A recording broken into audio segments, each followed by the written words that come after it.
to those who bleed orange and black. It is out of here! Good morning. This is Murph and Marcus. Brian Murphy and Marcus the Waterboy Boucher. Streaming live at twitch.tv/The Sports Leader. Sponsored by Bigelow Tea. Grab a mug and tea proudly. All right, you got playoff Jimmy, you got playoff Steph, and you got playoff Murph and Marcus. That's right, baby. Playoff Murph and Marcus, because, man, in a game that feels like it ended about 15 minutes ago, the Warriors, late night drama. If you missed it, where the hell were you? You missed playoff Jimmy, you missed Batman down the stretch, scoring the Warriors' final 10 points in the last minute, 50 seconds. You missed a 5-second call on Santi Aldama. Still trying to get that ball in. Oh, man, it seems like it just ended. It seems like I was just going to sleep to John Dickinson's dulcet tones, which I'll have to tell you guys about later. But man, oh man, what a thrill. And for once in all of our lives, the Golden State Warriors have won a play-in game. Where were you when that history was made? Marcus, I know where you were, buddy. Yes, sir. You were at Chase Center. Good morning. I was down in Chase Center last night watching Steph Curry finally check off his resume. Play-in winner, Murph. He's done it all. NBA champion, finals MVP, Olympic champion, greatest three-point shooter of all time. But now, the box that's been missing from his resume, play-in winner. He now adds that to his resume. It's going to be on that wall of fame they have for Giants, you know. I mean, all these number of all-star, one play-in game in 2025, ... It was awesome. But it wasn't, listen, it was over early. So you thought. And then it wasn't. You know, young Tony had made the call that the Warriors were going to open up a 20-point lead and kind of coast home. I was like, man, bold call. I love the hot take. And in the first half, I was like, look at young Tone. Look at young Tone making the call. And then I looked up, and the Grizzlies were winning in the fourth quarter. Unbelievable. Typical NBA, man. Just forget the first 3.5 quarters. Tune in with about 5 to go. See what's happening. Hell, tune in with 2 to go. Yeah, exactly. It's like I walked in this morning, and I said to young Tony, I said, damn, Tony, you almost called it. The Warriors almost won by 20. And then he kind of snapped back at me. He was like, oh, what do we mean? Like, they won the game. And I was like, no, I was giving you credit. They had a 20-point lead. I wasn't mocking your prediction. But at the end of the day, who cares about predictions? Who cares about foul calls down the end? Who cares about anything else besides the fact that the Warriors blanket won? You got some early snappage from young Tony? I was like, Tony, I'm not trying to bust your balls or anything. I'm just saying, no, go ahead and bust his balls. You had a chance. Go ahead and bust his balls. Yeah, Tony, you idiot. You thought they'd win by 20. They didn't even cover the spread. Maybe he was miffed because I walked in and immediately gave him a task. Oh, see. Yeah, he had something. Maybe I was miffed because of that incident in the parking garage. Who's the Tesla who took up 2 spots? Oh, I didn't even see that. Was that literally, I think, John Morant might have done that. It might have been John Morant or maybe early Dylan Brooks, because we got him on our him on our docket he's now. Getting ready to come to town. We got to get into that. There's a lot of juice with this Houston Rockets thing coming up on Sunday, everybody. And by God, do the Warriors need to sleep in. If I'm Steve Kerr after last night, I'm like, hey guys, it's Tuesday night. I don't want to see you until a Thursday afternoon light shoot around, dude. I mean, seriously, go sleep, go do what you need to do, go get your ice, go get your rub downs, go get your hot tubs, go play your dominoes, go drink your coffee, because this was the gigantic rest the Warriors need. They are older, and they have been playing a lot of intense basketball down the stretch here, including last night's 121-116 win over Memphis, which came with a lot of drama, Marcus. Yeah, and we talked about how badly the Warriors needed a top 6 playoff spot to get that rest that we were talking about. And I know Draymond Green will say, look, we're not senior citizens. We don't need all the rest in the world. But by NBA standards, Draymond, Jimmy, and Steph Curry, despite the performance they put up last night, they are in the older tier of NBA players. But now when you actually look at it, if the Warriors would have been the 6th seed, they would have been playing on Saturday. Okay. Now it's the 7th seed. They're playing on Sunday. So really, they only missed out on 1 day of rest. And they're not going to play again until Wednesday, which I might as well tell you guys. So I learned this from JD, John Dickinson, who does postgame. So I have a routine. You guys know my routine. My routine was disrupted by that frickin' Tesla. That John Morant or Dylan Brooks double parked and guy took up 2 spots, which forced Lamont to take a spot, which I usually take, which forced me into the back dark recesses of the garage. See, it's always the butterfly effect. One domino falls over, next thing you know, you're parking in the back, and there's a guy sneaking into your car. Frickin' John Morant parked that thing. So anyway, so I have a routine. And usually the routine, by the way, is that game might have ended damn near 10 o'clock last night. Oh, yeah, after, I think. Shout out to East Coast. watching that game. We have a listener, a longtime listener. Yeah, Jack. no, I think I walked out of Chase Center around 10 p.m. last night. Yeah. Right after. Unbelievable. We have a longtime listener, Jacqueline from Canada. She's like, you try being in Canada for this. I was like, man, that is super late. Because is Memphis in the Eastern or the Central? Doesn't matter. You're asking the wrong They're done. guy. Actually, they're not done. They have I a would game guess Friday. East. Yeah, I forget. Yeah. Anyway, you get to that little sliver of like Indiana, Tennessee. Some are in the Central, some are in the East. I lose track. Doesn't matter. Anyway, it doesn't matter. Does it really matter? No, yes. it doesn't. So, but what I was going to say was just to let you guys know how I know about this playoff schedule, because I have a routine, and it's to go to bed I'd like to be in the rack before 10, like between 9:45 and 10. Doom scroll one last time to see how the world's ending, and then maybe catch a stray stat or two before I go to bed. And then I have found this routine of, if I go to my SiriusXM app, there's the BBC, which is the British Broadcasting Company. It's 6 a.m. in London, and they do their news. It's 10 p.m. And I'm telling you, it's just this most, it's 6 a.m. in London Times, and this is purr. Just this purr. And I'm out. Dude, I'm out within 10 seconds. I'm out. I sleep like a puppy. Well, last night I was like, man, the Warriors, this is gigantic. They beat them. They beat Memphis during the play. I said, I'm going to go to sleep to JD, John Dickinson. Bro, bad advice. Oh, no. Bad advice. JD kept you up. There's something about JD's voice that was just like pinging into my ear and brain. I'm like, I can't freaking sleep. I'm hearing JD. You know what I mean? And then he's just being JD. And I'm thinking about all the beauty that is JD. When you work with JD, the peculiarities of a JD, the singular personality traits of a JD, the awesome work ethic of a JD, everything JD brings to the table. But, JD's a different cat. Yes, he is. JD's a different cat. And so like, all I could think about was lying in bed. I was like, listen to this guy, freaking JD. I'm like, I've worked with this guy. He's a trip. Yeah, well, he's then, a fun dude. And I was like, I can't sleep because JD's in my head. Well, especially when JD gives a take, and then all of a sudden, like, you have a counter to the take. And then your brain starts working. Like, no, your brain's supposed to be shutting down. You're supposed to be going to sleep. Yes, exactly. Then all of a sudden, you're like, no, JD, I don't think that. And then all of a sudden, you're like, 808 KNBR. I'm calling in the middle of my sleep. Next thing you know, you're sleep talking, giving takes on Draymond Green fouling out. So I didn't have the perfect night's sleep last night because I was in exactly what you just described. That's hilarious, man. I was trying to sleep. I was like, this guy knows every day of the year on a calendar. You can tell him, ask him what day did the Beatles land in LaGuardia Airport in 1964. I told you this happened to me before, because I'll do the same thing. Like, I'll throw on like Dubs OT on YouTube, like when I fall asleep or something like that. And then my YouTube algorithm will just keep going and things will keep playing. And there was one night I was woken up in the middle of the night by Larry Krueger and Dieter. And dude, they were talking about Draft, fourth round? No, they were round? talking about how nobody shows up to the ballpark to see starting pitchers. Oh my God. And dude, that's how you're gonna get me going at 2 a.m. I could not go back to sleep. I couldn't roll back over. All of a sudden, I'm starting to argue at my TV at 2 a.m, yelling at Dieter and yelling at Larry Krueger about their takes about starting pitchers. Nobody's going to disrupt your sleep more than Krueger. Dude, I was like, I don't need this. I don't awesome. need this in my sleep rotation. This is not good for my sleep number. The one thing I got from JD while I couldn't sleep was that the spacing of the playoff series against Houston is very favorable. They don't play till Sunday, which you mentioned, and then the second game is not until Wednesday. So, bro, they're literally, it's what they played last night, Tuesday night. They're literally going to play one game in a week.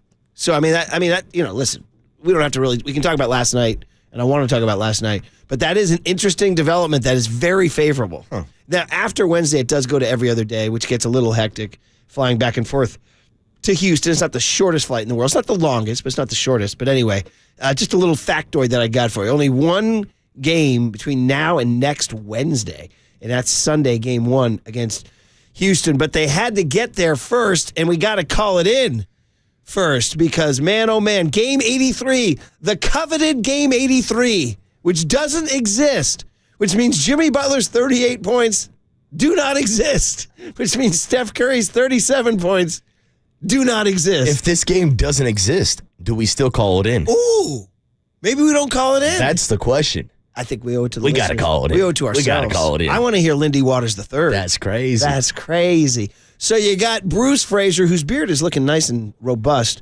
calling Adam Silver. Silver goes, wait a minute, it's 1 a.m. on the East Coast. Why are you guys playing Game 83? And why are you calling me for a game that doesn't exist? Says, it doesn't matter, skinny boy. We're advancing to the playoffs. We win the 7 seed.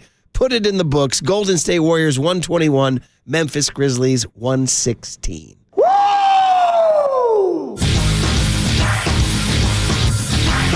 Beautiful basketball. Beautiful basketball. That is buttery. It's lovely. Yes, sir. Lindy Waters III? That's crazy. Oh, wow, Steph Curry. Only wanna be with you. Golden vibes. Very entertaining. That was quite a show. Oh, want to dance with Steph Curry. There it is. Boy, I was cruising along so nicely, and then my ears, it's like listening to JD. We're trying to go to sleep. Oh, come on. Steph Curry, can I have this dance? Oh, man. Well, listen, so much to get into, guys. Obviously, playoff Jimmy. Jimmy declaring Steph Batman. Not just Batman, a hellified Batman, too. Saying he's willing to be Robin for the rest of this run. We got some questions about the supporting cast that was not necessarily there last night. We got to talk about that. Dude, I heard Brian Windhorst on ESPN ask, did Jonathan Kuminga even wear his uniform last night? Dude, Curly hit me with that question this morning. He goes, did you see Kuminga's uniform? I'm like, what do you mean? He didn't play at all. He's like, I think he just had a T-shirt on the entire game. Dude, Wendy brought that to ESPN. I was like, it's true. Because I saw him. I was like, where's JK? Where's JK? Like, oh, there he is. He's like wearing like a cutaway tee or something. So no Trace Jackson Davis. Draymond told a story about him that we got to get into too. But man, oh man, it was not easy. Nothing easy. But thank God Steph Curry scored 10 points in the final minute and 50 seconds all by himself. 2 threes and 4 free throws. And how about him getting open on those inbounds plays? And how about Memphis not getting the ball in 5 seconds, too? We'll talk about all that stuff and even maybe some audio treats for you, too. On the other side, happy play-in victory, everybody. We got Warrior playoff basketball, baby, just like it's been for the last decade plus here in the Bay. On KNBR 104.5 and 680, the Sports Leader. Nothing easy. Nothing easy.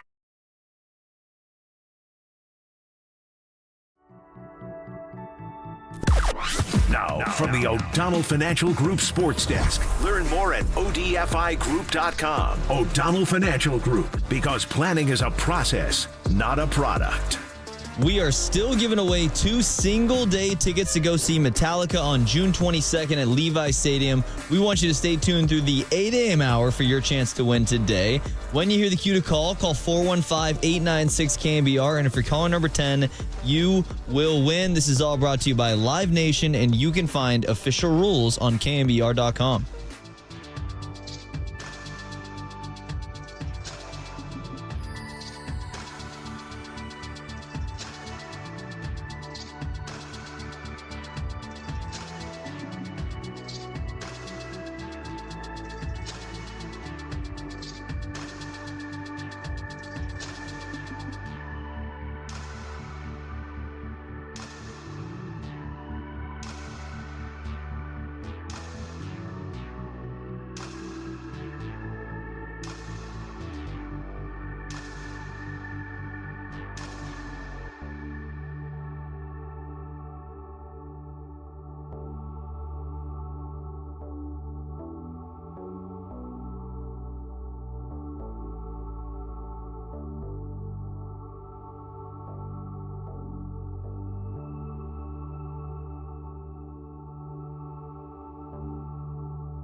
And now it's time for the Protect Your Assets Business and Technology Report with me, David Hollander.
Now back to Murph and Marcus on the Sports Leader and streaming live on KNBR.com and the KNBR app. Sponsored by Bigelow Tea. Grab a mug and tea proudly. Here comes Peyton. Shot clock at 5. Butler at 3. Think about that. Another one. Santos has been Curry from way outside. Got it! Hits it from Alcatraz. Looney to Curry. Curry to corner. That is an incredible shot. Just an incredible shot. Now Jackson. Butler stole the ball. He's got a trailer. Butler. It's Morant. And Green will pick him up. But the pass deflected and taken by Golden State. With a Grizzly turnover. Butler with the move. Green. Curry. 3. Good! It's Curry off the screen. Fakes. Fires. Stuck it. He just stuck it. Oh, there it is. Kevin Harlan on the... There it is. I see you working, Tony. Kevin Harlan from a wacky game. And yes, if you're wondering, wait a minute, why are we getting this sweet... That was quite a show. Rihanna. Oh, my voice is awful this morning. Buddy Hield is the one who quoted this in the locker room after Steph's... Was that the 52-point game in Memphis? It might have been. I can't remember. If not earlier, when he dropped 40 earlier this season. Something like that, yeah. Riri, if she needs to find the Warriors, she'll find them Sunday in Houston for Game 1 as the Warriors survive. Kevin Harlan on the call there next to Reggie Miller as the Warriors outlast a team that... made it a little harder than you wanted. And Zach Edey, by the way, he's a big dude. Yeah, he is. 17 rebounds. I got bad news. The Rockets have big dudes, too. Now, we're going to spend the next few days talking about it, so I don't want to get too ahead of myself here. But a great description from Anthony Slater in The Athletic. He said, now they go to take on a Houston Rockets team that is young, long, physical, and chirpy. Oh, yeah. Use the word chirpy. Yeah, they will chirp. Young, long, physical, and chirpy. Here they come. Warriors. Dylan Brooks, dude. Sam Amick had a great piece in The Athletic this morning about this dynasty still going. He's like, it's April of 2025, and Steph and Dre are still going. Mm-hmm. Now they've swapped out Clay for Jimmy. Yeah. And poor Clay. He's got a game tonight, by the way. He's listening in Sac. Or no, was that game in Sac or Dallas? I believe that game would be my bad. in Sacramento. I should have known that. Off the top of my head. Yeah. Either way. Don't fact check me. Either way, Clay's listening. And it's incredible to think about the people that they have met along the way. And Dylan, it's in Sac? Yeah, because Murph, tonight. It will be lit in Sacramento. So the fact that they're still here, we're still here, said Tom Brady, right? And think about the things that have happened. Like Dylan Brooks in Memphis in 2022 dropped the "they're getting old, we're young, and we're coming for him." Sam Amick dredged that quote out. Dylan Brooks is not even on the Grizzlies anymore, but he is on the Rockets. Yeah, Dylan Brooks has been on a few teams since then. Let me give you another name from your past that makes you feel like a younger person, how young you were when Steven Adams was on the OKC Thunder, and he was in your life. He's on the Houston Rockets. So you're going to see some old names, some new names, but the Warriors stay the same. Steph freaking Curry, or as Jimmy calls him, Batman, or a hellified Batman. I mean, think about what you just said and the fact that we're still talking about this Dubs dynasty a decade later, and we're still talking about them not having the size advantage. But does it really matter when you do have Batman in the backcourt? Yeah, seriously. So, in fact, say good morning to young Tony at this time. Thanks for the Riri. That was appreciated. Good morning, Tone. Good morning. Were you feeling good What's about your up, call Tone? when they were up 20? I know, it was, yeah. They had us in the first half, not going to lie. Tony was feeling himself. Somebody actually wrote it on the text line saying, well, if the game never happened, then the Warriors didn't blow a 20-point lead. This is true. This is true. My man, so how'd you feel about the game in general? It was awesome. Really nice game. Dude, the atmosphere looked incredible. Yeah, I meant to ask you because you went. I had Michael Zagaris' 80th birthday party at the Gotham Club, which was great and legendary, but I couldn't go to Chase, so Marcus was holding it down for us. I was a little worried yesterday about the secondary market and all that, but no worries, nothing to worry about? Well, I was a little worried, if I'm being honest, when the game started, because when the game tipped off, there were a lot of empty seats down in the lower bowl up towards the Modelo Club. Like, I saw a bunch of yellow T-shirts sitting on their seats when the game started. Now, this happens a lot these days with the NBA and even Major League Baseball where people start to filter in a little bit late. And I don't want to call out Dub Nation too badly, but man, come on. This was a 7-10 start. NBA is always delayed. It's a playing game. You got to be in your seats by the tip-off. So I didn't like that, but it definitely started to filter in. By the time the second quarter came around, it filled out, and then the second half, it was a great atmosphere. So I don't want to be too much of a Debbie Downer. Two things I'll say. One that's slightly negative is that I have noticed this at Giants games, too. Now, Giants games do start earlier now, 6:45, but we are getting a little Dodger Stadium-y. Giants fans, you can't now judge a Giants crowd in the first, even the second. You have to wait really till the third inning before a Giants crowd has truly arrived. So maybe there's some of that. We're all just turning, as the years go on, we're turning into more and more a-holes. Like, I'll get to the game whenever. Where we used to be dedicated fans. I will say this, though, in real talk, because I had to drive yesterday from the North Bay to Gotham Club. Bro, the Bay Area yesterday was entirely snarled. There was some huge accident on the Bay Bridge, and it sent ripples everywhere. So people know what I'm talking about. I inched along through the city, and there was spillover traffic everywhere. So that could have definitely played a role. Okay. Definitely played a role. It's definitely possible. Yeah. Yeah, I'm nitpicking here, but by the time that Chase Center did fill up in the second half, it was a great atmosphere. Steph Curry did need to hype up the crowd a couple times. But that's kind of inexcusable. Yeah, which I don't think Steph Curry should be the one hyping up the crowd. The crowd should be hyped already. Yeah. So, yeah, it wasn't the best atmosphere, but again, short notice. Tickets went on sale on Monday. They didn't even know they were going to play in this game until Sunday. So, short notice, but I think at the end of the day, it was a good environment and a good win for Dub Nation. Yeah. So after the game, Jimmy Butler, and God bless him, he said, remember the famous quote from about 3 weeks ago when he had a low-scoring game? They said, you're not really scoring much. Because when it's my time, you'll know it's my time. And it's time. It's time. Sunday was 30 points against the Clippers. Yep. Last night was 38, which would be his highest as a Warrior, but the game doesn't exist. So, if Jimmy Butler scores 38, a career high with the Warriors, was it really his career high? Allie LaForce, they chose Jimmy to talk to, not Steph. Steph did the radio, and Jimmy did the TV with Allie LaForce, who does a good job, by the way. I like Allie. Do you have the TNT interview? Yeah. Let's hear what he says here. That we got a hellified Batman and Steph, and we just got a group of guys that got a lot of fight, never give up, and we did what we were supposed to do finally. I think more than anything, how together we are on the floor, off the floor, how everybody wants everybody to be great, and we play our roles to the T. I think that's the most important part of a championship caliber team, and we have that. Okay, there's a second one later on where he goes, and when you need Batman to save the day, Batman saves the day. I have to find that one just later in the Allie LaForce interview. I'm like, man, he's really running with his Batman thing because he said it before. And so then after the game, he's doing the podium.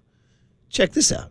I think any team has a chance when I'm on the team, but I know that every team has a chance if Steph's on the team. So I get to play Robin.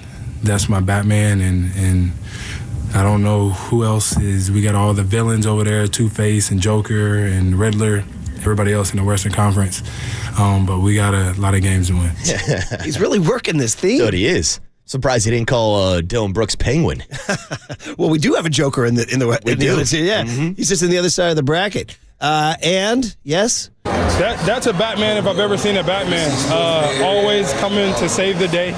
You're never out of any game, and more than anything, he's just so poised. He's so calm, and he was a huge part of us getting this victory. So clearly, we have a Jimmy Butler Batman fan. Yeah, Jimmy Butler is a Batman fan. But it's funny because we talked about this when the trade was made for Jimmy Butler, and we talked about how in 2022, the last title year for the Warriors, Andrew Wiggins was the Robin and Steph Curry was Batman. And I said on the airwaves that the day that Jimmy Butler got traded to the Warriors, now they have two Batmans. Now they have like one Batman in one universe and another in an alternate universe. Like, I need my comic folks to check in with me if there's ever a crossover of two Batmans in the same world at the same time, or maybe this is even a Batman and Superman type situation. But to Jimmy's credit, he's saying Steph's Batman. Exactly, and that's Jimmy embracing the role of being Robin. But in my opinion, they're both Batman, Murph. Now they got two of them. All I know is that Tony went to the jukebox, dropped a quarter, and gave you guys this audio treat.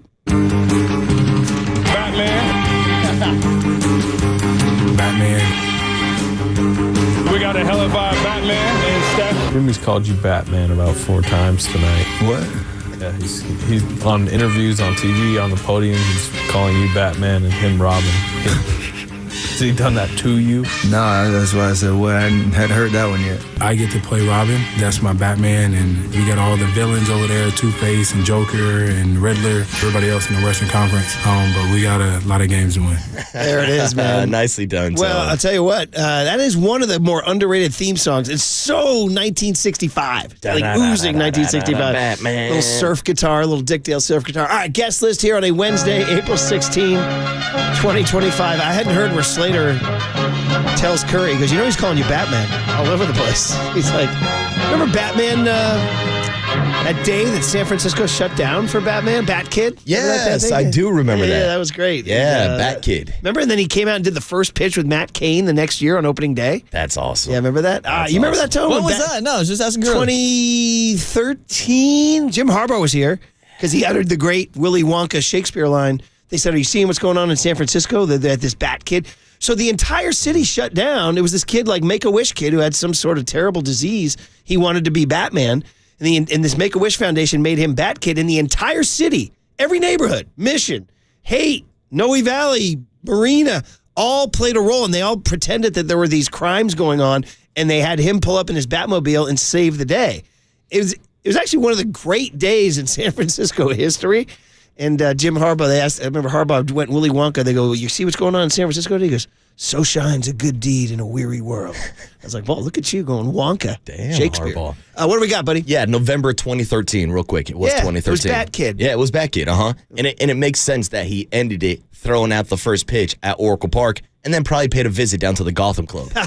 Very good. Very good. Nice, well done. That's where I was last night, losing my voice. I had to surprise MC because Greg Papa had to scratch. Surprise. I hope he's not sick. But anyway, it was always good to anytime Z-Man needs something, I'm there for him.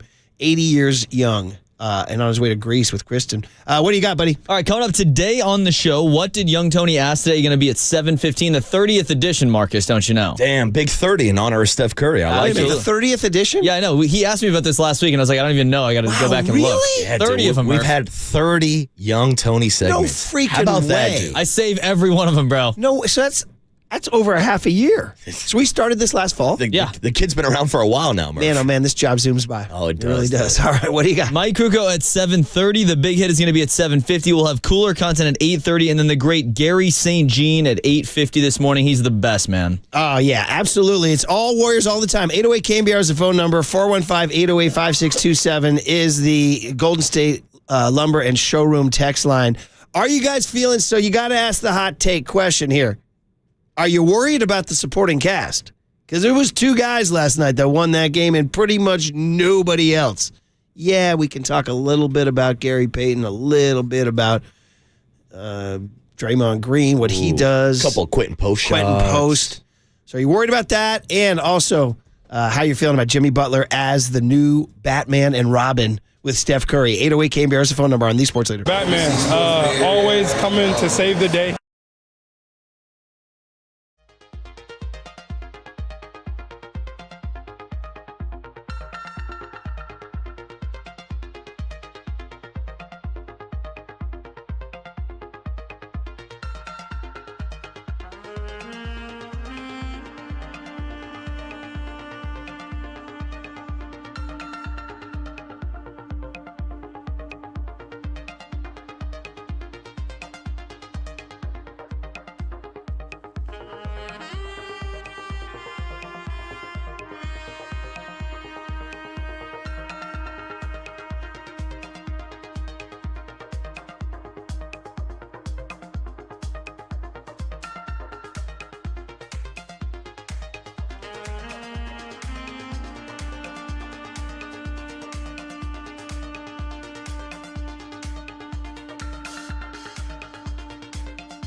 Now back to Murph and Marcus on the Sports Leader and streaming live on KNBR.com and the KNBR app. Sponsored by Bigelow Tea. Grab a mug and tea proudly. It's a playoff game, even though it disappears into the ether, as we all know.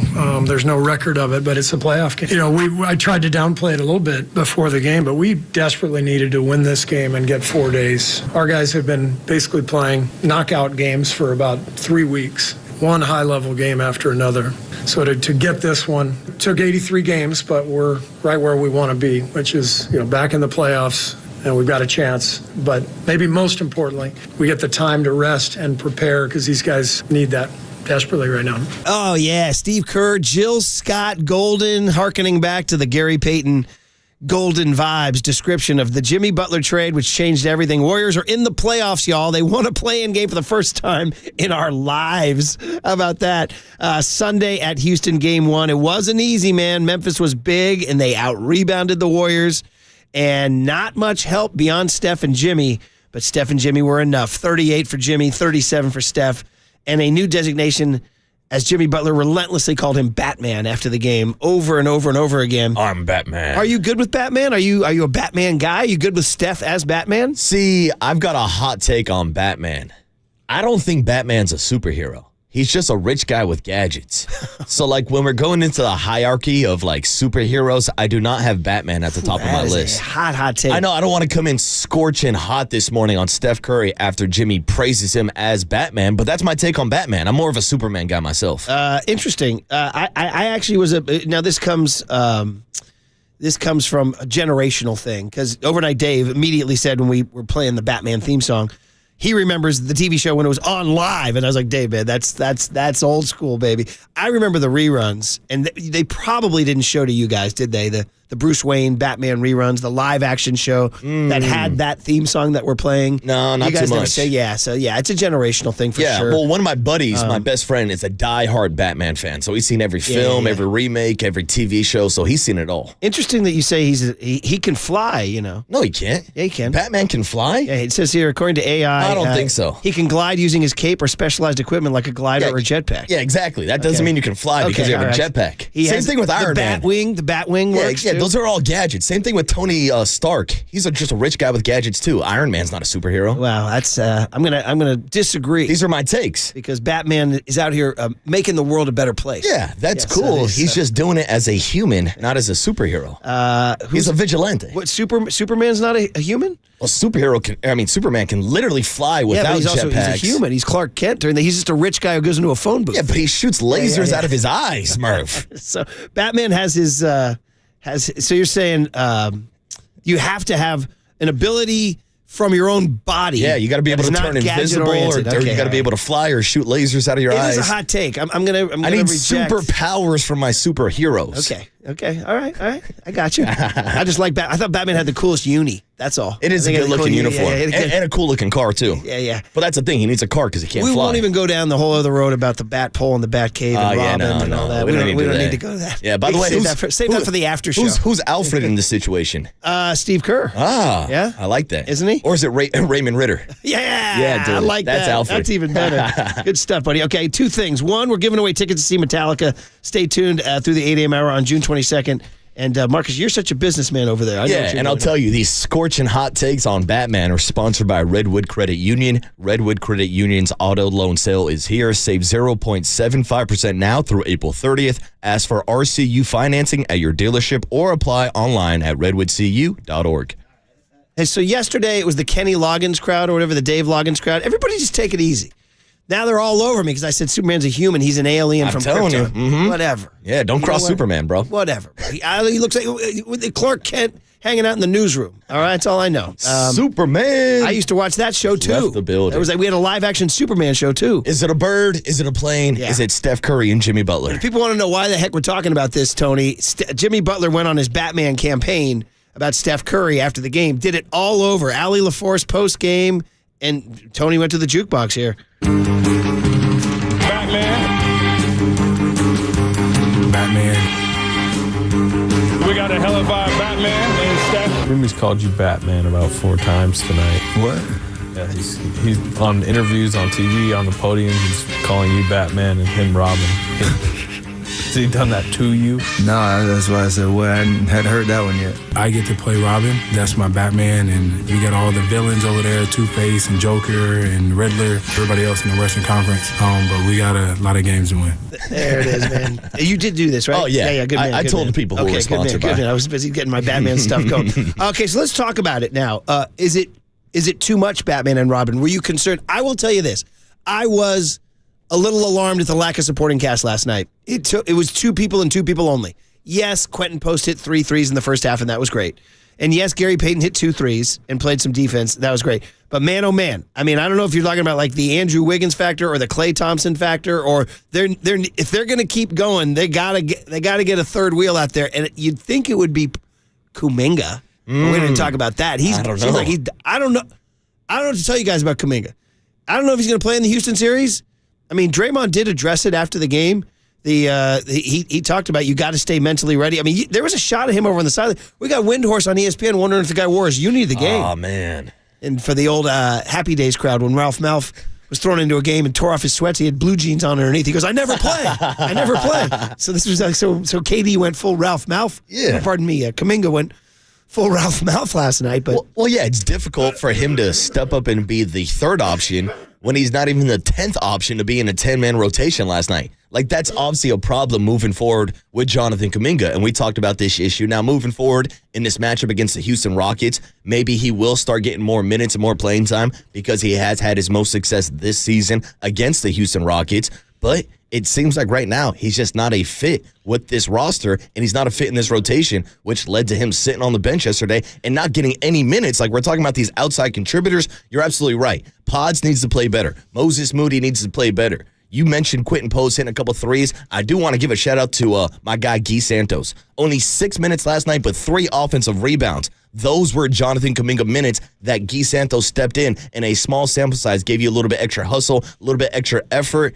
I'd like to see more Guy down the stretch also. yeah, it's funny. I was listening on the radio, actually, because I did do the Z-Man birthday party last night, so I heard the whole first half on the radio. By the way, it's just great to hear Tommy. He's fantastic, man. He's so good. But they put in Guy, and he and Tim both said, well, we know one thing's going to happen. He's going to grab an offensive rebound, and he's going to dive somewhere. That's what they said when he checked in the game. And almost immediately, he grabbed an offensive rebound, got a putback, and got fouled in an and one. I was like, there it was. I need that It was his energy. only 3 points of the game. He only played 6 minutes. But still, contribute. Yeah. But Pods has been scoring of late, and last night only scored 3.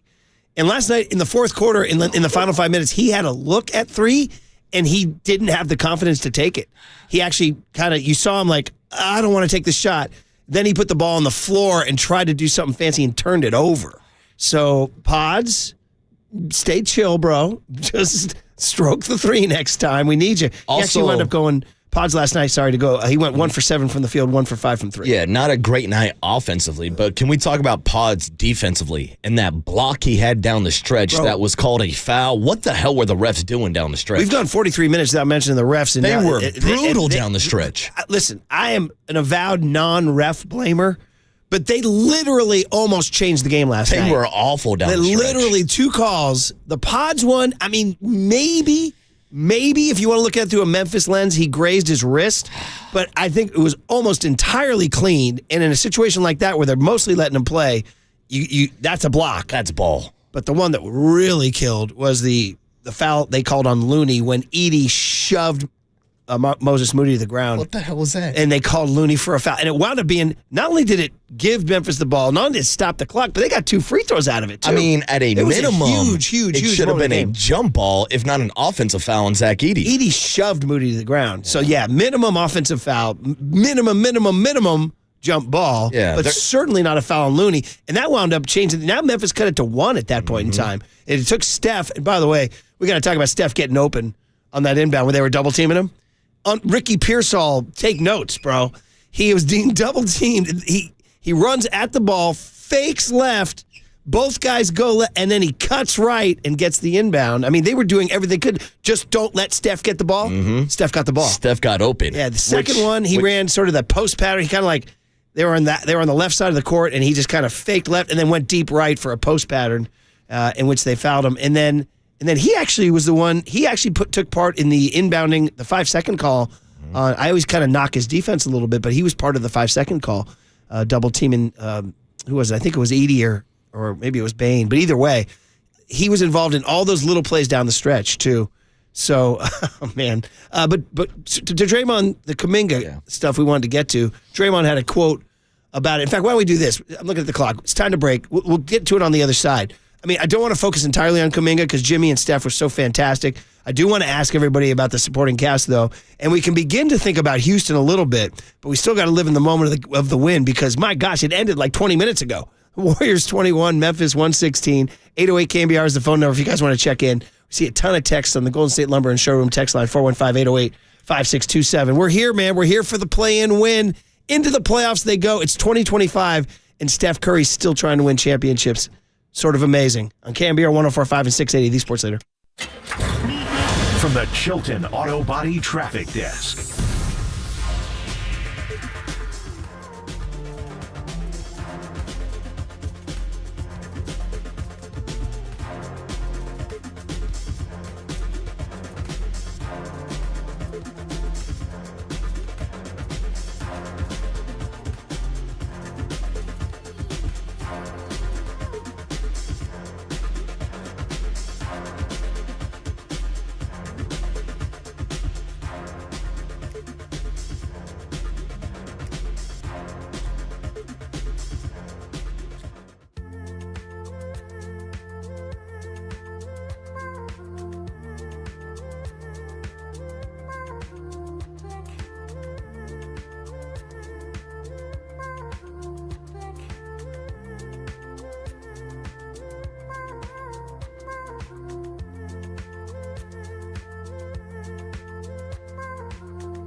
time for KNBR's Opening Bell Report. Sponsored by Protect Your Assets with David Hollander. Concerned inflation will ruin your dream retirement? Learn more. Listen to David's show every Saturday morning or call 1-866-PROTECT.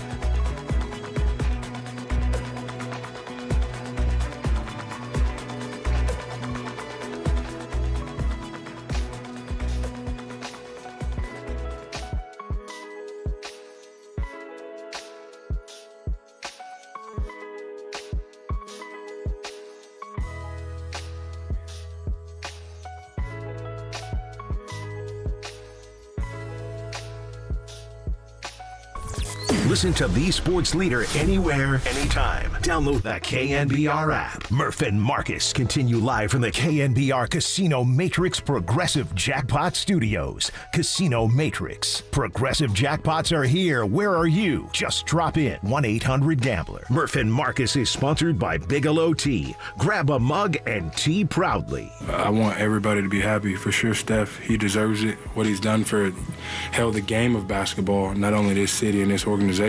He's in it for the long haul. He wants to win.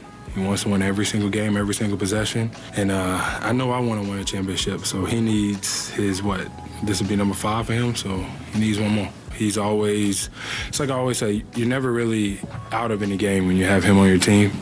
And if you have a lead of 5, he can easily take your lead to 15 to 17, maybe even 20 all by himself. So I'm glad that he's on my team.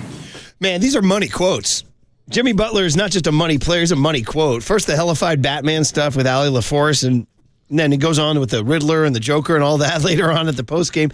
But that's like a signature quote. If you're a sports writer, man, you're drooling over those quotes. Those are just, he's writing stories for you. I mean, look at the things he's saying. He goes, he needs another one. Sam Amick had some quotes where he was like, I don't even want to win it for me. I want to win it for Dre and Steph and all they've done for the NBA. I'm like, wow, really? Holy moly. So he is an interesting cat. Coffee, Domino's, and Young Tony, you're continuing the Jimmy Butler vibes here, buddy? Oh, yeah, this is Erykah Badu, Didn't You Know? Oh, there you go. Didn't you know that Jimmy Butler was going to score 38 last night? Now, interestingly, I think only 2 in the fourth quarter. I think he scored 36 in the first 3. Well, the fourth quarter was Steph Curry's time to shine. 15 in the fourth for Steph of his 37. Out. And the final 10 in a minute 50. 2 threes that were just crazy. And I got to tell you, and I was even tweeting about, kind of live tweeting near the end, getting excited. I was very concerned about the thumb. Very concerned. Ooh. He looked like he aggravated it, and you tell him that classic, he was like when a dog gets injured, and they hide under the table, It's so sad. As Owen Wilson said in Meet the Parents, he'd set that little paw, he was kind of limping along. I felt so bad. Wished I could have done something. But anyway, Steph put his thumb behind his back when he walked to the bench, and then he was cringing on the bench. He probably put out a much more physically tough performance than we realize. Because having to go out there and still deal with all those guys grabbing. Did you see the stat ESPN had that he ran the most miles he's ran in any game last night that he has all year? Dude, he's like a soccer player. Like, you can track him every single game, and he's just putting in more steps, more miles, more minutes than damn near anybody else on the court, and he's doing this at age 37 years old, Murph. 2.96 miles, his most miles and it's all hard. But anyway, then he had to do that coming off, and he met not 1 but 2 gigantic threes in the final minute 50 that were everything. He did not hit the night-night. Oh, I was waiting for it. Because I was like, don't hit it, because you knew it was going to be gnarly. And, dude, it winds up being a 3-point game with 5 seconds to go, and Memphis is inbounding the ball. Now, my buddy, Ref Daryl, out there in Marin City, is saying he's a ref, and he hawks everything, and he's telling me, listen, he's a Warriors fan. He loves the Warriors. He goes, that was a fast 5-second count. It was. If you go back and watch it, it was fast. Was it a makeup call? No, I don't think you can do a makeup call on a 5-second violation. Like, that to me would be too big of a makeup call. Maybe they're just bad refs. Oh, maybe it was a little quick on the trigger. Now, I have seen a lot of Warriors fans already go on social media into like a time overlap where they put like a stopwatch next to the actual highlight, and everything I see is right around 6 seconds. So by the letter of the law, it did seem like it was a 5-second violation. Okay, all right, good stuff, man. Wow, listen, let's go out to the some more sound here from last night. That was a great quote from Jimmy Butler. But we talked about Draymond and Kuminga. And I don't know, man. I mean, will Kuminga be a part of the Houston series? one would think they need him against, as again, using Anthony Slater's lines, a young, long, physical, and chirpy Rockets team. But Draymond, I mean, there he was last night. We're not even sure the guy dressed. He was wearing like a kind of a cutoff tee, like a half shirt. And so Draymond on. This kid, Jonathan Kuminga, was supposed to be one of the great raw athletes we've had on Warrior uniform in the last 10 years, and he didn't even play. Kuminga's had some good games against Houston this year. He's obviously taken 2 DMPs the last 2. How have you seen him handle that, and how much do you still expect him to possibly contribute? He'll contribute. He's great. He's getting his work in. That's all you can do in that situation is get your work in. And he'll be meaningful for us in that series. I have zero doubt about that. I think the challenge for him is to stay mentally engaged, as is for anyone in that situation. But I have zero doubt in my mind that he's going to help us in this series. He will 1,000%. Okay. That's I would think. I would have thought he had a role last night. By the way, TJD didn't play either. No. And they got out-rebounded, by the way, 50-39. Mm-hmm. They got out-rebounded. They got out-rebounded by the Clippers, too. Now, I will say, going back to that Clippers game where we saw the last DMP from Jonathan Kuminga, it's why I was not surprised that he did not get any minutes last night. Because I think Steph Curry and Steve Kerr and the Warriors organization told you everything you need to know about the future of Jonathan Kuminga. When they don't trust him, when the season and your playoff lives, a top 6 playoff spot was on the line, you don't give him any minutes. So in a win or go home situation, or I guess there would have been a backup plan here to play the winner of the Kings versus the Dallas Mavericks, but still, in a one and done type of situation, I don't think they trust him. I don't think they trust him down the stretch. We talked about whether or not he'd be in the starting lineup or the closing lineup when he first came back from injury. Hell, he can't even get into the rotation now. But still, I think you have to use him at some point this series against the Rockets based on his success. But there's a possibility the only time we see Jonathan Kuminga is when he's playing with Pat Spencer in a fourth quarter blowout in this series. Well, Steve Kerr did say after the game last night that this is his favorite time as a coach, entering a playoff series, getting together with his coaches, Ron Adams, Bruce Frazier, the whole crew, and breaking it down. Jerry Stackhouse, Chris Weems, finally mentioned him, dude, and breaking it down. They're going to have to devise a plan to attack Houston, who on the wings, front athletic wings, Amen Thompson, young kid from the East Bay. Can I get an amen? Dylan Brooks, the villain of all time, who the Warriors are. Jabari Smith, Tari Eason, Warriors. The Bigs, Şengün, and I cannot believe he's still in our lives, Steven Adams. And then the guards, Van Vliet and Jalen Green, 2, 4. I just named 8 guys who are all good. And then Ime Udoka, who has a defensive first. Now, Warriors beat Udoka in the 2022. Yes. Kerr's already beaten him in an NBA final. No doubt, and that's why I think the Warriors have maybe the biggest advantage in the entire Western Conference, having Steve Kerr calling inbound plays, because we saw Thomas Isolo yesterday not even be able to draw up a play for the Grizzlies to get the ball inbounds with that 5-second violation. But think about the interim coaches and the multiple coaches that Steve Kerr has already beat on his way to titles. When they cut to 5 seconds ago in the 3-point lane, they cut to Isolo with the chalkboard. I was howling. I said out of the Twitter, I said, what's this Finnish cat going to draw up? A power play? That was a great tweet by you. I saw that this morning. I was laughing. Dude, it turns out somebody said he drew up the one where they couldn't even get it in. Yeah, that's bad, dude. A 5-second violation with the game on the line is terrible. By the way, you're listening to KNBR AM and KNBR FM San Francisco, the sports leader at Cumulus Media Station. Our buddy Jose in Oakland is checking in. Jose, we love hearing from you, man. And it is a wide open at 808 KNBR is the phone number. Many thoughts from a thrilling game last night. Good morning, Jose. Hey, what's up, Jose? Hey, guys. Good morning. Listen, I'll make it quick because I know you have other callers, but can I sneak in 2 quick things related to the Warriors? Jose, we got you, buddy. Go ahead, Jose. Okay, Giants. Okay, they're playing great. They're gritty. I think it's all basically it's basically a reflection of how they see Buster Posey and the organization as a whole. There's more stability. They no longer have to keep looking over their shoulder as to who's coming in on the next inning. And they're developing, how would you say, a personality. I'm sorry. They're developing a personality, okay, an identity. They're pitch first, hitting next. They've been making some noise. 49ers, you're starting to make me worry. I think they're about to really mess this thing up with Brock Purdy. Now on to the Warriors. The fact that Steph Curry has made a believer of, Butler. The only thing I can say is they might not go that far just because I feel they're short-handed, but they're going to make it interesting, and that's what we want as fans. I mean, we all know, how things are. Like I said, they might not make it all the way to the end, but if you entertain me and you make it interesting, that's what we ask for.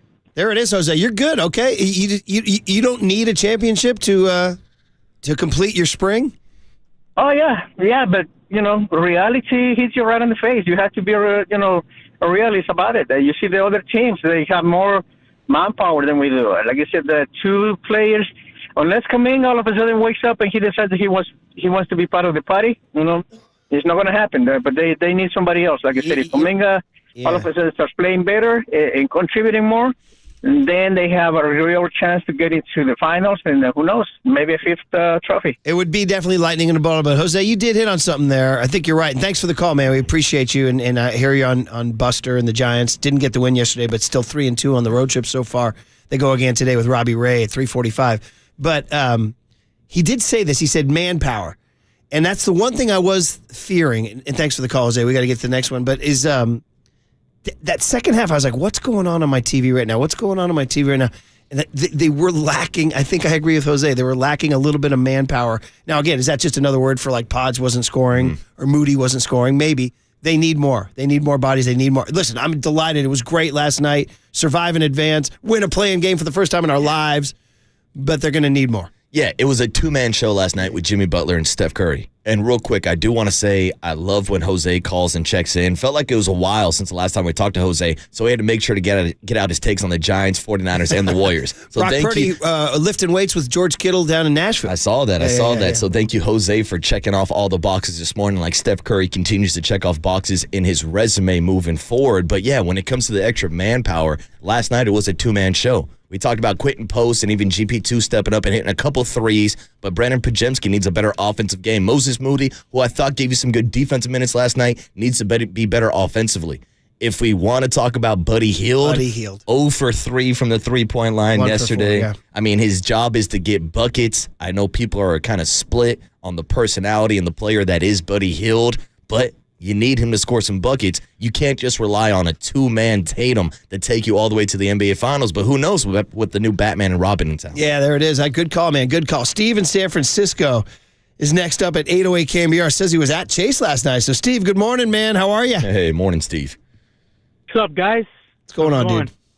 Yeah, guys, objectively speaking, glad obviously they won the game, but let's be honest, the Warriors are not really playing good ball right now. Their execution down the stretch with these big leads is really disastrous. Luckily, they're playing a Memphis team that is struggling, and despite all of that, they almost handed the game to them, losing the way they have at Chase Center. So the biggest thing is they got the win, but if they continue to play like this, they're gonna lose in 5 or 6 games at Houston because they're playing a Memphis team that was struggling, and even with Butler playing like he did and Curry's heroics down the stretch, they really needed a boneheaded air play down the stretch for Memphis to beat them. So I'm hoping the Warriors can find another elevation to really turn them up, because right now, the way they're playing, I don't see them playing like Houston. Houston's obviously a young team, but even with that said, we saw them playing and what happened to them against the Rockets. I think they're going to suffocate. They're going to attempt to suffocate Curry with Thompson, and they're going to try to make Jimmy Butler beat them down the stretch. But the Rockets have much more firepower and depth. So, guys, I'm really fretting this matchup because a lot of Warrior fans I know wanted them to avoid the Lakers. I almost wanted to see the Lakers ahead of the Rockets, because the Rockets right now they're new on the scene, but guys, they're a much better team. So do you guys really feel good about the way they're playing right now? Because I hope I'm wrong. If they continue to play like I don't see them beating Houston. I'll get your thoughts on that, and hopefully they can find another gear, man, because I don't like the way they're going into the playoffs. Steve, great thoughts on that. Thanks for the time. I think this is a great call, Steve. I really do. When we come on the air in the morning, like, you want to reflect the enthusiasm of the game last night, but you are 100% right. And as a radio host, I was like, I share everything that you're saying. I wanted the Lakers over the Rockets. I know that sounds crazy because of LeBron and Luka, but man, the length and physicality and youth and energy of the Rockets scares me more than the Lakers, who the Warriors slapped last time they faced them. And the other thing I agree with Steve on 100% is that they're not playing their best right now, even with last night's win. And again, I don't want to kind of damper it because everybody's excited this morning because the Warriors won. And we have like a little bit of a role as a morning show to get people in their mornings going. Nobody kind of wants to flip on the radio and hear people ragging on the Warriors. But I will say this, Steve, I think you make a lot of really good points. And I think probably it's stuff that Marcus and I will get more into Thursday and Friday. That there is real concern. There is real legitimate stuff to worry about. There is a real fear that the Rockets could beat them. Now, interestingly, Vegas has installed the Warriors as favorites in this series. Yeah. And it's only the second time in 30 years that a 7 has been favored over a 2. Now, that's Vegas, and that's betting, and that's what Warrior money's going to go. But I don't want to get too into it, Steve, because, again, we're reflecting last night's win. But, Steve, if you listen for the next couple of days, I think I might be reflecting some of your talking points, bro. I'm a little concerned with how they're playing in general. They did not, Marcus, you were in the building last night, and there was in the second half, they were sort of, I don't want to say running out of gas, but they were not executing well down the stretch. No, and I think it's a fair take, especially when you watch the final stretch of the season, where the Warriors lost 3 straight home games when they were playing for a top 6 seed. Now, all of that kind of gets erased because they won last night, and they still are getting rest ahead of their Sunday matchup against the Houston Rockets. And real quick, you talk about those Vegas odds of the Warriors ahead of the Rockets. The Warriors have the 3rd best odds in the West to win the NBA titles. The Houston Rockets have the 7th or 8th, depending on who you look at. Like, Vegas has the seedings flipped upside down. There might be some value. Like, Vegas is looking at the Warriors as a 2 seed instead of the Rockets. So, again, there are some concerns, especially when you look at the rebounding, the defense. You mentioned it. Steve mentioned it on the call. The way that Ime Udoka drew up that defensive game plan the last matchup against Steph Curry. But also, I think we're going to see a slightly different version of the Warriors' offense because we've seen it the last 2 games with Jimmy Butler. Playoff Jimmy has arrived. And that doesn't mean that Jimmy Butler's going to start just chucking up 3-pointers as he did yesterday with Zach Edey daring him in the first half.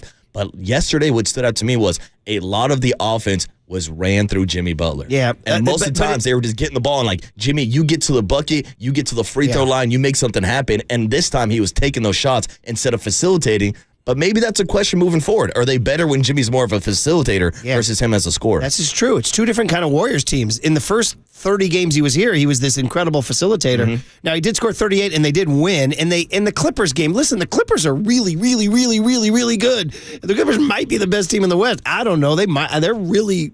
Just keep your eye on the Clippers. Yeah, that's a scary team. And that was an overtime game that came down to 1 possession, here and there. So I'm not going to knock the Warriors for losing to the Clippers in overtime. But he did score 30 in that game, and they lost. He scored 38 last night and came down to the final, but they were losing in the fourth quarter. Jimmy in the fourth quarter did not get it done as much as he did in the first 3 quarters. And I'm knocking Jimmy. He was fantastic last night, and they won the game. That's all that matters. He scored 38. But these are all sorts of stuff that we're going to talk about for the next couple of days. But right now, we're still glowing from the win. We're still taking calls at 808 KNBR and Sonoma Sun Devil. Nice handle, by the way, Sonoma Sun Devil. Good morning, Sonoma Sun Devil. What you got, buddy? How you doing? Hey, what's up, bro? Hey, Murph, I totally agree. Houston's going to be a super tough out. And, the Dubs are going to have to play their absolute best, which I don't really think they're doing right now. I want to point out, Butler's been incredible. We wouldn't be here without him. And that 38 last night was huge. But nobody's talking about the missed free throws. Oof. That game is not close. Yeah. If those, I don't know. I don't have stats. 28, 28 to 34. But Jimmy went 12 of 18. Jimmy went 12 of 18. Yeah, if he hits his free throws, he has a 40-burger. I mean, they shot 82%, which isn't terrible, but you're right. The 6 by Jimmy, that's what you're talking about. The misses are tough in a game like that. And else, I like people talk about, what's with the reffing in the NBA where Steph is absolutely mugged every time he goes out, and they're calling fouls on the Warriors playing other guards that way. I just don't get why they call the games differently for Steph. And I'll take your stuff off the air. Sonoma Sun Devil, you're right. And thanks for the call. Appreciate it. Yeah, Jimmy did miss 6 free throws. Steph, however, went 13 for 13. And to your point, Sonoma Sun Devil, actually, while we can knock Jimmy for missing 6, Steph's 4 free throws won the game at the end of the game. He didn't miss any of those. No, he was clutch. And it's the fact that Jimmy can get to the free throw line 18 times. And other guys into foul trouble. That's huge, too, especially when we're talking about the extra minutes and Steph Curry having double-digit free throws. And I've tried my whole life to just not worry about refs or umps calling 3-2 pitches on JT Real Muto or things like that. But I think to Sonoma Sun Devil's point, the way the Rockets are going to defend Curry, the refs are going to play a gigantic role. Because if they let it go, we're screwed. Because they're just going to wrestle him into oblivion. However, if the refs start blowing the whistles, because they're grabbing him and they're throwing him down, if they call him, now the Warriors are in business. Yeah, it kind of feels a little similar to our take, and I know the take that you shared earlier this week with Steph Curry and the turnovers. Oof, he didn't play last night. They were good about it. Yeah, they were good about it. But we even talked to Danny Emmerman about it yesterday, and he was like, yeah, this is year 16. It's kind of how Steph Curry plays. This is now year 16 of Steph Curry not getting foul calls. I've just kind of accepted it at this point. They're not going to change it overnight. They're not going to start calling it now when he's 37 years old. That's disappointing. He's never got the respect of the refs. I do want to point out, I've knocked them for turnovers a lot. They did great last night. Only 10. Memphis had 19, so salute to the Warriors for taking. Maybe they listen. They say, guys, Murph was really giving it to you this morning, man. Let's take care of the basketball. I love it. Jimmy and Steph yesterday. Let's go win one for Coach Murph. That was on the grease board last night. Things we got to do. We got to box out Edie. We got to make sure we get pods involved. And like Murph said, guys, take care of the basketball. All right, listen, it's hot. 808 KNBR is the phone number. We love hearing from you guys.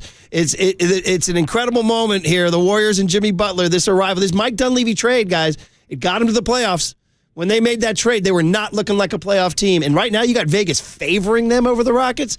But we got other people out there saying, I don't know, I don't like the Rockets. But there's a lot from last night with Kuminga and the supporting cast not really getting it done. And we got Batman and Robin and new songs about it, too. So stay tuned on KNBR 104.5 and 680, the Sports Leader.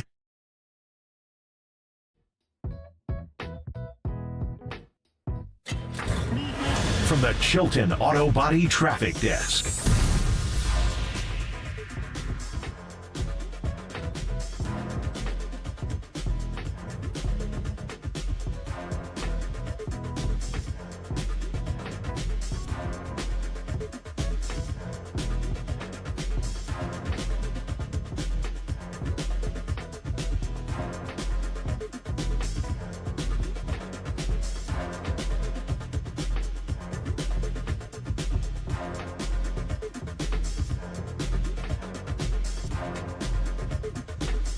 All right, good stuff at El Cerrito Honda, my 2025 Honda CR-V Hybrid. Love it.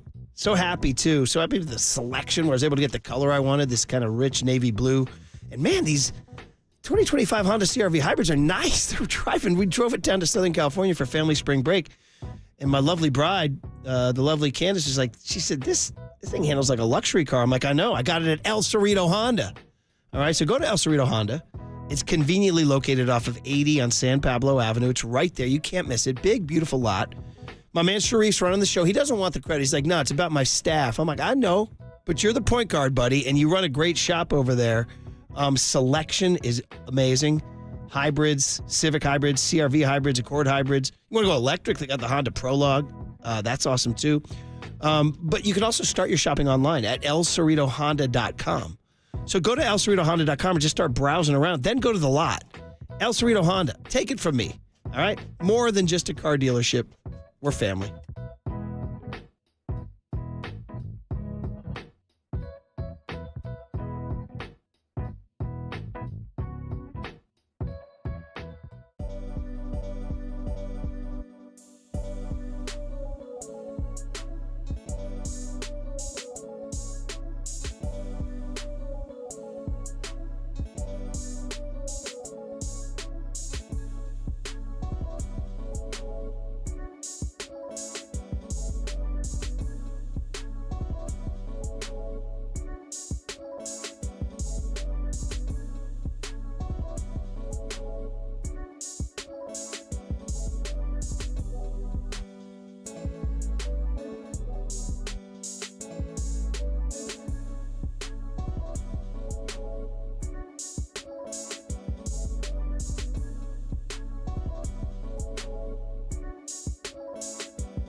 And now it's time for the Protect Your Assets Business and Technology Report with me, David Hollander.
It's time for producer Tony Farias to ask Murph and Marcus 3 questions of the day. I saw Murph and young Tony right before the kickoff, and that was awesome. This is What Did Young Tony Ask Today?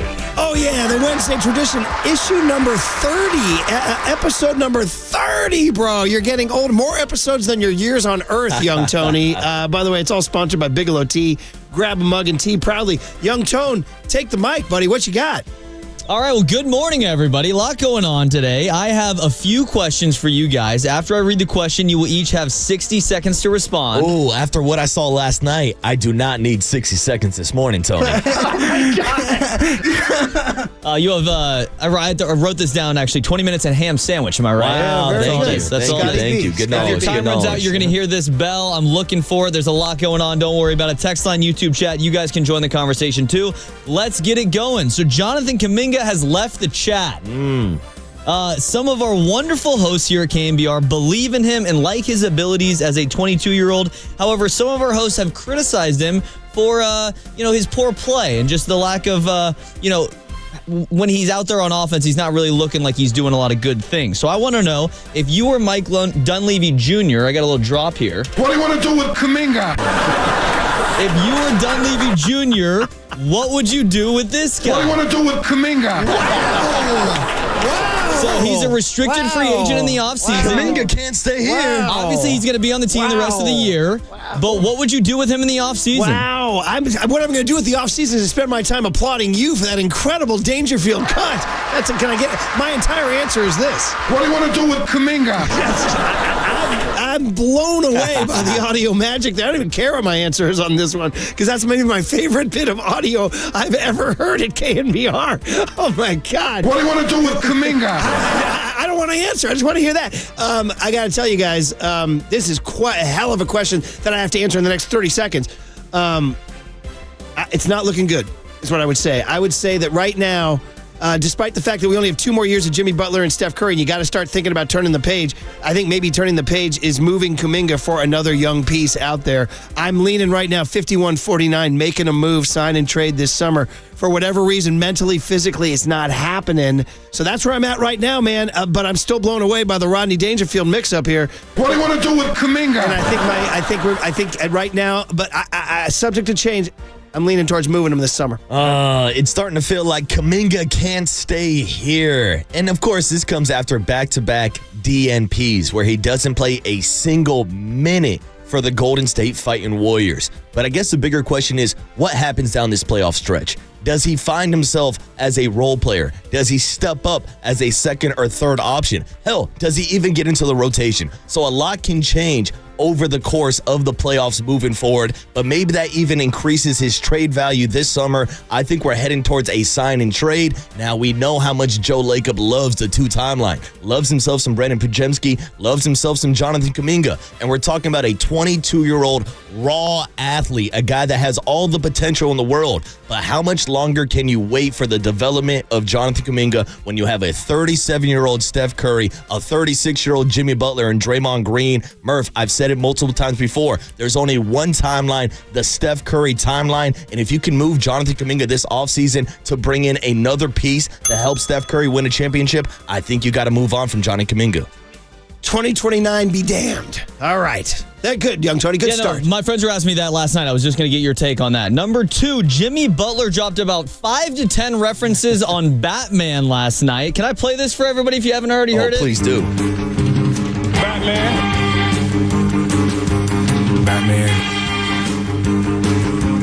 We got a hellified Batman and Steph. Jimmy's called you Batman about 4 times tonight. What? On interviews, on TV, on the podium, he's calling you Batman and him Robin. Has he done that to you? No, that's why I said, well, I hadn't heard that one yet. I get to play Robin. That's my Batman, and we got all the villains over there, Two-Face and Joker and Riddler. That's a Batman if I've ever seen a Batman. Always coming to save the day.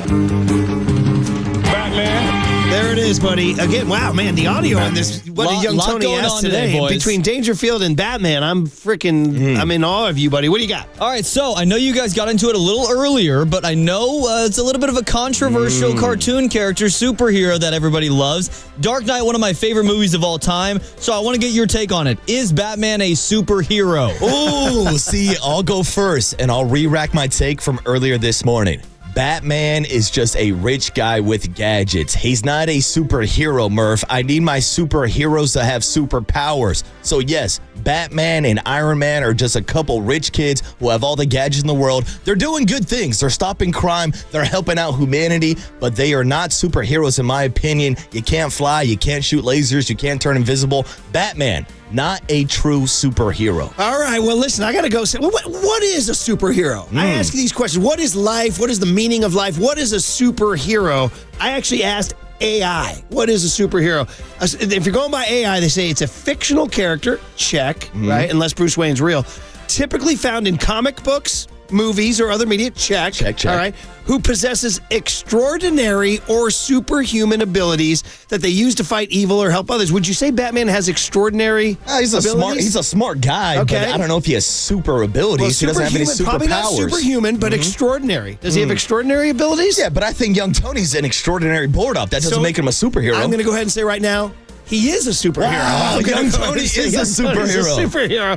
So I'm going to go ahead and say, my superhero. It also says they often have a distinctive costume, check. Okay. And a secret identity, check. So I'm going to go ahead and ride with the robots on this one, all right? The robot just told me what a superhero is. Plus, I think Batman's got a cool uni, and I always liked the show when I was a kid, so while I hear your cynical take from the bleachers, I'm going to go ahead and give Batman superhero status. Green check, yes. Solid text from 559. Wasn't Farhan and his computers considered a rich guy with gadgets? And a superhero. And he was definitely not a superhero. Definitely not a superhero. All right, come on. We got to get moving, buddy. All right, so number 3. This might be our last one. Warriors are off for the next 4 days as they prepare to face the Houston Rockets. A couple different stats here. According to StatMuse, Steph Curry is 14-6 against the Rockets in the playoffs in his career. In 23 games, the Warriors are 16-7 against the Rockets. 2 different stats, whatever. They're pretty good against the Rockets, but this is the biggest question. Considering how much they've faced each other in the playoffs, can we call this a rivalry? So 4 times the Warriors have knocked the Rockets out of the playoffs. The Rockets have not knocked them out once. I would say no. It's not a rivalry. I'd say there's a little bit of history. There's some fun history going back, of course, to the Mike D'Antoni, Chris Paul, James Harden days. Totally different cast now. It's like there's not a single person left from those days, whereas Steph. Now, if Steph was going against Chris Paul, James Harden, Mike D'Antoni, I would say so. So I'm going to say no. Plus the old line, too, for a rivalry, there has to be a little give and take. Houston's never beaten them. So while I do appreciate there is a little bit of history, a little bit of bad blood. Shout out Rick Barry as a Houston Rocket, by the way, back in the old days. Shout out getting John Lucas from the Houston Rockets. I'm dating myself, as always. But I'm going to go ahead and say that, no, sadly, the Warriors and Rockets, while having some fun history, is not a true rivalry, particularly because Amen Thompson was like 3 years old when this all happened. Yeah, and he was growing up rooting for LeBron James, but we'll address that on a later date. Murph, I kind of have a similar take where you can't really have a rivalry when it's been so one-sided. Now, I think from the perspective of the Houston Rockets, they're probably looking at it like it is a rivalry. If we're doing this radio show out in Houston, it's rivalry week, and we're getting ready for the fighting Golden State Warriors. But you're absolutely right. It has to go both ways. The Warriors have dominated this team, have dominated this organization. There's a little bit of beef. There's a little bit of smoke. I expect it to be a chippy and physical series, but this is not a rivalry until the Rockets win a series. You know who really made a rivalry was Daryl Morey. Like Daryl Morey, remember he said, I'm waking up every morning obsessed with beating the Warriors? He's not in Houston anymore. So, yeah, there is like the name, the Houston Rockets, at one time had major beef with the Warriors for sure. So there's something there. There's a little bit like when you're trying to start a fire, like I'm camping because I'm a bad camper, and I'm trying to start a fire and it's not working. So all I'm getting is like little bits of smoke off the sticks. That's the Warriors and the Rockets. There's a little smoke. There's a little tinder there. A little tinder. There's a little smoke. It's building. Now, Tari Eason, maybe he thinks there is, because this is what he said. Warriors, come out to play! Okay, so maybe now I'm getting a little more smoke. All I'm saying is Tari Eason better be careful what he asked for, because Luther found out what happens when you F around with the Warriors in that movie, young Tony. Nice work. Warriors, baby. Yeah, we know what happens in the end of that movie. Good knowledge, buddy. Oh, it's one of my favorite all-time movies. That goes way back to 70s. Oh, dude, I dressed up as a baseball fury for Halloween one time. What's this guy showing? You also yesterday quoted Sunset Boulevard, starring what's-her-face? I forget her name, the old actress. This guy's quoting Sunset Boulevard. I'm ready for my close-up, Mr. DeVille. DeMille. You're close. Yeah, close enough. Sorry. Give me credit. Yeah, I'm giving you all the credit. I'm ready for my close-up, I'm giving you 100% Mr. credit. Murphy. Do we have one more? Is that it? Oh, that's it. Great work. All Warriors themed. Let's get out. 559 said their day is ruined because Marcus ruined his favorite superhero. Say hello to the bad guy. Batman is not a superhero. Ouch. He's a super rich guy with gadgets. I'll give you a superhero. Mike Krukow, and then the big hit, Warriors and Rockets and Grizzlies, next on the Sports Leader.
There's no question we've got the best in the booth. That's why Murph and Marcus catch up with Kruk right now. On KNBR 104.5 FM and 680 AM.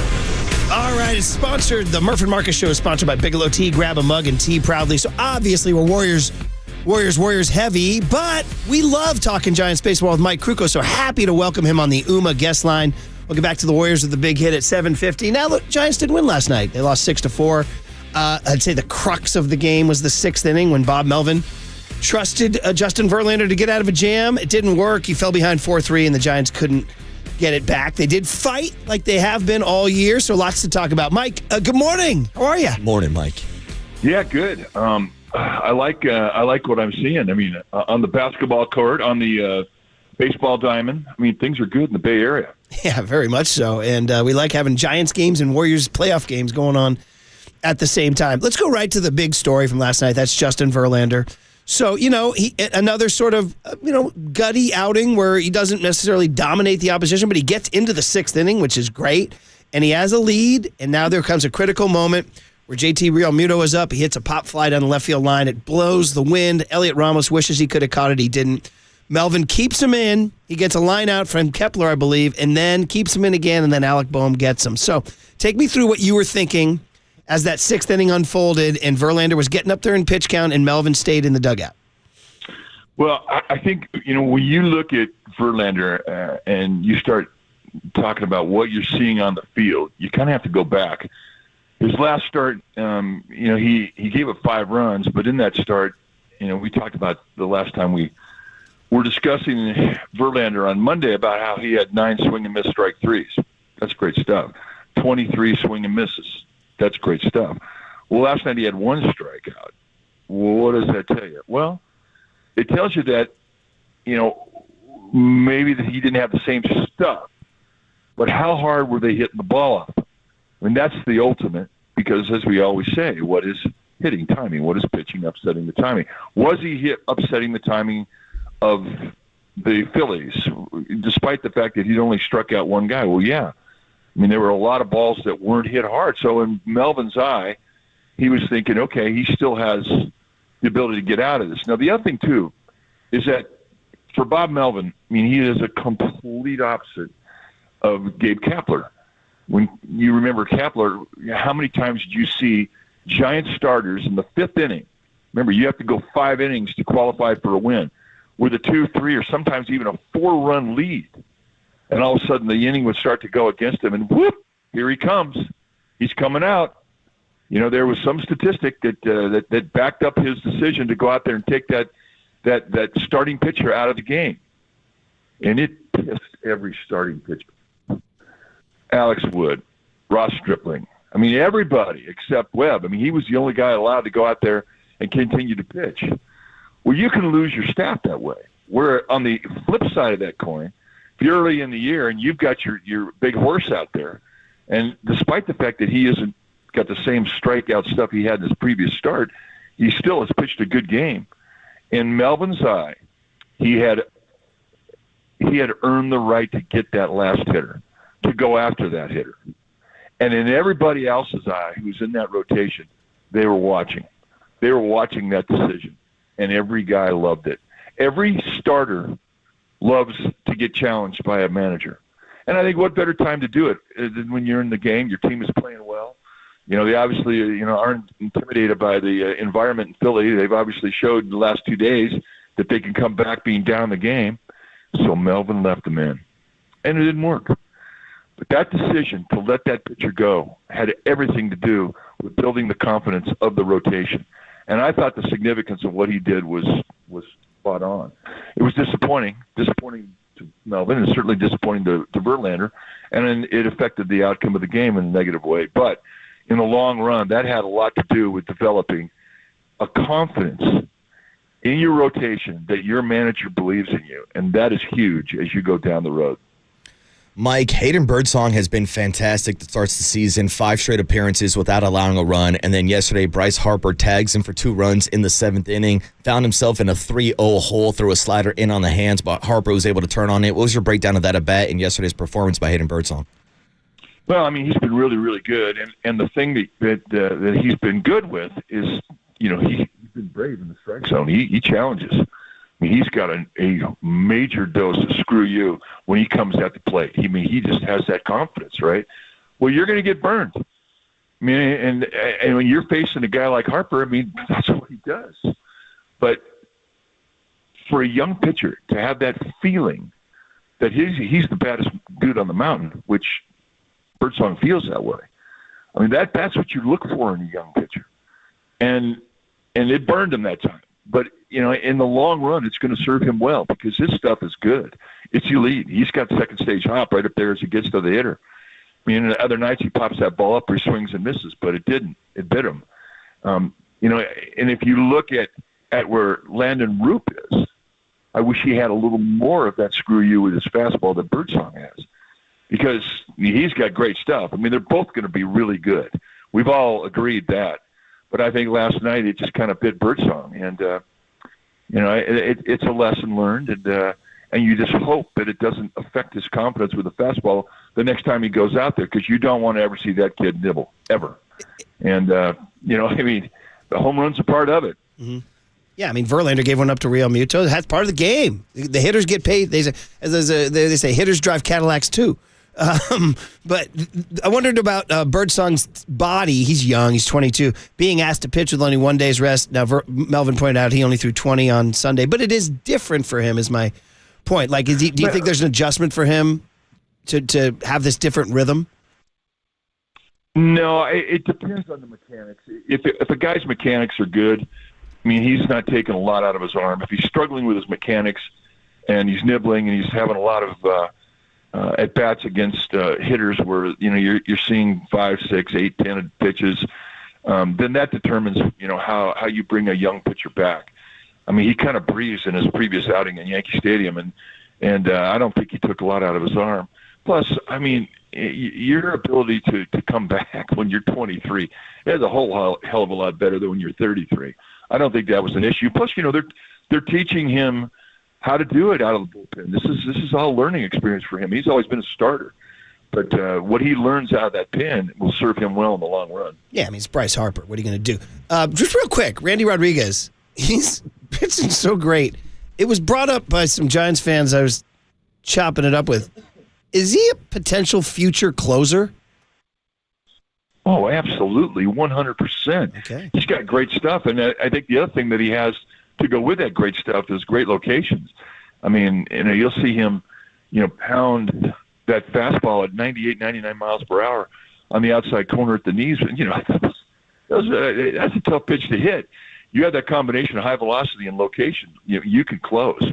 And then you look at the snap on his breaking ball. How quick is it? Does it have roll in it? You can't go out there with just a fastball.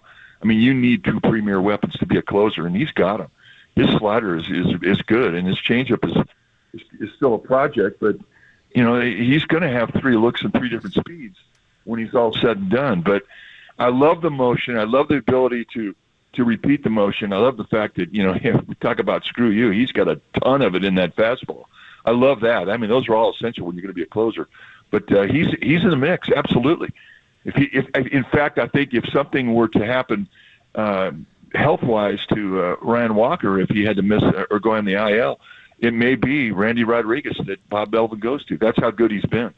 Mike, I wanted to make sure to circle back to Monday night's win against the Phillies and ask you about Patrick Bailey, because in the 7th inning, he had a beautiful frame job on an Eric Miller backdoor slider that kind of blew up baseball social media. A lot of people took to Twitter, mostly angry Philly fans, but a lot of baseball fans in general, complaining about why this is the reason why Major League Baseball needs the automatic ball strike system.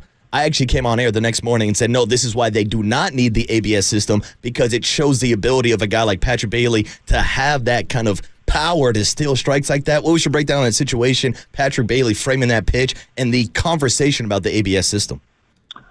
Well, I have mixed emotions about it, and I like your point that the catcher in the relationship with the umpire has always been intriguing in the eyes of fans. It gets talked about by the water cooler at the in the office. It really does. But what we saw in spring training, there were a lot of positives, and I think because of what we saw in spring training and what the success has been in the minor leagues, that eventually we're going to see that. I cringe to think that someday it's going to be a complete electronic strike zone. If that ever happens, I'll retire. And that to me is just disgusting. The umpire has to be part of baseball's personality. It's such a good one. And it if you want to tweak it with the automatic system, I think that's fine to a degree. I really hope they go baby steps into it. But I loved the fact that it was a strike that was brought about by catching technique, and you have a very, very elite catcher behind the plate with his ability to handle corners. I don't like this era of the grab and snatch type, where you see guys grab an outside pitch and snatch it literally a foot into the strike zone. To me, that's insulting. But when there is a softness about it and it enhances a pitch that gets a big out and wins a game for you, I just think that's very cool, and I hope that doesn't change. But it's a complete contradiction to what I said earlier. I do think there's a place for it. We saw it in spring training, and I think eventually it's going to be there. And Mike, last one is, since Marcus circled back to Monday, we didn't talk to you about the Tyler Fitzgerald game Monday. And then his quote after the game, that sort of is what you were saying about Bob Melvin and the staff bonding over his trust. It was a pretty strong quote from Tyler Fitzgerald after the game in Philadelphia. He said, "I'm just glad they stuck by me." He said, "Last year, I think I might have been gone." We were like, wow. So I don't know, your reaction to maybe the changing clubhouse culture. I mean, the Giants are 12-5. Fitzgerald made that public comment about not being trusted by the front office and the coaching staff. What was your reaction? Well, I think I never liked the shuttle. I never liked the young players being sent out because what it creates is the tightest ass in the history of the world when these young players get it to the big league level, and if they don't light it up initially, they're suspect, and they sense that. So what do? They press. And if you think about what is in that clubhouse, one thing you see consistently day in and day out, you see a support system from the manager, from the coaching staff. They're pumping these guys up. And they're telling these guys, you're doing things right. You have to be patient. The results are there. Keep trusting the process. And if you have a front office that's all of a sudden jerking these guys around after 10 at-bats, whoop, gone. Let's bring the next guy up. Let's see how he's, whoop, gone. Let's bring the next guy. See how, whoop, gone. Well, if you're a young player, you're never going to have that true belief that they believe in you. And you're going to think that every coach in there is full of you know what. And that's not right to a young player. You have to let them go. You have to, if you want to say there's a timeline on it, give them a month. Now, obviously, you get deeper in the season, and things change a little bit because of the need to win, depending on where you are in the standings, et cetera. But I think early in the season, especially, you have to let these young guys play. They have to believe that they have a chance, and if they initially fail, they'll have the right to right their ship. And I think this regime is a complete difference from what we saw the previous 6 years. They're 12-5, and Robbie Ray gets the ball. He's 3-0 with a 2.93 against mighty Aaron Nola, who has not pitched great to start the year. 0-3 with a 5.51, 3.45 first pitch. So really, really, really fun, Mike. Love talking about it. 2 more games in Philly, and then we'll talk to you Friday. Have a good one. That's it. Mike Krukow on the Giants and the Phillies today at 3:45, but back to the Warriors, everybody. 808 KNBR is the phone number, man. How you feeling about last night? Now, we've gone through a lot of emotions already in the first hour and a half. We've been thrilled by the win. We've been a little skeptical about the fact that it was only Jimmy and Steph. We've been thrilled by the win. We've been a little skeptical about the lack of Jonathan Kuminga. We've been thrilled by the win, and we've been a little skeptical about the young, long, physical, and chirpy, to quote Anthony Slater, Houston Rockets. All those things you can react to. What's your thread from the takeaway from the game? 808 KNBR is the phone number. What's your biggest takeaway from this thing? How you feeling about playoff Jimmy? How you feeling about the reemergence of Batman in our lives? It's all on the Golden State Lumber and Showroom text line, 415-896-KNBR. Big hit, Warriors advance. Next on the Sports Leader. Now, from the O'Donnell Financial Group Sports Desk. Learn more at ODFIGroup.com. O'Donnell Financial Group, because planning is a process, not a product. We are still giving away 2 single-day tickets to go see Metallica on June 22nd at Levi Stadium. Stay tuned through the 8 a.m. hour for your chance to win. When you hear the cue to call 415-896-KNBR. And if you're caller number 10, you will win. This is all brought to you by Live Nation, and you can find official rules on KNBR.com.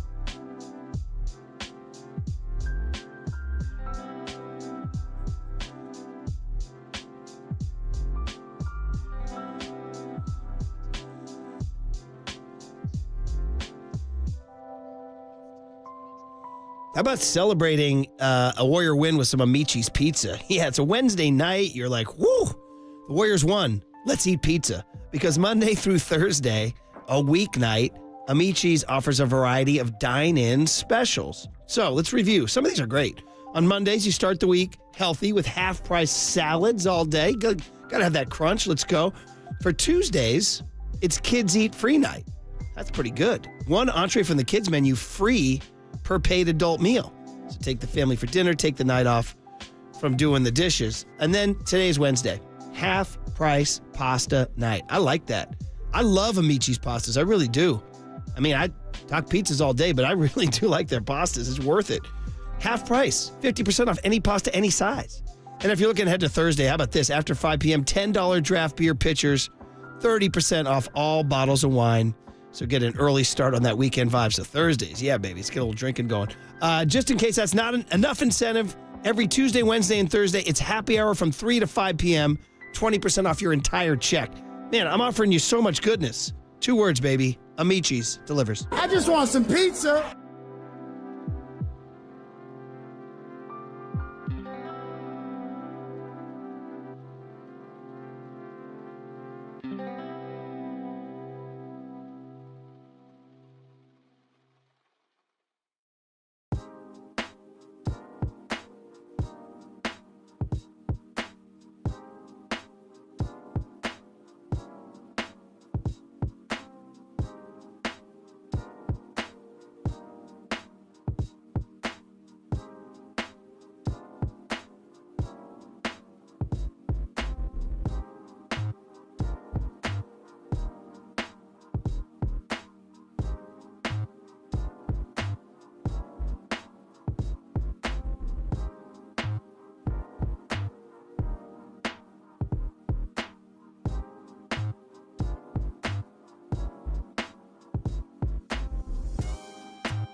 it now.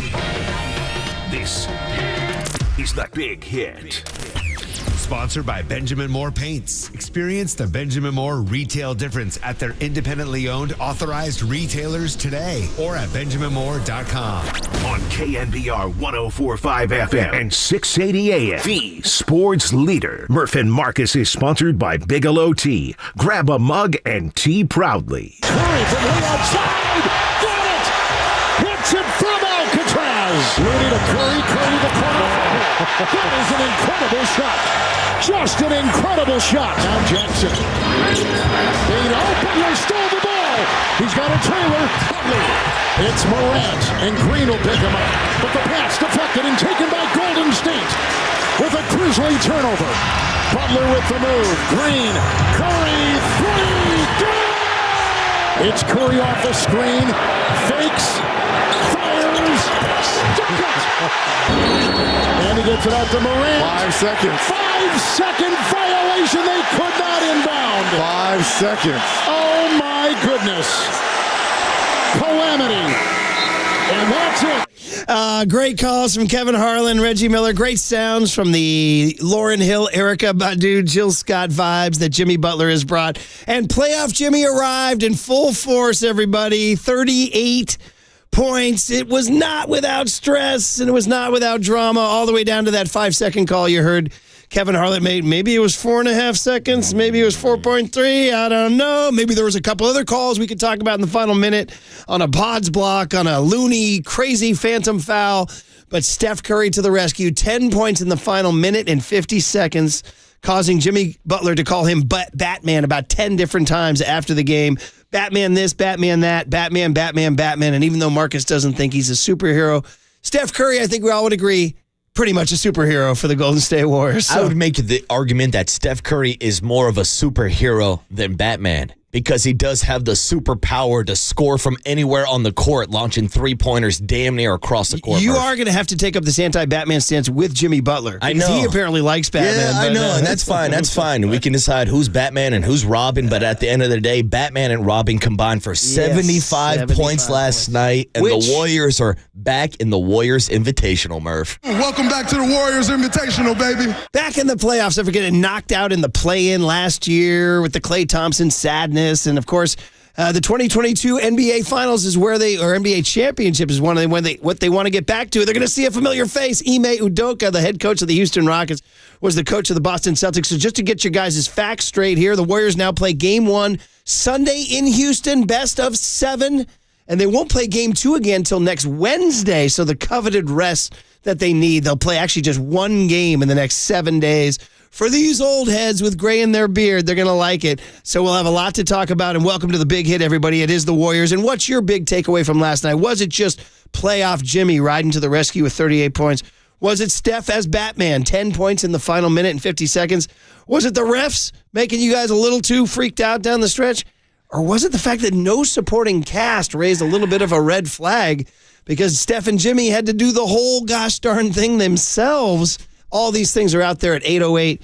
KNBR is the phone number. 415-808-5627 is the Golden State Lumber and Showroom text line. You are listening to KNBR AM and KNBR FM San Francisco, the sports leader, a Cumulus media station. I do want to get some of this great sound out from after the game.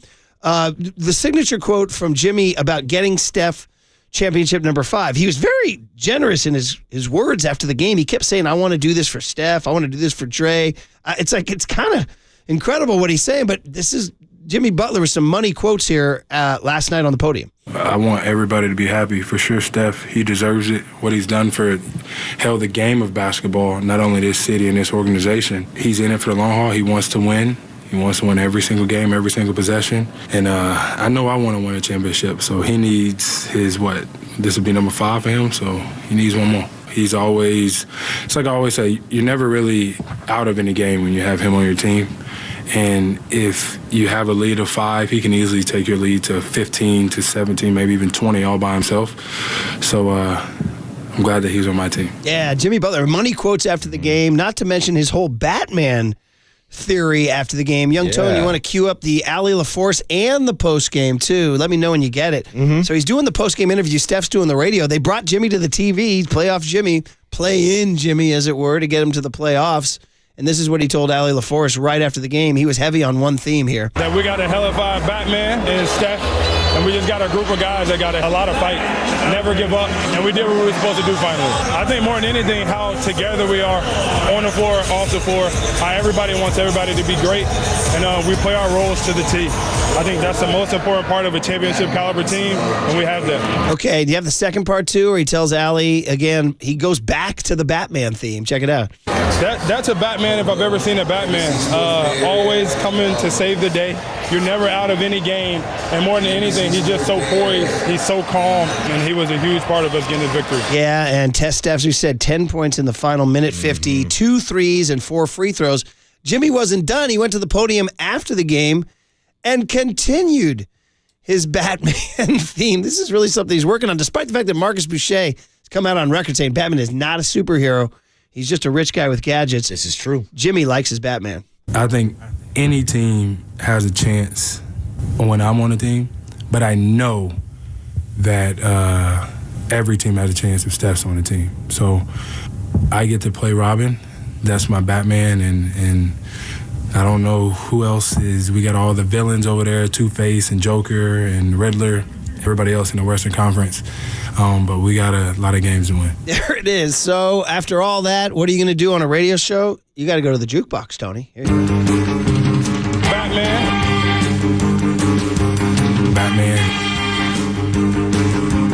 We got a hellified Batman and Steph. Jimmy's called you Batman about 4 times tonight. What?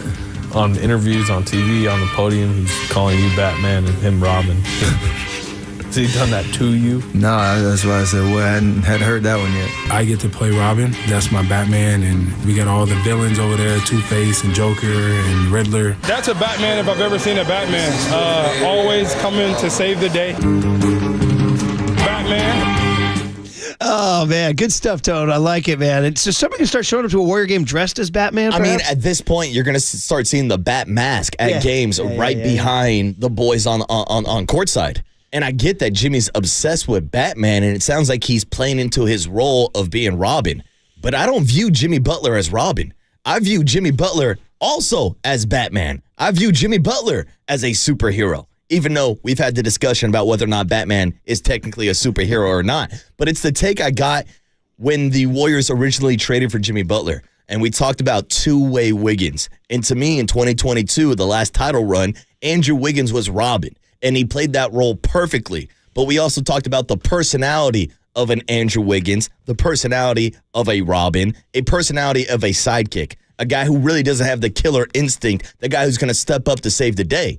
In my opinion, Jimmy Butler is a guy that can step up and save the day. He can be Batman. Two Batmans. So now we got Batman and Batman from different universes now colliding in like a crossover. Do you think there's something psychological? What would Freud say about Jimmy wanting to make Steph Batman and him Robin? What's going on like psychologically? Is he just trying to prop him up, or does he just truly feel that way? Or does he more comfortable calling himself Robin? I don't know. I'm just throwing that out there. Yeah, maybe he wants to be the sidekick, but I don't know. Let's be honest, like as Batman himself, he has not won the NBA Finals. Now, he's made great playoff runs. He's made it to the NBA Finals in the bubble year. Where he's made Batman. It out of the play-in, where he had to be Batman for the Miami Heat. He doesn't need to be the superhero anymore because Steph Curry's on the court. And that's what I loved about that original quote that we played. Hearing Jimmy say, I want to get Steph Curry his 5th ring. No, Dub Nation wants to get Jimmy Butler his 1st ring. And it seems like they're on the path of at least making it happen. It seems a lot more realistic now with Jimmy Butler on the roster. There's so many great texts today. You guys have been amazing. We have been remiss on reading them. The Golden State Lumber and Showroom text line and calls. 808-KNBR is the phone number if you guys want to get in. Some of these, 831 just says, all caps, boom, kapow. You know that from the old Batman show? Wham! When they would do that. And here's a great one, Marcus, for you. 415 says, well, Steph Curry is also a rich guy with gadgets. Quick release, lethal range, and impeccable handles. That's pretty good. I like that, too. He's got a lot of gadgets. 408 says, do you remember when we all thought he called him Himmy, would be a locker room problem? This guy is an incredible talent on the court and just as good on the mic. He says all the right things, seems to be the ultimate team guy. Houston, you have a problem. So people say, well, why do you have all these bad exits? And I think generally it was about money. And he got paid. Joe Lacob gave him his money. Money and also playing time and kind of the shift in strategy that Pat Riley and Spo were implementing down in Miami.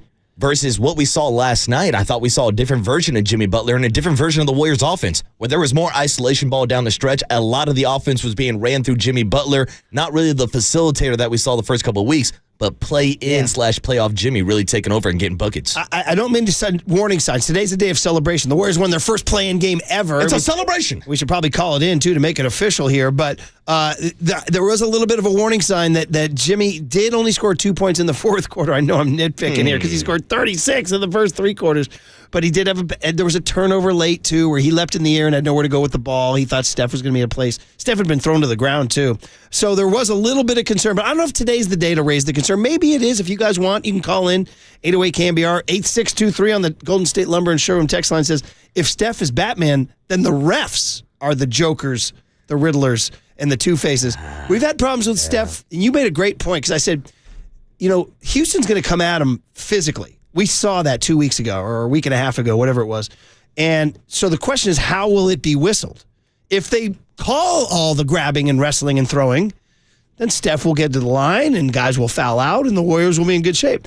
But you pointed out, for 16 years, they haven't called. Are they going to change now? Like, it's not even really worth talking about anymore, in my opinion, because this is kind of the outcome that we all expect. We go into games knowing that Steph Curry is going to be held left and right. He runs around on the court. You mentioned last night, 2.9 miles on the court, just running around. That means guys are just hanging onto his coattails, trying to slow him down. But we've seen this now for 16 years. He's 37 years old, still arguably in his prime with the performance that he's putting up, but he's still not getting the foul calls, and I don't expect him to start showing up anytime soon. He did get to the line 13 times and made all 13, by the way, and he did it by getting open on a couple of inbound miracles down the stretch, too. Let's not overlook him getting open on that double team to get fouled and get those free throws, too.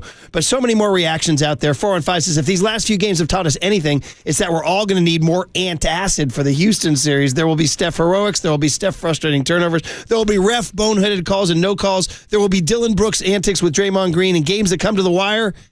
And I love it all, says 415. Bring it on. Bring on Dylan Brooks and Penguin. That's good ball. Dude, 209 says Pods looked a little lost last night. He needed to get his head right. This is not the regular season anymore. These games are different. I did notice in the final 3-4 minutes, he had an open three and he didn't pull the trigger. He didn't look confident. He was 1 of 7 from the field. Then he decided to try to do something fancy in the key and he turned it over. And it's like, okay, kid, this is new for him. Definitely. Also, Buddy Hield has only played in 4 playoff games in his life, and he only had really 1 game of note. He scored 20 in 1 game. So he doesn't have a ton of playoff experience either. These are guys who need to take the load off of Steph, and they didn't last night. Yeah, and we're talking about also the inexperience of not just the younger guys on the Warriors roster, but think about the inexperience in the next matchup against the Houston Rockets. That's going to be something to keep an eye on, but you're right. Brandon Podziemski needs to be better. Only 3 points yesterday. I thought he had a great defensive block down the stretch that was called a foul. We can get into that also in the refs and all those missed calls down the stretch. But Pods had been playing his best basketball the final couple weeks of the season. Like, we're talking about the way that Jonathan Kuminga can't fit in with Jimmy Butler. That has not been the case for Pods and Jimmy Butler. Hell, their most successful lineup this year is the lineup they started last night with the small ball lineup with Moses Moody and Pods in it. I think Moses and Pods need to be better offensively. They need to take advantage of some of those open shots with the gravitational pull of a Steph Curry. I expect them to be better in the next series. Again, first time ever where they have this kind of stress, this kind of pressure in a play-in matchup. But we'll see how they played later on in the postseason. 510 says, I can't help but think that last night Jonathan Kuminga could have helped on the boards and in the paint.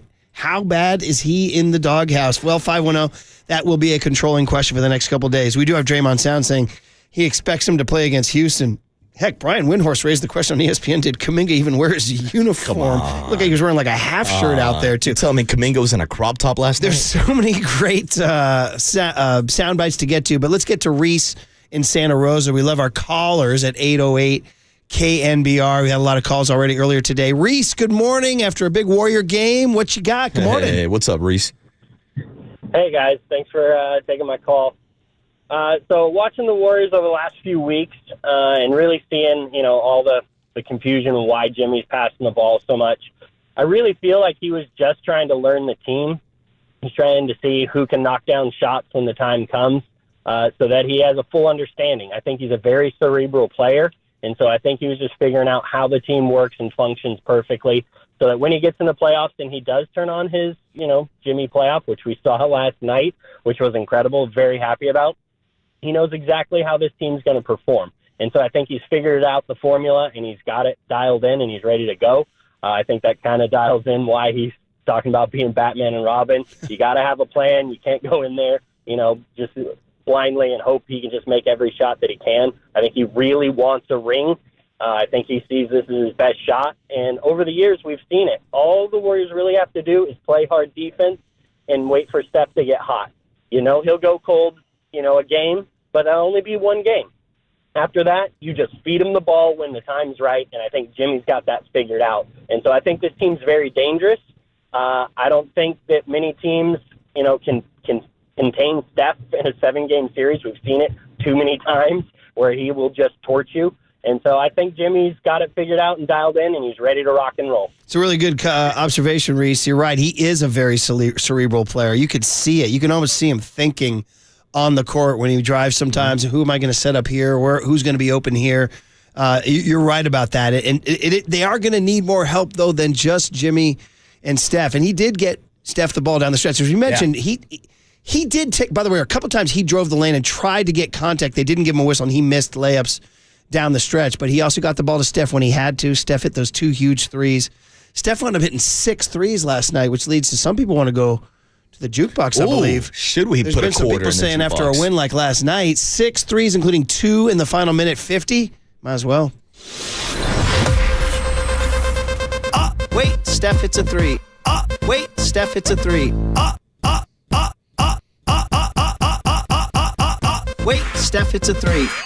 Wait, Steph hits a 3. Steph hits a 3. Steph hits a 3. Steph hits a 3. Wait, Steph hits a 3. Wait, Steph hits a 3. Wait,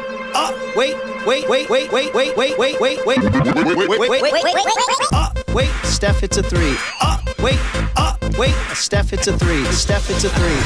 Wait, Steph hits a 3. Jeez, man, it never ends. Was it Copes or Shannon Kaler? I don't know. I think it was Shannon years and ago. the Digital Boys. Great work and a great call-in by Reese, too. I absolutely agree. We've seen a different version of Jimmy Butler over these last couple of games where Jimmy is now taking over the offense. They're running it through Jimmy. But when it was time to get the ball to Steph Curry, he got the ball to Steph, and Steph had a great fourth quarter, 15 points last night in the fourth quarter alone, and he was the one to seal the deal. 831 text in, Golden State Lumber and Showroom text line, wants to point out that Quentin Post looks like he's ready for the postseason. I agree. I think he played pretty comfortably last night. He's not the best.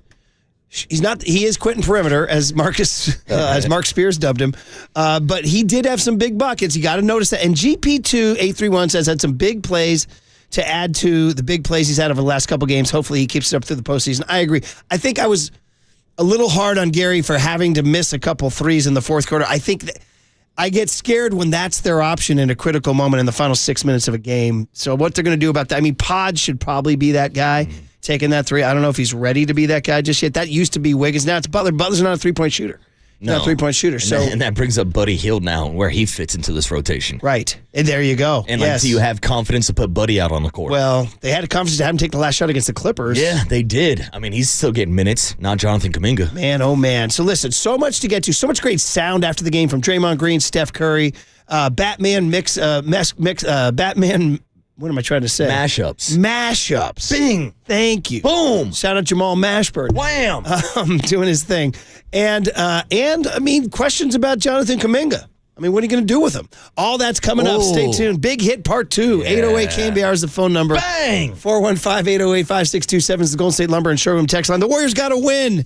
121-116. They advanced to the playoffs. They're back where they wanted to be at trade deadline when they made this big move. They go to Houston on Sunday for Game 1, and we're here for it. On KNBR 104.5 and 680, the Sports Leader. What do you want to do with Kuminga?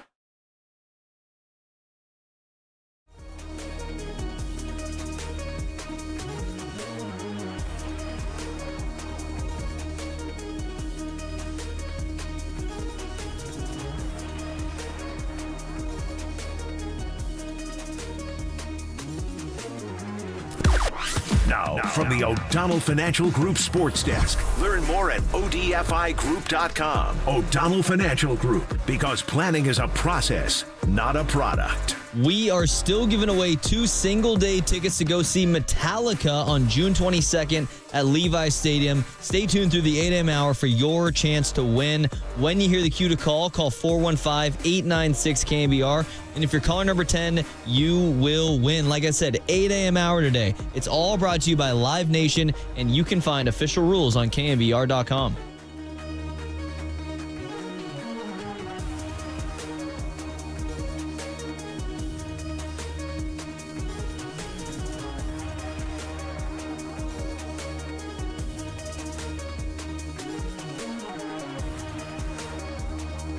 All right, River Islands, the good life. Let's go meet out at the boathouse and talk about the Warriors, right? You get a beer, get a sandwich, watch some games, listen to some tunes. They got a great restaurant bar out there on the water. Then we go check out River Islands and all the homes. We're going to discover the islands together. River Islands celebrating 10 years as the most amazing lifestyle community in Northern California.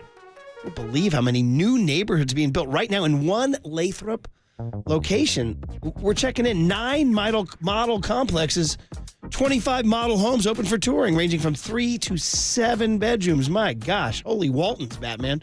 Some of the homes are built alongside lakes. One collection has views to the San Joaquin River. Other neighborhoods offering proximity to parks or right near River Islands High School. Let's go Riptide. Let's get it done.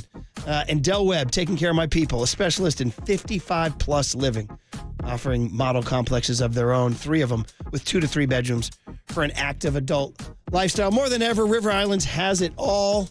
Price from the $600,000 is just over $1 million. Go to riverislands.com. See for yourself how the good life can be your life. And hey, I'll meet you at the boathouse. The good life.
And now it's time for the Protect Your Assets Business and Technology Report with me, David Hollander.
Listen to the sports leader anywhere, anytime. Download the KNBR app. Murph and Marcus continue live from the KNBR Casino Matrix Progressive Jackpot Studios. Casino Matrix. Progressive jackpots are here. Where are you? Just drop in. 1-800-GAMBLER. Murph and Marcus is sponsored by Bigelow Tea. Grab a mug and tea proudly. I want everybody to be happy. For sure, Steph, he deserves it. What he's done for hell, the game of basketball, not only this city and this organization.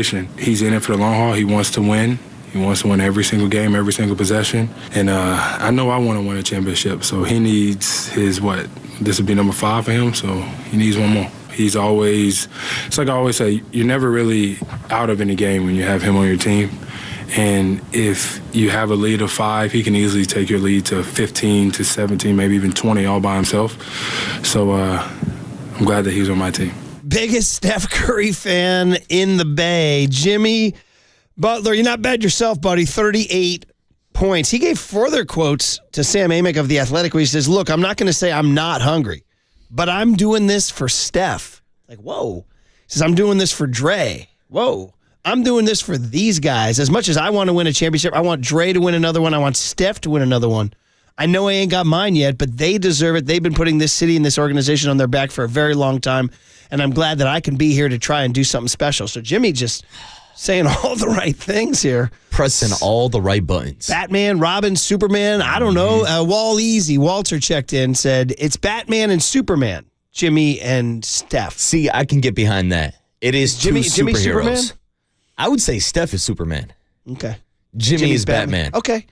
But Jimmy wants Steph to be Batman. Yeah, that's true. He wants him to be Batman Jimmy badly. really was working this bit. I like the idea that we're in an alternate universe because, comic books have like thousands of different universes where there's like different stuff having on. There's like good Spider-Mans and evil Spider-Mans and stuff like that. I like to think that we're now in a universe where there's 2 Batmans in town. We need to call Howard Bryant. First of all, we need to call Howard Bryant just in general. Because when you talk to Howard, you always learn something about life. He's such a great observer. But Howard is the biggest comic book geek I know. Huge collector, monster collection, has deep and heavy thoughts on superheroes and their place in the pantheon. We'll have to get him in. You know who else is a pretty big comic nerd? Oh, yeah. Copes is into his comics. Well, how does he feel about your Batman take? Oh, he'd probably get pissed off at it. But I stand 10 toes down. Batman and Iron Man. I saw a couple of people on the Golden State Lumber and Showroom text line asking, Waterboy, do you think Iron Man's a superhero? No, I don't. I think he's another rich guy with gadgets. So wait a minute. So does in some way, are you... you're just describing them, but are you also criticizing them?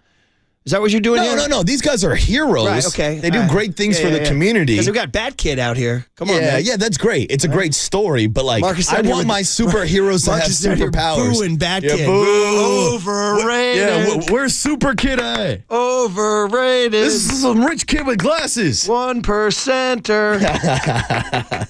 And Batman's like, 1%ers are people too. Yeah, I know. It's a spicy take. I just think when we're looking at the hierarchy of superheroes, Batman is not a superhero. When I was a kid, we had the TV show on. It was a weird show. I have to tell you guys, it was weird. It was like on a sound stage. The props were kind of weird. They were all in their tights constantly. It was a little weird. But I always liked the color scheme. I thought Batman had a cool color scheme.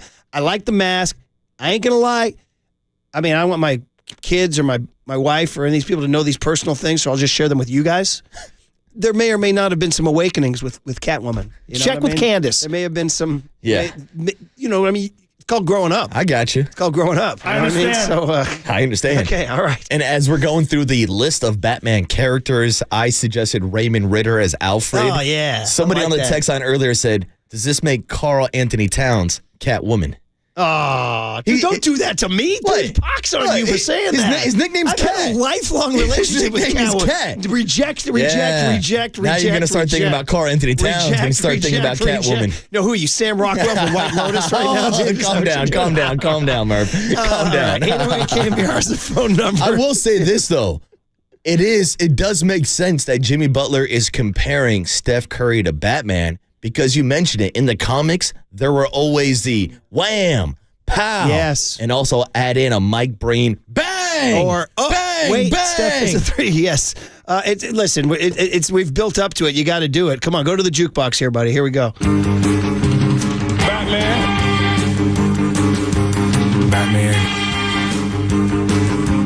We got a hellified Batman and Steph. Jimmy's called you Batman about 4 times tonight. What?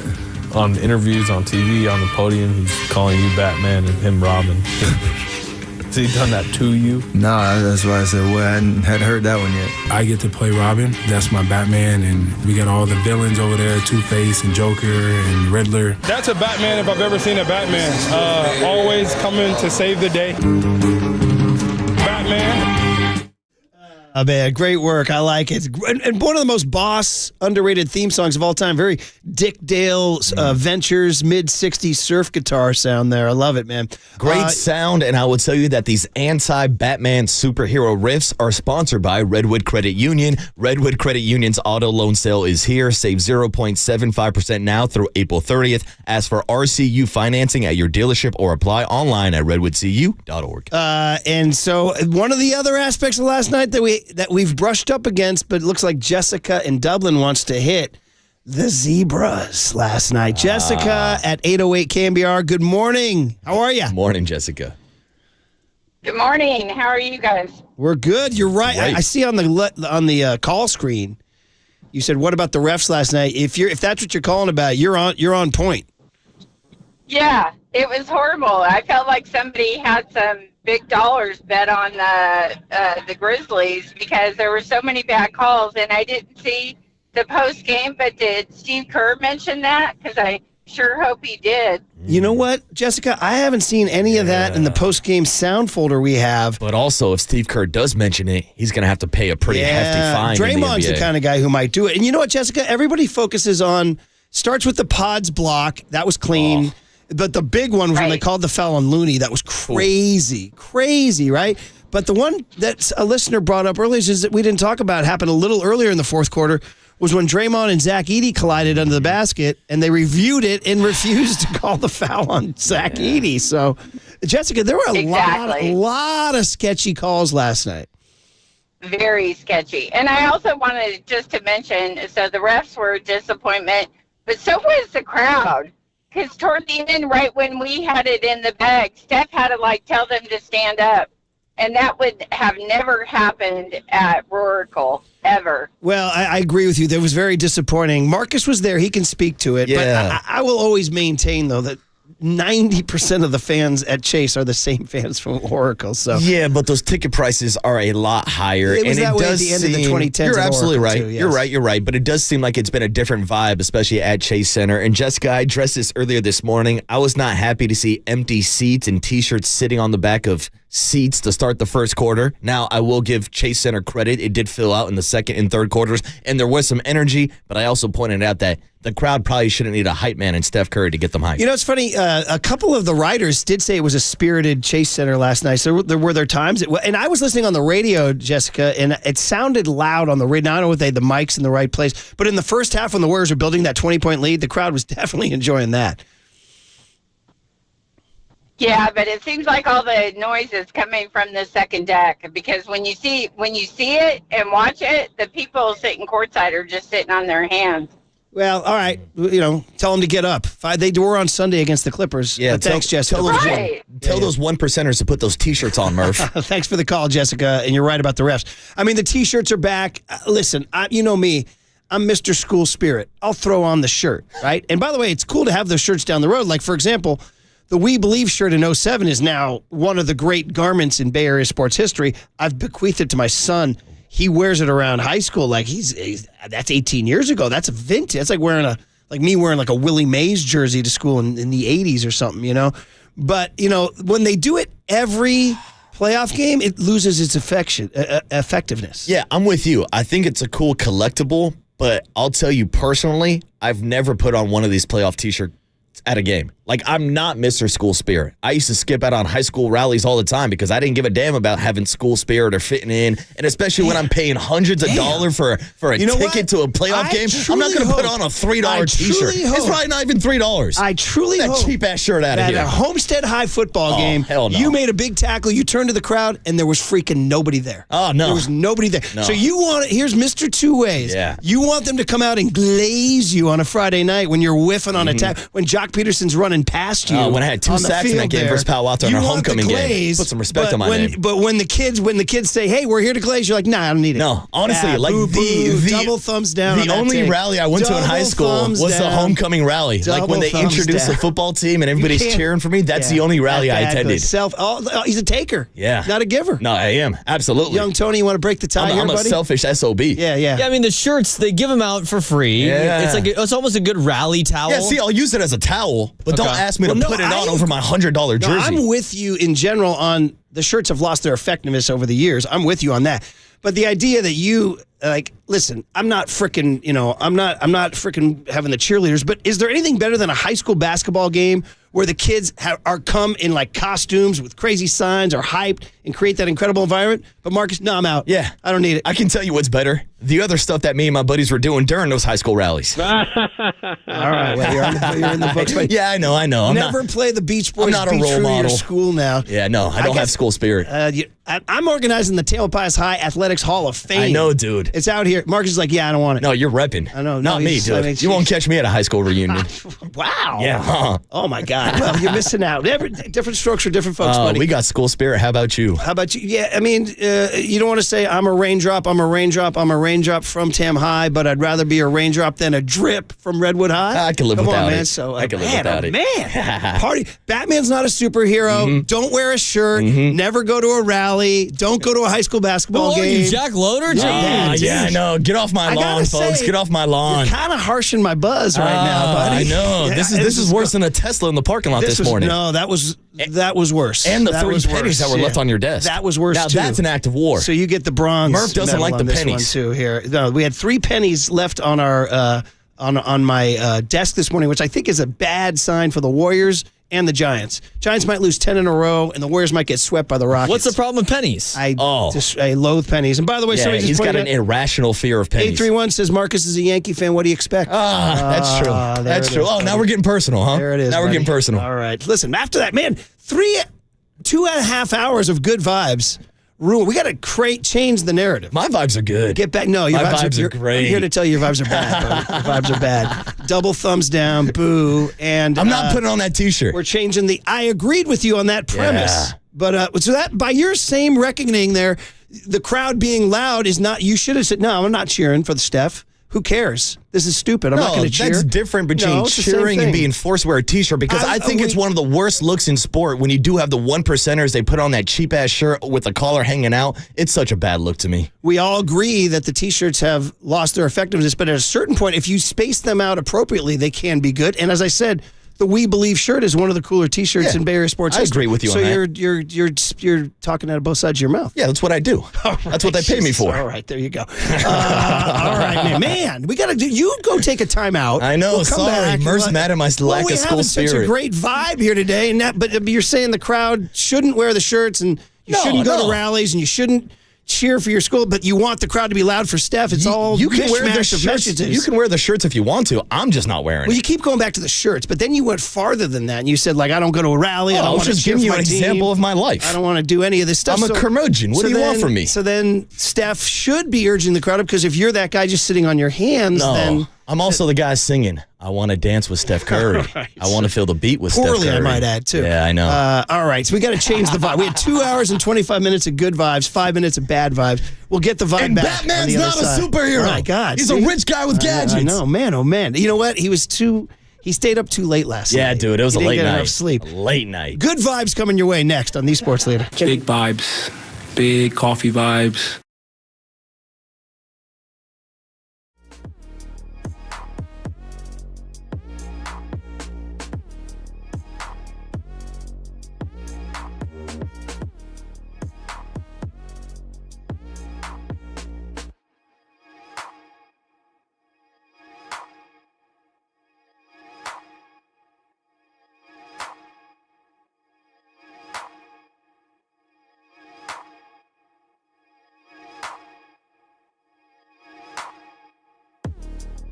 All right, let's talk about Marin Health, world-class healthcare right there in the North Bay. Come on, man, Marin Health, not just the closest medical care, but the best. With a cardiology team that delivers treatment twice as fast as the national average, a world-class maternity care center with doctors and midwives available 24/7, an accomplished orthopedic team to get you back on the trail, and a partnership with UCSF that expands our world-class capabilities. It's all right here to get you closer to being at your best. Marin Health, world-class care, closer than you think.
All right, everyone, chill. This is the cooler He's bitten a cooler of content. Cornucopacious of joyful news. We might be on to something. Yeah, baby! Murph and Marcus is sponsored by Bigelow Tea. Grab a mug and tea proudly. All right, Cooler of Content sponsored by Marin Health, of course, with top physicians, surgeons, and clinicians right here in the North Bay. Marin Health puts you closer to your best health, world-class care, closer than you think. What do you hear? Second time we've used this one, huh? You're running out of because Metallica doesn't have any other songs. Well, dude, there's a lot going on in the break. I got you. Throw me a bone, buddy. I will. I'll throw you. Throw me a freaking bone here, says Dr. Evil. Single day tickets, 2 of them, to see Metallica with Pantera and Suicidal Tendencies, June 22nd at Levi's Stadium. Single day tickets are on sale now at livenation.com. A few months away from the kickoff of M72 2025. Single day tickets for the no repeat weekend shows on sale now. Levi's concerts. Midfield in the round with the Snake Pit in the center of the stage. I told you the story about the Snake Pit and the LA Cobras yesterday. I'm in the Snake Pit, dude. So, by the way, they're going to play the Angels this weekend. You know, that's his baseball team, right? So attendees will have a complete 360-degree view. Caller number 10 at 415-896-KNBR wins 2 tickets to see Metallica. Whew! Long read to get to the cooler of content. Now, on the whole hilarious end of the segment there, the best was the guy who just said... Here's 4 and 5. People that don't put on the shirt usually have a history of being forced to wear a uniform in prison. That made me laugh out loud. I've told you about trying spread in those prison shoes, Murph. Oh, man. I've always had a problem with authority. Very, very good. All right, man. He doesn't have a problem with the cooler of content, though. Not at all. Here we go. Starts with, well, do you have the video? Do you want to do that one first or no? You don't want to do the video first. Okay. We'll move on to just some stuff from last night after the game. Draymond Green. Let's start with this story about Draymond and Trace Jackson Davis. It's a story that we haven't talked about all morning. I mean, it's not a huge story, but it's something. I mean, Warriors got out-rebounded, by the way, 50-39 last night. They got out-rebounded by the Clippers, too. The Rockets have Şengün and Steven Adams, so it might not get any better anytime soon. Maybe Trace Jackson Davis could help you with a rebound, but Steve Kerr has other ideas. TJD has to be like Kuminga and just sit there and not play. But Draymond Green wanted to point something out after the game. This is at the podium late last night. I want to mention something that I saw today that no one will give a about. Sorry. Trace Jackson Davis did something on the bench today. He didn't play in the game. There was no seats left on the bench. Quentin Post said, Trace, can I get that seat? And Trace just got up. And a part of me was baffled that he got up for the rookie, because the rookie, if there's no seat, you sit on the floor. He just got up and gave him the seat. And I walked over to him and I said, that's one of the most selfless things I've ever seen a teammate do, because 99% of the time, you're going to be like, you can go sit on the floor, Rook, or go find a seat somewhere else. But he knew he wasn't part of the rotation, and yet the rookie was. They're playing the same position, and he got up and he literally got up and went and stood in the tunnel because there were no seats. And so I just wanted to put that out there, because that, to me, like, that's why you win games. It's chemistry, it's selflessness, it's togetherness. And I just thought that was a huge moment, and nobody else saw it except us three. And so I wanted to share that, because I thought that was a really big moment for our bench, that, you know, you can make him sit on the floor and nothing happens. Or you can get up and boost confidence in him and he go back out there and hit a three. And I thought that was special. Interesting story. I mean, I didn't know the politics of the bench. First of all, hey, Joe Lacob, can you give the bench enough seats? Yeah, why are there not enough chairs? Let's start with that. We can move on to the other parts of it later. You know why? Because he's selling tickets. Yeah. Now, you want to talk about beef, negative takes? I've hated how they're selling seats right next to the players and the coaches. Like, but let them be the players and the coaches, man. I don't need some freaking, whatever. I'm going to insert affluent Bay Area suburb here, couple sitting right next to Kerr when he's trying to draw up a play. Yeah, but Murph, they need more chairs to put T-shirts on. There you go, buddy. Look at you, not letting go. I'm riffing. Let him riff. So anyway, it's interesting. I didn't know, first of all, like we said, that they wouldn't have enough seats. Second of all, here's the other part. You want to keep riffing? Maybe they could cut an assistant coach or two. What, they got about 18 of those? Yeah. My God. There's a bunch of coaches. That second layer of coaches, I'm like, bro, what do you do here? Yeah. So that's interesting. And Trace Jackson, it can't be easy giving up your seat and going stand in the tunnel. Well, I mean, my gosh. Especially to a guy that took your job, took your minutes, took your spot in the rotation. Yeah. I mean, we've had a bunch of people ask over the last couple of months, why is TJD not getting playing time? Well, the answer is Quentin Post, a.k.a. Quentin Perimeter, because of how he can space the floor offensively. TJD cannot do that offensively. Now, it is a good question whether or not they would use his size and athleticism and his kind of rim protection ability in this series against the Houston Rockets. So maybe he does get a few minutes, or maybe he's in that Jonathan Kuminga, Pat Spencer rotation at the end of blowout games and really doesn't play a big role. Can somebody get him a seat? Well, my question. Here's the thing. If you want to continue riffing, you notice that Quentin Post didn't go up to Jonathan Kuminga and ask for that seat. Might as well jump to the Windhorse one then now, because you mentioned Kuminga. This was surprising. I was driving in this morning before I found that Tesla taking up 2 spots. And the pennies on my desk here. Those damn pennies. Brian Windhorse was riffing on how Steve Kerr has just abandoned Jonathan Kuminga. And he made this observation. I did see late in the game, they cut to the bench, and I saw Kuminga, and he was wearing what looked like sort of a strange warm-up. It didn't look like almost like a practice T-shirt or something. Windhorse noticed it too. Steve Kerr has abandoned Jonathan Kuminga. Didn't play him in this game. I'm not even 100% sure Kuminga had his uniform on. I was like watching this. He had a warm-up on. I'm not sure he had his uniform on. I think he was not thinking he was going to play at all. I don't know about that decision because I think they're going to need him. So I think this is going to be a huge battle for a long series. I mean, let's be real. The guy's probably wearing his freaking uniform. Yeah, he's got to be wearing his jersey. I mean, bro. This has got to be a riff, right? I hope so. I mean, he said it on ESPN. Cuts coast to coast, baby. Well, that's the question. Was TJD wearing a uniform when he gave up his seat to Quentin Post? I'm going to say TJD, yes. Yeah, because he didn't play either, yeah. And for the old Happy Days crowd, yes. Remember when Ralph Malph wore blue jeans under his sweats? They put him in the game. He tore him off the jeans run. He goes, I never play. So anyway, there you go. This has happened before. I had a buddy who I was playing college ball with, and he thought he was in the starting rotation. So he was sitting in the dugout with a pair of Jordans on, not ready to pitch. Next thing you know, our coach calls for him to come out of the bullpen, and he starts to panic because he's in Jordans, not his cleats. And by the time that he finally put his cleats on, our coach ripped him a new one, and he didn't pitch for like another couple weeks. How about that? Did not enter the game. Kids, here's an idea. Wear your uni. Yeah, you got to stay ready so you don't got to get ready. There you go. Very good. So anyway, Brian Woodhorse raises that crazy question. So 2 different signs of bench presence. TJD being incredibly generous, but man, that's his tough. He said took his gig and his seat. Yeah, but it shows the team chemistry. Girl, is he? No, I hope not. Right, I hope not. Stay away from his girl, Mr. Steal Your Girl, Quentin Post. Who knows, Murph? But it shows good chemistry. It shows the golden vibes. And I think this actually shows good leadership by Draymond Green, which I know is always a sketchy topic when we talk about Draymond being a leader. So. But here he is pointing out something that a lot of people did not see happen and giving credit to the younger guys. The follow-up question should have been said, cool story, Draymond. Was Kuminga wearing his uni? Yeah, so was Kuminga wearing a crop top last night? Here's a guy who wore his uniform, Steph Curry. We have a video for you YouTubers, Twitchers, and Twitterers. And if you're in an audio car, Steph Curry after the game walking down the tunnel. It's a roller coaster ride to get there, but we got a playoff series. Let's get to it. It's what we asked for, and we had to go earn it. So it's nice to win a playing game, too. Meaningful basketball.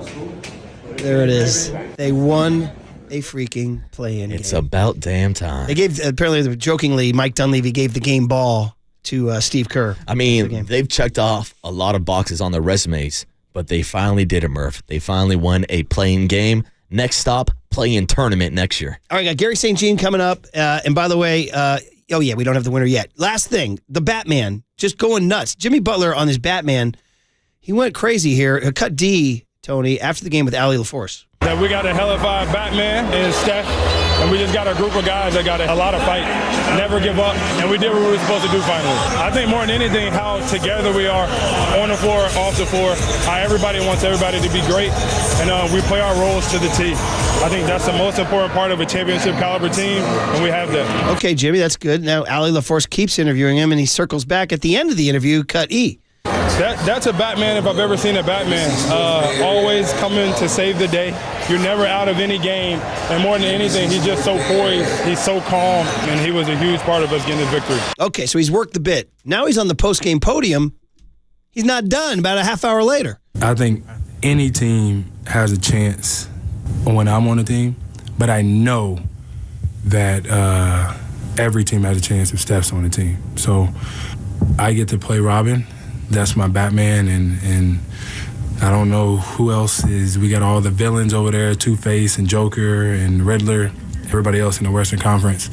But we got a lot of games to win. He was hot last night at the podium. He was money. He was money on the floor, scoring 38, and he was money at the podium with his Batman thing, inspiring this. Batman.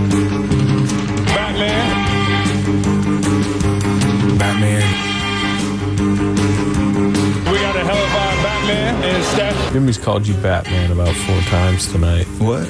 on interviews, on TV, on the podium, he's calling you Batman and him Robin. Has he done that to you? No, that's why I said, well, I hadn't heard that one yet. I get to play Robin. That's my Batman, and we got all the villains over there, Two-Face and Joker and Riddler. That's a Batman if I've ever seen a Batman. Always coming to save the day.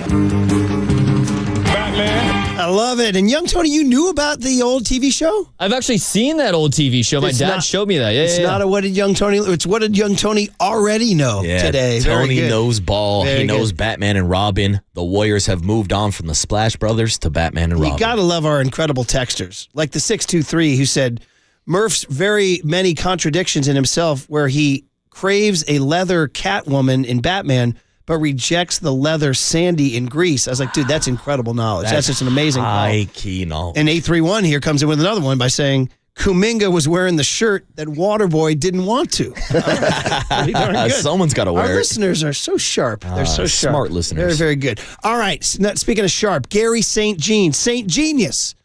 Going to talk to the good man, Saintly, on this incredible basketball happening. The Warriors and the Rockets after the Warriors escaped the Grizzlies in a nail-biter last night at Chase Center. Gary St. Jean next on KNBR 104.5 and 680, the Sports Leader. From the Chilton Auto Body Traffic Desk.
Listen to the sports leader anywhere, anytime. Download the KNBR app. Murph and Marcus continue live from the KNBR Casino Matrix Progressive Jackpot Studios. Casino Matrix. Progressive jackpots are here. Where are you? Just drop in. 1-800-GAMBLER. Murph and Marcus is sponsored by Bigelow Tea. Grab a mug and tea proudly. Young Tony keeping the Jill Scott, Erykah Badu, Lauryn Hill vibes going, which is what Gary Payton said Jimmy Butler brought. Jimmy Butler brought a lot more than that last night, 38 points and an anointing of Steph Curry as Batman. The Warriors escaped. It wasn't easy all the time, a little hairy. 121-116. The Memphis Grizzlies are trying to inbound the ball down 3 with 5 seconds to go. Be honest, were you thinking they were going to get a shot, a good look there at that point in time? I was assuming that they would be able to pass the ball in at least. Was it a quick 5 seconds? Perhaps. By the way, I was thinking Harrison Barnes, Spurs is what I was thinking. So I don't want to think about didn't that. happen. They called 5 seconds. They fouled Steph. 5-point win, 121-116. Warriors advance to take on the young, long, and chirpy Houston Rockets Sunday. Let's talk about it with the great man, Gary St. Jean, former Warriors GM and head coach. Worked in the NBA for over 20 years, and he's always great to talk to. Gary, that was some drama last night. Good morning. Welcome back to Murph and Marcus. How are you? Hey, morning, Gary. Happy Wednesday, fellas.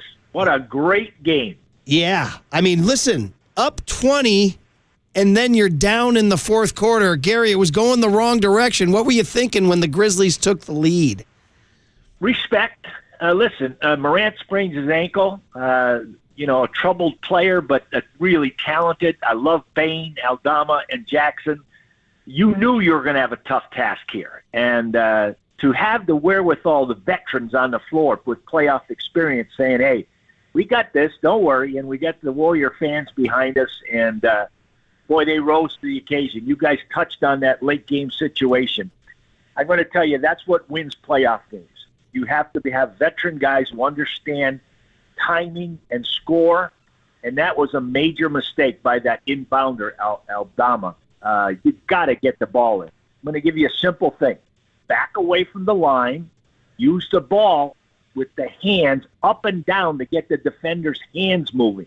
He just kept the ball above his head and just looked in a stare. I felt bad for the guy because he had a good game, but what are we going to say about Curry and Butler? Holy mackerel. Mm-hmm. And Gary, to quote Jimmy Butler, last night was the Batman and Robin show. Jimmy and Steph combining. How about that? 75 points combined. I mean, we talk so much about playoff Jimmy and what he means in these playing games and playoff games, but what did you see yesterday between the Batman and Robin duo of Steph Curry and Jimmy Butler? Well, guys, I'm going to tell you, I hope they go deep into these playoffs. I don't know if they're going to have a better game, the two of them, like this. And I love what Jimmy's saying. Now, Jimmy's really kind of an opposite of Steph in the fact that fabulous defender, ability to put the ball on the floor, get in the paint, create for others, or draw fouls. Let's touch on foul shot. Huge night for the two of them. That wins playoff games because you make those, which they both do. You get to set up your defense. You stop that fast break action. And then Steph put on a clinic late game.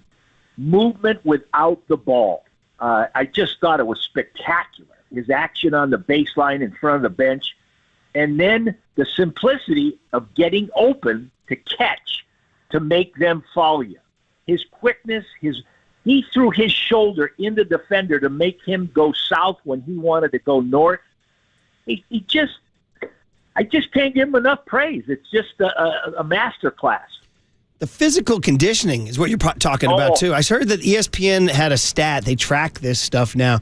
He ran the most, Gary, than he's run in any game all year, 2.96 miles. He's 37. Is that right? Yes. According to ESPN stats, yeah. I mean, I hope that mean guy, Steve Kerr, gives him the day off. Hey, by the way, if you are a head coach, do you tell the team after last night, I don't want to see you till a light workout on Thursday, right? Go sleep, go rest. Without a doubt. Yeah. Go home and have fun with your family. Get ready for the Easter Bunny. And what do we got, a Sunday game? Sunday in Houston. Yeah, a little Easter Sunday action, yeah. Yeah, gosh, we'll have the Easter eggs all. Boy, there'll be a lot of chocolate consumed by my grandsons. Holy mackerel. And maybe a little left for Papa. Yeah, I got to say, Grandpa's going to eat a couple too. Yeah, Grandpa's going to eat a couple too. Okay, so much to react to from last night. Here's a negative question, Gary. Sure. The supporting cast didn't really do a ton last night. What did you think about that? I'm looking at Pajemski, only 3 points, Moody, only 9. What did you think? Well, first, those two young guys, they did a good job on defense. And, Podziemski had a pump fake in the corner with a defender running at him. There's nothing wrong with taking a 15-footer. And this is playoff experience. I love the way he's defending. He's really getting after it. Podziemski gets in there, gets his nose dirty, he rebounds, and it's going to get time and experience, makes you more comfortable out there. They'll both play better. I love Draymond Green's defense. He was so into the game. Between him and Jimmy, I think they had 10 steals.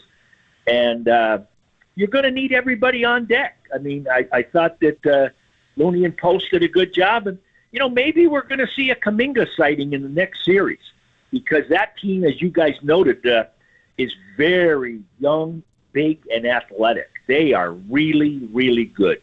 Yeah, and Jonathan Kuminga has actually had some of his best games in his NBA career against that Houston Rockets team. So we'll see how the rotation is adjusted going to the series against Houston. But Gary, what has been your breakdown on Steve Kerr's decision to not only not play Jonathan Kuminga last night, but also in the final game of the season against the LA Clippers? Well, you don't know what's going on in the inner circle of the locker room, and those are tough decisions you have to make. And you do it collectively with your staff, and, of course, you're upfront, respectful, and talking to the young player. The good news I read is after the last game, he went out and took 200 shots after the game. He's going to count. This is where Steve is great, his communication skills, but also in that veteran locker room with Green and Curry and Butler talking to him. Hey, maybe you haven't played these last two, but you're still going to trust us, you're going to be a big part of this thing as we move forward. So be ready. And that's the kind of message you got to have. Talking to Gary St. Jean, of course, former Warriors GM and head coach, who's done a great job working in the NBA for over 20 years. Checking out last night's 121-116 win over the Memphis Grizzlies, who really made it hard on the Warriors for sure. And the Warriors prevailed in the end with 75 combined points from Steph Curry and Jimmy Butler. Just a little bit, Gary, I don't know if this is your thing or you can choose to handle it any way you want, but the refs, a lot of fans upset with some crazy calls down the stretch. A fan always says, they're going against me. They're going against me.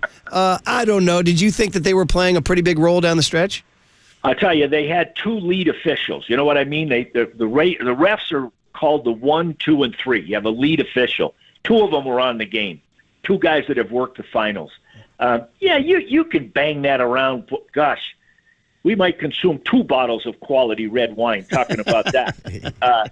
I'll tell you guys, I didn't have a problem with very many calls. I really didn't. Like, for example, they contested the Draymond call into 80.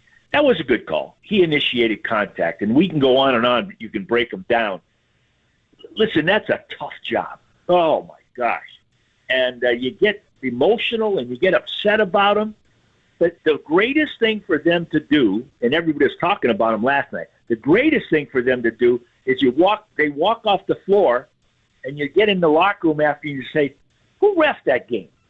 Like, you don't remember their names. And by and large, they do a pretty darn good job. And keep this in mind, guys. The team that's the most aggressive usually gets the better whistle. And that's one thing I see in the Warriors. They are really playing hard, which is a learned skill. Gary, I wanted to circle back to Jimmy Butler and his identity as playoff Jimmy, because I think when a lot of people hear that, they just think, oh, this is just Jimmy getting more locked in, maybe more focused for the postseason. But I saw a different Jimmy Butler, not only last night, but in Sunday's game against the LA Clippers. Seems like the Warriors are running the offense more through him, and he seems a little bit more aggressive offensively. What's been your breakdown of the playoff Jimmy we've seen in these last 2 matchups? Great observation on your part. I'm going to share with you that great players can take their game up just where it needs to go. This guy is an excellent defender. Now, did you watch last night? Who was guarding Edie? I'll tell you what. Butler's probably got welts on top of his head from all of his elbows that he received last night. But he probably said to Steve, let me guard him. because if he's in any action, we can switch that action. And he did a great job taking Ziti away from the basket, got him involved in pick and roll stuff. I'm going to tell you, you're right on. When you have Green and Butler initiating offense, guys, that takes a tremendous load off of Steph. You talked about 2.9 miles. Why? Because he was able to play off the ball where I think he's the most dangerous. Good teams are going to double team him when he has it in the pick and roll action. So Butler gives you another initiator of your offense. He can make the skilled read, but he also can go ISO, and he gets in the middle of the paint. He then can score and get to the free throw line as well as anybody. But then he also initiates shots, great shots for his teammates. So he is a great guy to have on your team. I'm really impressed with what he's doing. It's really, just going big picture, Gary, and we're talking to Gary St. Jean here on the UMA guest line, of this Warriors season and the way it started. You look at it, in the end now, if you're Mike Dunleavy, you're a former GM, you did your job. You got him into the playoffs as a 7 seed. At January and February, Gary, if we were having a conversation, we'd be wondering what the heck's going on with this team. So your thoughts on that evolution, that the Dunleavy work that he did this year to get them where they got. I'm going to tell you how old I'm getting out here in Danville. I coached Mike's dad in Milwaukee with Nellie, and I drafted Mike Dunleavy Jr. I hope you get a Christmas card. Thank you guys for thinking I was only in for 20, but I had 40 years in the league plus. And I got to tell you, I'm so impressed with what Mike's done, because you knew he was such a cerebral player. But here's a key that happened there. He played a year with Butler in Chicago. And when you're playing a whole season with a guy, you really get to know what he's about. Because there's been a lot of talk about the way Jimmy acted in Miami and Philadelphia and Chicago, and going really public with his contract and all of that. He's a great guy to coach. He's a winner, and he's a great guy in the locker room. So Mike Dunleavy has done a terrific job. And that team was, what are we going to say, 500 at best? And now you look at him, and I'm going to tell you guys something. If I was Houston, this is who I would not want to play. It's experience versus inexperience. Veterans versus young guys. Now, they are young and athletic, talented, but they are suspect on shooting the ball, and I'm a little suspect on their capabilities to read late-game situations. So even though it's a 2-7, I think the Warriors have a great chance. Go down there for Sunday and Wednesday, steal one of those road games, come on back home, and the Warrior fans are going to be fantastic. Gary St. Jean here as you're listening to KNBR AM and KNBR FM, San Francisco, the sports leader, a Cumulus media station. Marcus. Yeah, and Gary, just to wrap things up, I did actually want to look ahead to that Houston Rockets series, because it's a discussion that Murph and I have had over the past couple of weeks of who would have been a better matchup for the Warriors, the Houston Rockets or the LA Lakers. Give us your breakdown on this series, and maybe the Warriors ending up in a better spot with their positioning in the playoff bracket after winning the play-in game.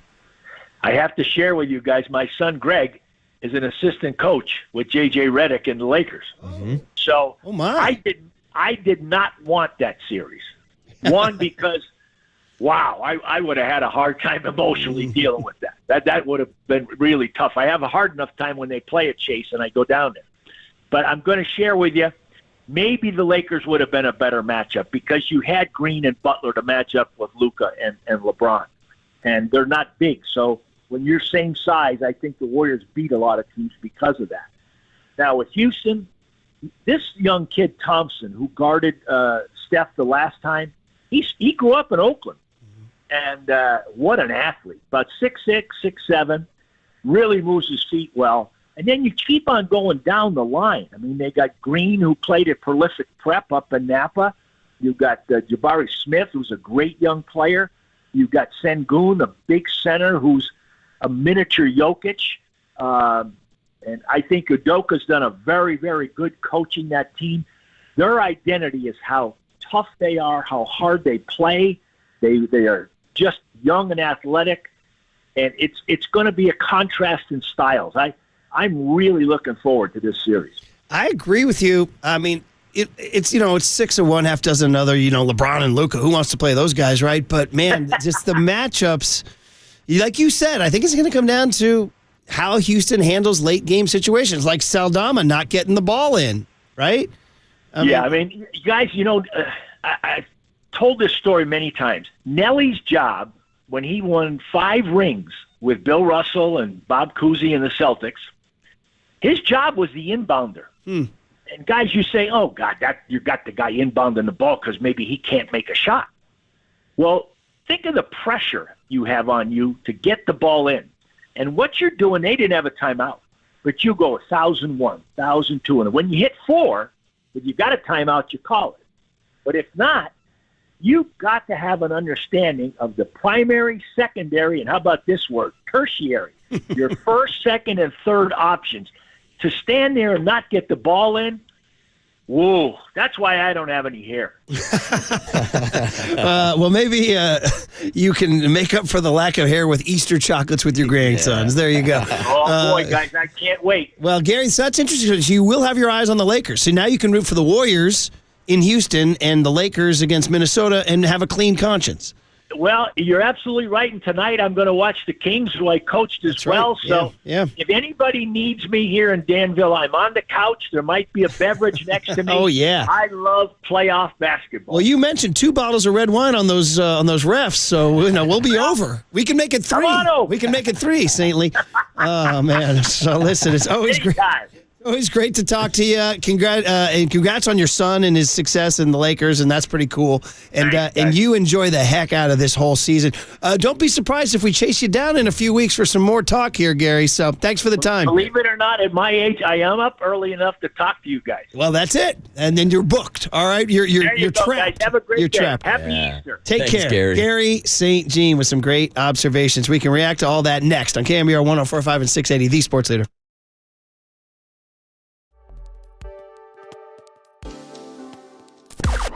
Now, from the O'Donnell Financial Group Sports Desk. Learn more at odfigroup.com. O'Donnell Financial Group, because planning is a process, not a product.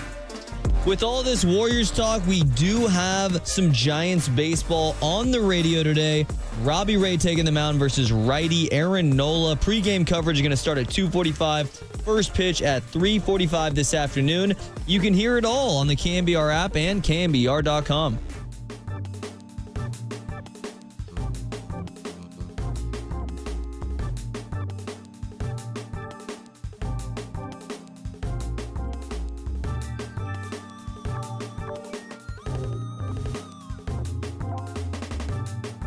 All right, we got a good friend, Steve Moskowitz, on the line, and that tax day is come and gone. What happens, Steve, as we say good morning?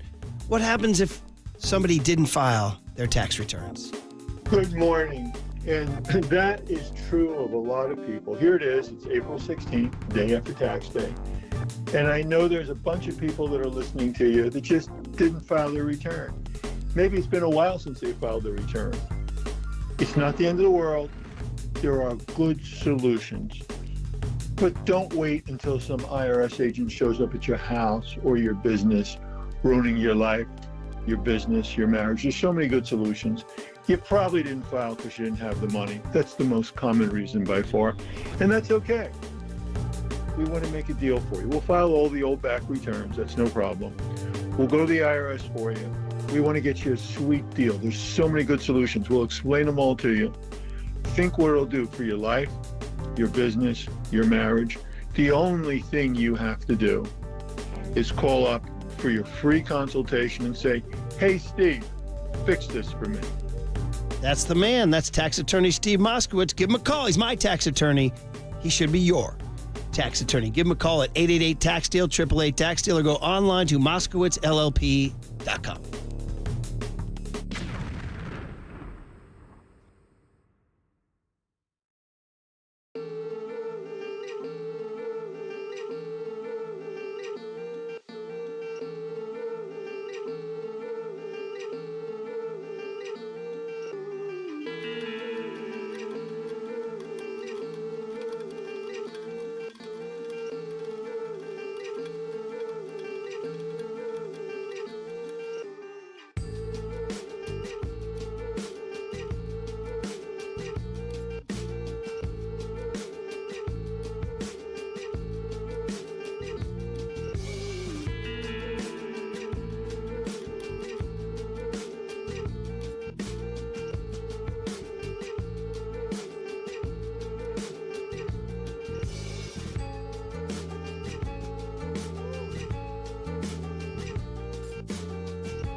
And now it's time for the Protect Your Assets Business and Technology Report with me, David Hollander.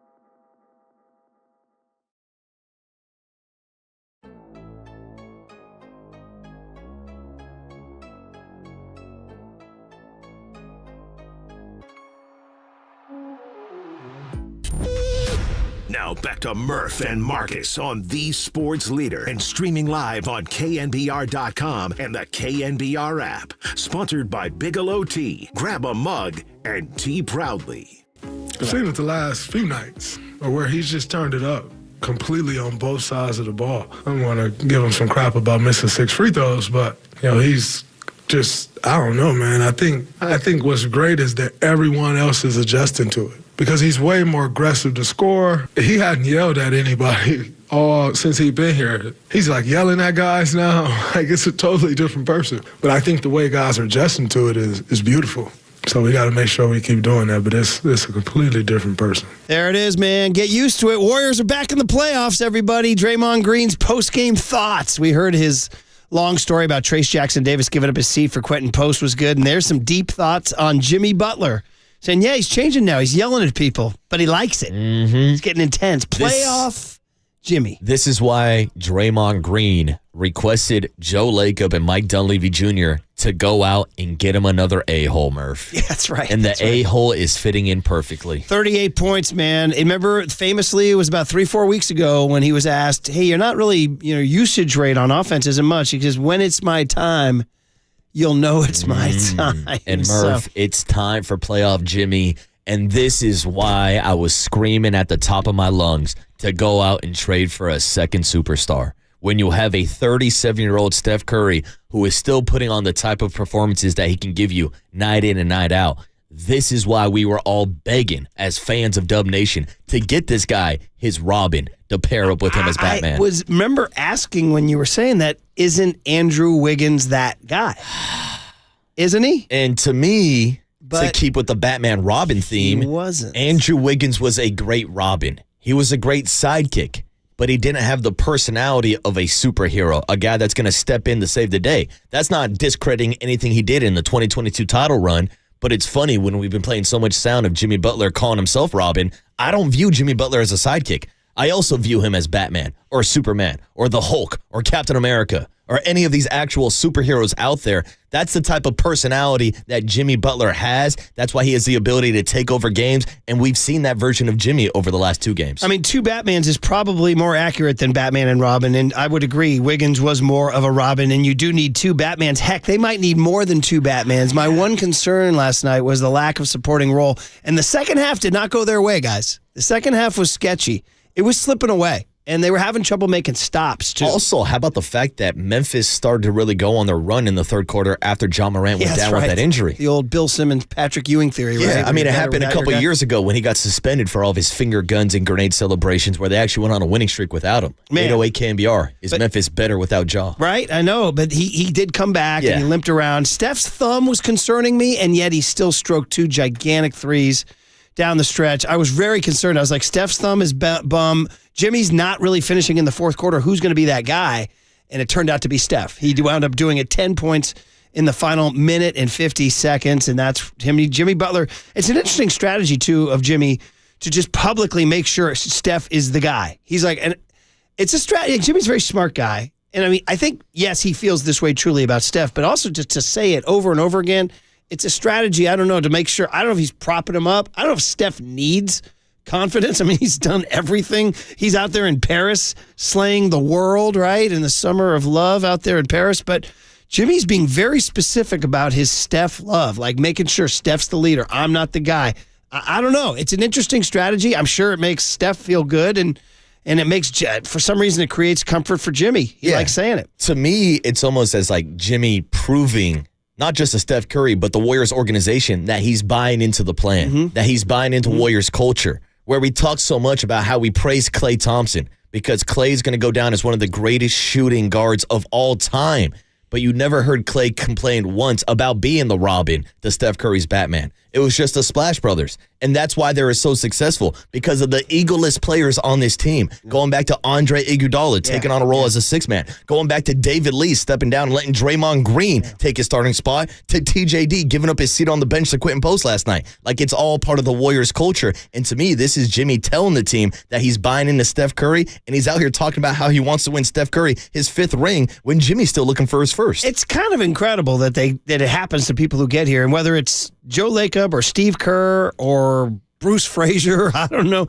There's a culture here for sure. And I don't know if it's for everybody. I don't know if they figured, was Jordan Poole part of that culture? I don't know. Was Jordan Bell part of the culture? Was D'Angelo Russell part of the culture? The guys that have come and gone, James Wiseman, I don't know. Is Kuminga part of that culture? I don't know. That's the question. Did want to get a Kerr quote, though, on Jimmy Butler. And here's Cut K, Kerr last night, saying he doesn't care who guards him, and he's changed the team. We anticipated that matchup. He just told me, I don't care who guards me. Just give me space, give me the ball. I'll make something happen. And that's the beauty of Jimmy. I mean, you guys can see it. We have morphed into a different team. We've got the movement and the flow of Steph, but we've also become, for half the game, a great ISO team. We've never been an ISO team here. There's great advantage to that, to be able to get to the line, to be able to generate offense without having to fly around and set a million screens. So Jimmy has completely changed everything for us since he's been here, and tonight was a great example of that. Yeah, it's funny. Jonathan Kuminga's like, ISO team, I can do that. I'll give you a couple ISOs. Not quite as intelligently as Jimmy does but that's the difference. When Jimmy gets the ball in an ISO situation, he's also looking for his first option and his second option, or maybe the third option to get to the free throw line. Oh, he's a assist king, Like we talk about basketball IQ so much with guys like Steph, Draymond. Jimmy Butler has one of the best basketball IQs in the league. I would 100% agree with that. That's something that's like you can almost actively see it. Yes. It's like an intangible that's almost tangible. You're like, wow, look at this guy thinking his way through this possession. It's really fun to watch. I really, really, truly, I knew I liked him in Miami. I've truly enjoyed every bit of Jimmy Butler. Remember the talk was, no, don't bring him in. Locker room problem. Yeah. But $116 million goes a long way. Oh, there's also questions about how he was going to fit in with his roster, being a different style of player, but that's why he fits in so great as a different piece to the puzzle, because he can play with the ball in his hands. You can run the offense through him. Steph Curry can play off ball. He can drive to the rim. Hell, even last night, you heard Steve Kerr talk about the matchups. They threw Zach Edey on him to start the game. Yeah. So Jimmy Butler pulled up from three-point range and hit a couple of three-point buckets in his face also. Although he's not a great three-point shooter. But also it was hilarious hearing Jimmy Butler at the podium yesterday saying, I think you guys want me to shoot more three-pointers, but I like layups. Like, that's the difference in when we're talking about a three-point shooting team, a team that literally has changed the way that basketball is played with the three-point shot. Jimmy Butler is still old school, still wants to get to the bucket. A text showed up on my algorithm, or tweet, pardon me, on my algorithm. I didn't follow the guy, but it was a slightly cynical tweet saying, imagine if James Harden got 18 free throws in a game like this. Like, we killed James Harden for being that guy, and we praised Jimmy Butler. Yeah, but here's the thing. Before Jimmy Butler, the Warriors never got to the free throw line. Like, they were literally at the bottom of the rankings when it came to free throw attempts. And that goes back beyond just this past season. I mean, we talked about it earlier this morning. It's year 16 of Steph Curry. He's 37 years old, and he still can't buy a foul call. Now, it's great that he had an opportunity to get to the free throw line double-digit times last night, but I also think some of that is the influence of Jimmy Butler getting more calls from the referees, and it helps out the team tremendously. Yeah. They shot great from the free throw line, and that's even throwing in Jimmy Butler going 12 for 18. Yeah, if he hits his free throws, he has a 40-point game. I mean, Steph's 4 free throws that won the game were the most important, and they all came because he got loose on inbounds plays when Memphis's only job was to not let him get the ball. More Steph magic. 415 checking in on the Golden State Lumber and Showroom text on saying, talking about the comments Jimmy made, Jimmy knows it's Curry's team. He says where KD did not acknowledge it, and that's why Durant doesn't work in a Warriors uni. Well, they did win a couple championships. Yeah, they won. Here's another anti-KD. 707 says KD didn't like the culture. Do you guys agree with that? See, I don't know. I don't think he liked the end when Draymond Green was calling him out and maybe said some things about it being Steph Curry's team, but I thought he bought in when he first joined the organization. 209 says, hey, Debo and Ayuk, take notes. Oh, How about that? Well, Yeah. Debo's out in Washington now. Not me. I'm just not getting the ball. Oh, drop it against the Rams. What about me? Steph Curry on Jimmy Butler, play-in Jimmy becoming playoff Jimmy here. There's been a few games, here and there sporadically where he has been a little bit more aggressive looking for a shot. He's obviously been getting to the free throw line, and I think it's obviously the sense of urgency of like winning games that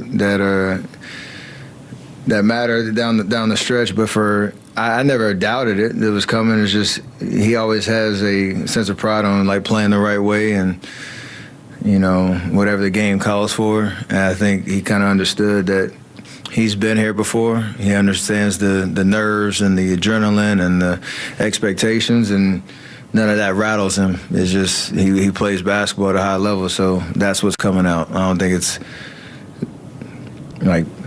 it's predetermined that he's being aggressive, but it's just because of the moment. And so we definitely needed every one of them.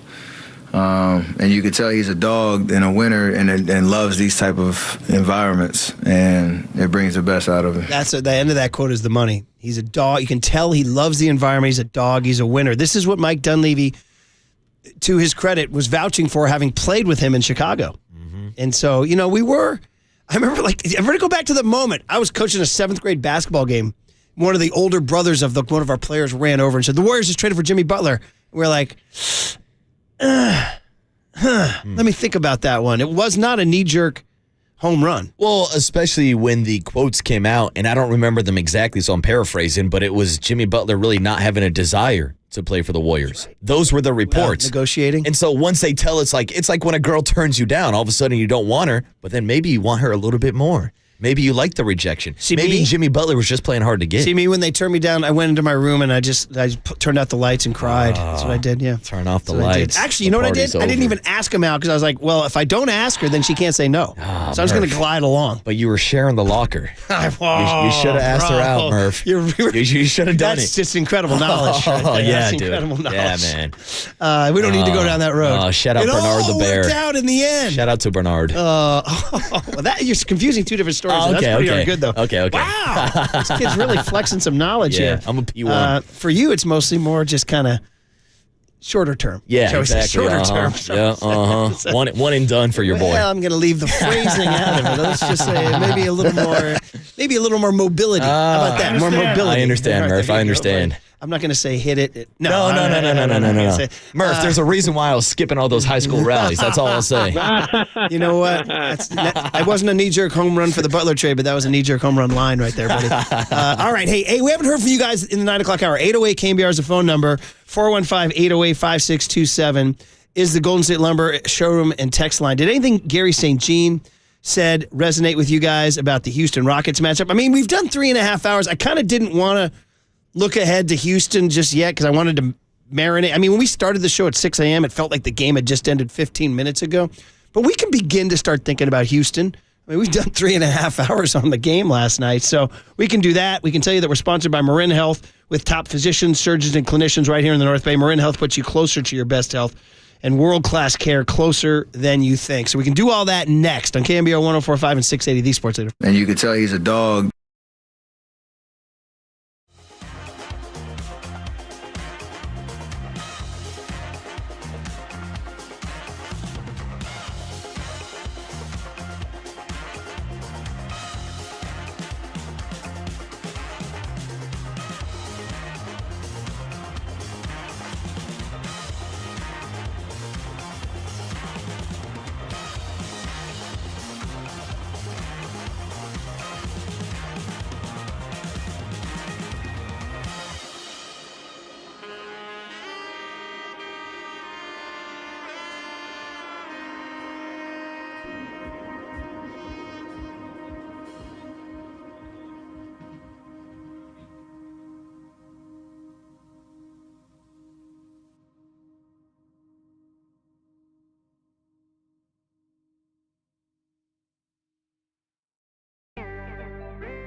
Now back to Murph and Marcus on the Sports Leader and streaming live on KNBR.com and the KNBR app. Sponsored by Bigelow Tea. Grab a mug and tea proudly. Kuminga's had some good games against Houston this year. He's obviously taken 2 DMPs the last 2. How have you seen him handle that, and how much do you still expect him to possibly contribute? He'll contribute. He's great. He's getting his work in. That's all you can do in that situation is get your work in. And he'll be meaningful for us in that series. I have zero doubt about that. I think the challenge for him is to stay mentally engaged, as is for anyone in that situation. But I have zero doubt in my mind that he's going to help us in this series. He will 1,000%. Okay, Draymond Green. Everybody was hot at the podium last night. Jimmy Butler was fantastic with all his Batman. Draymond telling us the story about Quentin Post and TJD in the seat. Draymond Green talking about Jimmy Butler on and on. Draymond Green talking about John Kuminga, who did not play. What a shocking development. By the way, shout out Tony for the rejoins all day on the Jill Scott, Erykah Badu, Lauryn Hill vibes. Do you want to play the original cut from Gary Payton that led to this? To the golden vibes. Because remember that, the honeymoon for Jimmy that first few weeks, heck, it might still be going. I think the candle is still lit in his locker, Murph. Candle is still lit. Yeah, it means it's lit, on. baby. The action is still on. So when the Warriors, remember, what did they win? Like 10 of their first 11 or something like that with him? And somebody asked Gary Payton, they said, what are the vibes like with Jimmy Butler?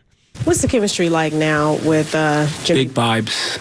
Big coffee vibes. Candle vibes, just good vibes. Like Erykah Badu, Lauryn Hill, Jill Scott type of vibes.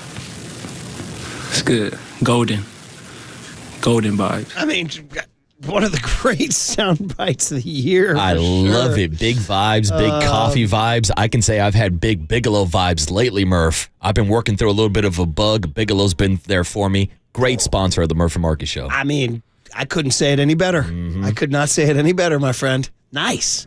Stay hot, Marcus. Stay hot with your anti-rally takes. Yeah. Pass me the rock. Just don't pass me one of those T-shirts. There was another funny line about the shirts. Was it the son saying, somebody said, I already wore a shirt to the game, but thanks for the souvenir.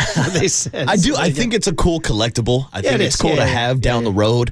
But I'm not putting on a $2 T-shirt at a game that I paid hundreds of dollars to go see a postseason game. When I show up in my favorite Steph Curry or Jonathan Kuminga jersey, I'm not putting that T-shirt on. All sorts of Golden State Lumber and Showroom text line texts coming in here. 503 says, it's too bad Murph didn't have a candle in his locker. He might have gotten that girl. Very good. That is a great text. 408 says, I was at game 1 of the Western Conference Finals against Houston back in May of 2015 at Oracle. That crowd was filled with diehards and had energy at a game like I've never seen. The energy of the crowd at Chase doesn't match Oracle. Only folks in a higher tax bracket can afford to attend. I feel like it'll be difficult for the boys if we can't have a super high energy crowd during this upcoming Houston series. That was a long text. I've a long-running beef with the anti-Chase crowd because of a couple of factors. Number one, you're never going to replicate the early days of a dynasty.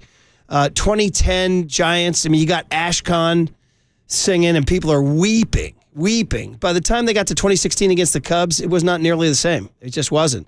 So that's just human nature. So things change. I would argue that by 2019, when they played Toronto, it had already started to shift. Yeah. And so then, I also feel like for the most part, 408, you went to games at Oracle and you go to games at Chase. I went to games at Oracle. I go to games at Chase. Marcus went to games at Oracle.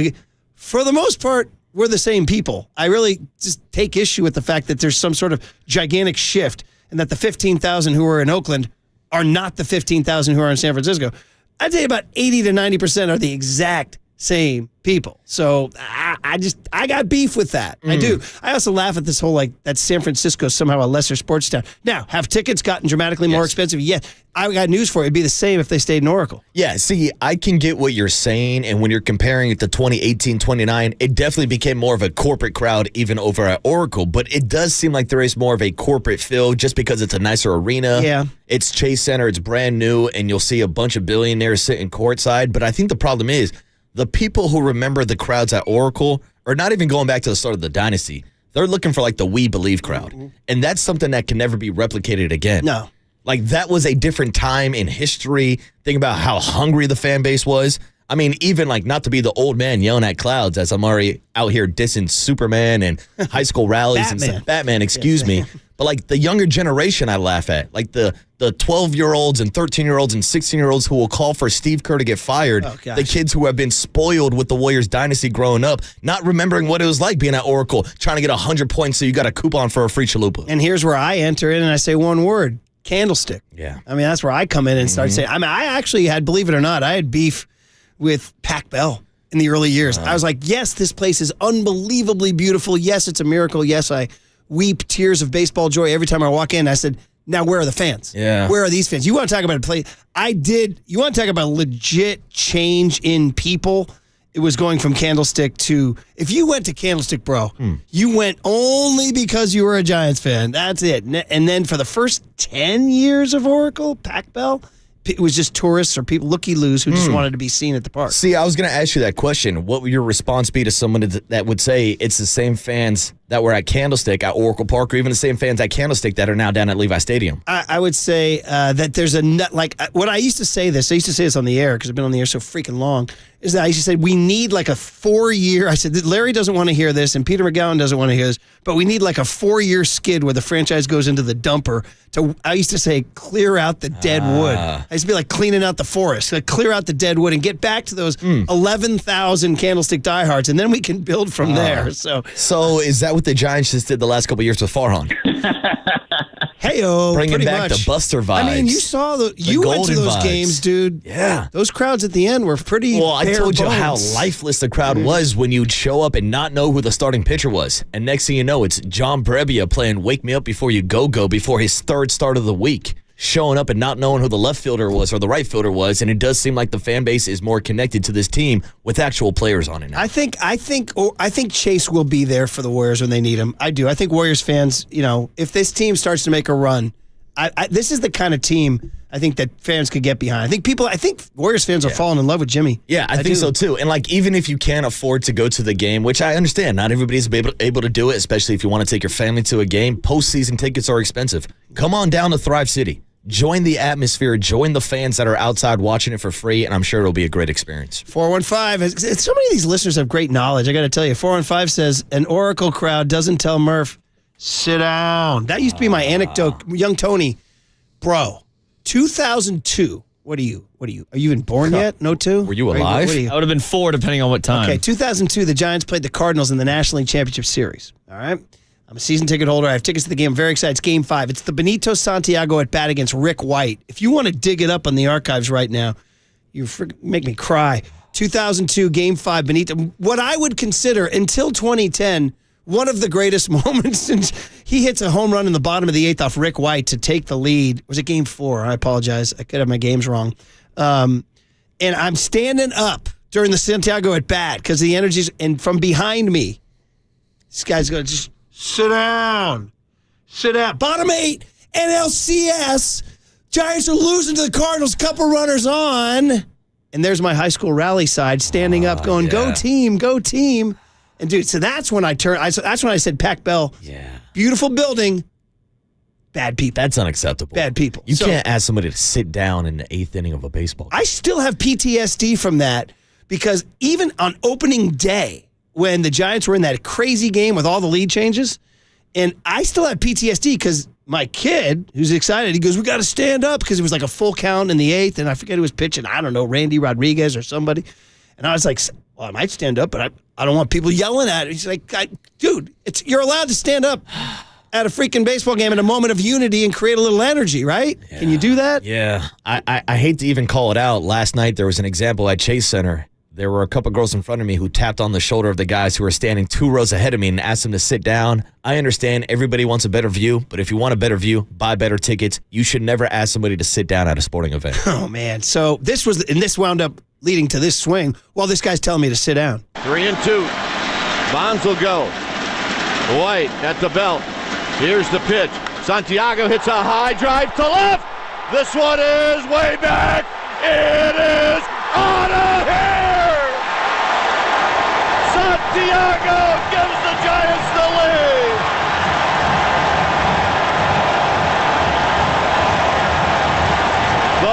to Bonds. Didn't work. Oh, man, that was such an incredible moment. It was a high fly ball. You weren't sure.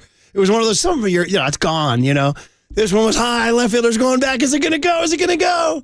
Sit down. Now, I've heard this story, but I don't know if I've ever heard the aftermath. Like, tell me there was a rage-filled Murph rant. This is when you stand up. Can I stand up now, huh? Is it all right for you? Can I stand up now? You can only imagine. I can only imagine the rant that came out of Murph's mouth. 510 says, didn't someone tell your son to sit down at a Warriors game at Chase? Everybody knows all my stories. Yeah, it's true. Dude, good stories. We had those Kings fans that were really bad, and we actually had to get them ejected. Because then he started going, that was bad. Warriors Kings. That's not cool. That was bad. It's a bad situation. Enjoy the game more. Was it Kings? Did they play the Kings in a? With those cowbells. Yeah, it was a 7-game series. Yeah, I got all these games run into one in my mind.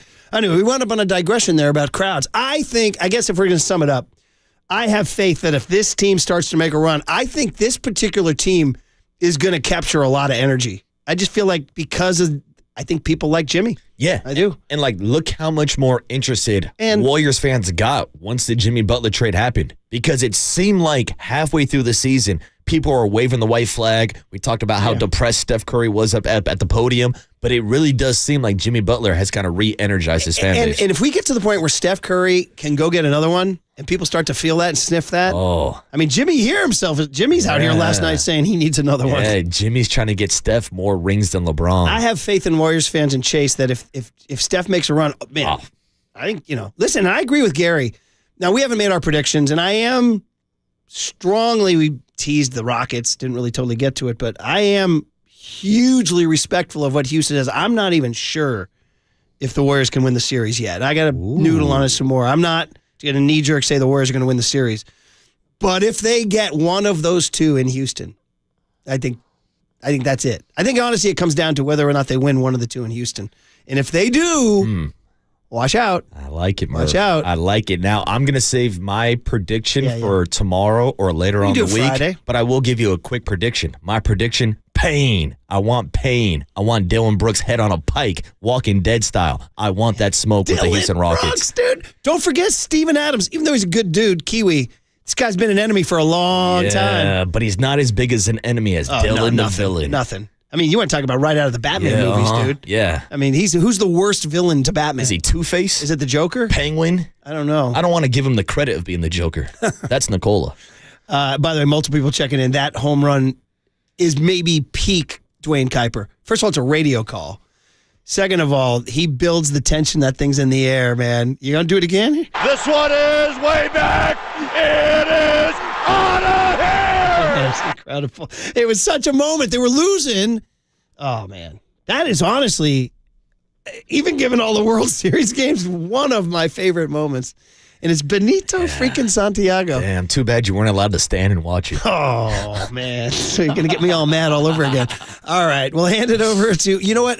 Greg Pop is actually ill, unfortunately. He had to scratch from the Michael Zagaris birthday party last night, the legendary Z-Man, which brought out luminaries galore, by the way. Shout out your Keena Turners, your Tom Rathmans, any number of luminaries. I had a great bar hang with legendary former A's owner Wally Haas. Oh. He was telling me some old Billy Martin stories. Oh, that must have been awesome. Yeah, that's definitely for after show. Yeah, let me know about those conversations. I need to hear those stories. But it's just the Z-Man brought out all the luminaries, and Papa was supposed to MC the birthday cake presentation, and he got sick, unfortunately. Was he supposed to be in the birthday cake, popping out like, who was that, Marilyn Monroe? Actually, Z-Man did riff and said, you guys didn't have John Fisher jump out of the cake. Nice, good riff, Z-Man. And so, but Greg's sick. He got real sick, so I had to jump in there and be a bad pinch hitter. Hopefully, I got everybody through the night, and we all had cake. Cake was good, by the way. Don't sleep on a good birthday cake. Let there be cake. And he's on his way to Greece. They did a big GoFundMe. Z-Man's, of course, obviously Greek, Zagaris, heavily Greek. He's never been back to the homeland. So everybody pitched into a GoFundMe, and they're going back to Greece. Oh, that's awesome. 80 years young, Z-Man. And I can only imagine how good those photos are going to look out in Greece. Oh, my God, dude. And by the way, Brad Mansion put together a slideshow that just ran through the entire Gotham Club all day. Dude, the pictures. Whether it's him and... Don't forget when he was 15 years old, he faked a press pass and walked onto the field at Kezar Stadium and walked up to Vince Lombardi and said, hi, I'm working on a book called Sunday Heroes. can you point to the horizon and say the future is out there? And Vince Lombardi said, I'm getting ready for an effing game. Get out of my face. Well, the best part of that story is him convincing the cops that he's taking photos of them. That way he's able to get access to get on the field. Great knowledge, buddy. Great knowledge. One of my favorite Z-Man stories. Yeah, and that's why I said it all started with a fake press pass at Keysar Stadium. Here we are. Next thing you know, he's on the tour bus with Mick Jagger. All right, guys, we'll hand it over to, I guess JD's going to work fresh out after keeping me up last night. Just dubs. JD and Greg Silver coming up on KNBR 104.5 and 680, the Sports Leader. Santiago hits a high drive to left. This one is way back. It is out of here. From the Chilton Auto Body Traffic Desk.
Listen to the sports leader anywhere, anytime. Download the KNBR app. Murph and Marcus continue live from the KNBR Casino Matrix Progressive Jackpot Studios. Casino Matrix. Progressive jackpots are here. Where are you? Just drop in. 1-800-GAMBLER. Murph and Marcus is sponsored by Bigelow Tea. Grab a mug and tea proudly.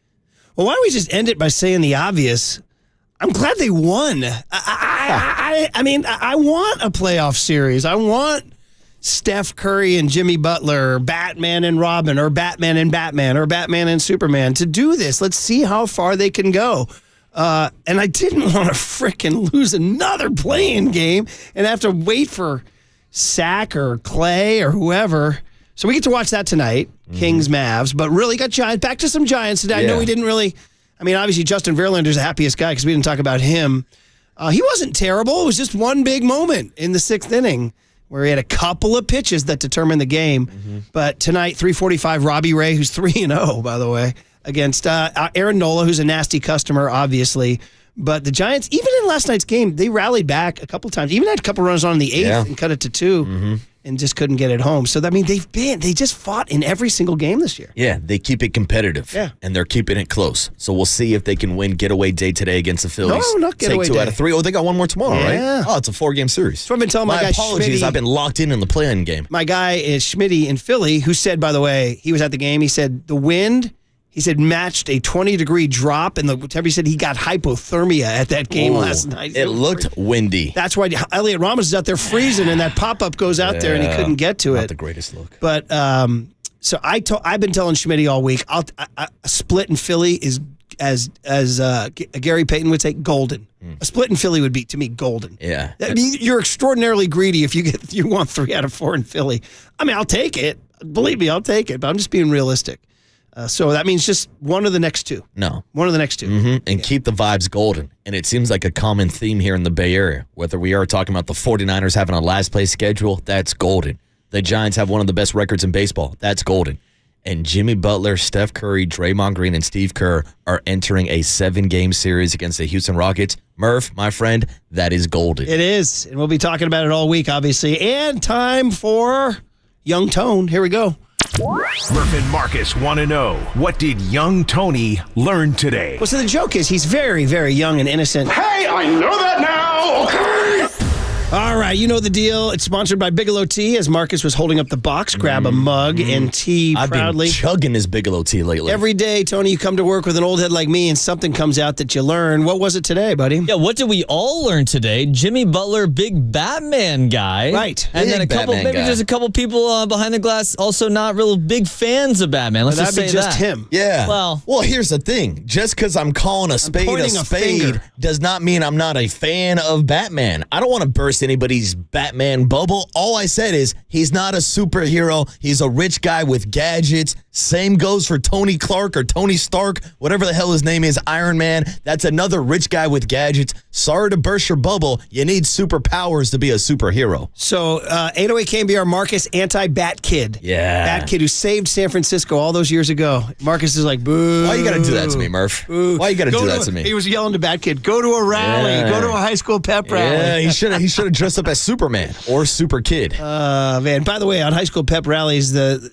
immortalized in Fast Times at Ridgemont High, when the girls, we come out here and try so hard, and the paper airplane just sails by. That's me throwing the paper airplanes. No, you weren't even there to throw the paper airplane. Only for the homecoming rallies. That's when, of course, one of the greatest lines in movie history, yeah, I'll say that, was when Judge Brad Hamilton's girlfriend says, you should go apologize to Dennis Taylor. F. Dennis Taylor. I'm not going to apologize to that P. A great line. It's a line you can use at any point in life. Whenever you're talking about your boss, hey, you should probably talk to your boss. F. Dennis Taylor. Dennis, of course, unjustly fired Brad from All-American Burger when he was pinch hitting because Arnold had to take a pee. Hope you had a hell of a pee, Arnold. So Unjust, Murph. Anyway, what did we learn? We learned that Marcus is anti-Batman. No, everybody learned that Batman's not a superhero. He's a rich guy with gadgets. But you learned that Jimmy is pro-Batman. I am pro-Batman. I am. It was a little bit weird, the show. It was like on a soundstage with all these But there was something as a kid that was appealing. Maybe it was Catwoman, to be quite honestly. Oh, I understand. But it also led to young Tony learning that he could take a 1960s TV theme song and marry it to Jimmy Butler. Batman.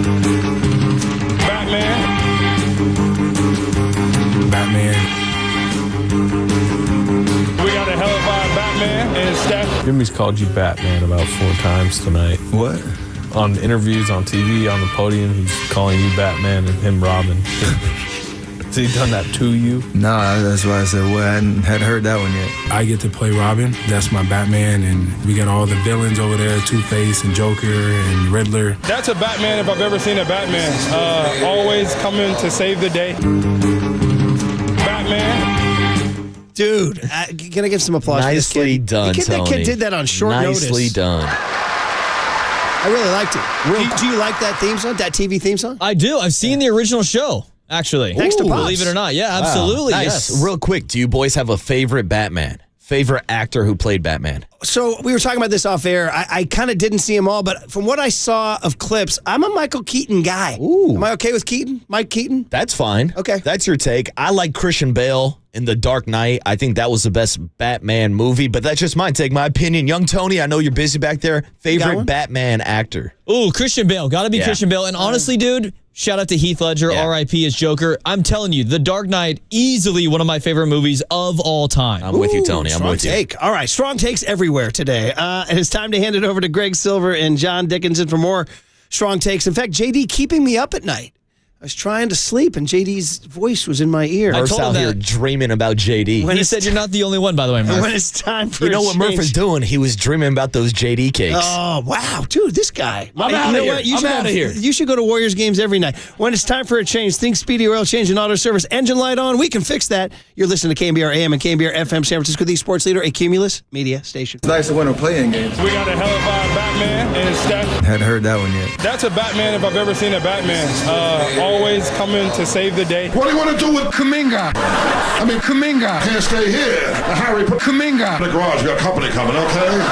That's the end of the game. 4 hours, 3 faces, 2 Gregs, and 1 place to be. Excellent. Greg Papa. Touchdown! San Francisco! And Greg Silver. Let me tell you something. There is no such thing as being calm. I am fired up to be here. This is Papa and Silver. Butler got it. Oh! An acrobatic play. Foul called inside on Jackson. Santos has been Curry from way outside. Got it. Hits it from Alcatraz. Morant the other way. Head of steam to the hole with an offhand layup. Curry the rebound. Morant is down. Now getting up. Curry. Here comes Moody. Butler stole the ball. He's got a trailer. Butler. And Bane had to let him go with those 3 fouls. Timeout. Memphis. 29 points for Jimmy Butler. Butler with the move. Green. Curry. 3. Good! It's Curry off the screen. Fakes.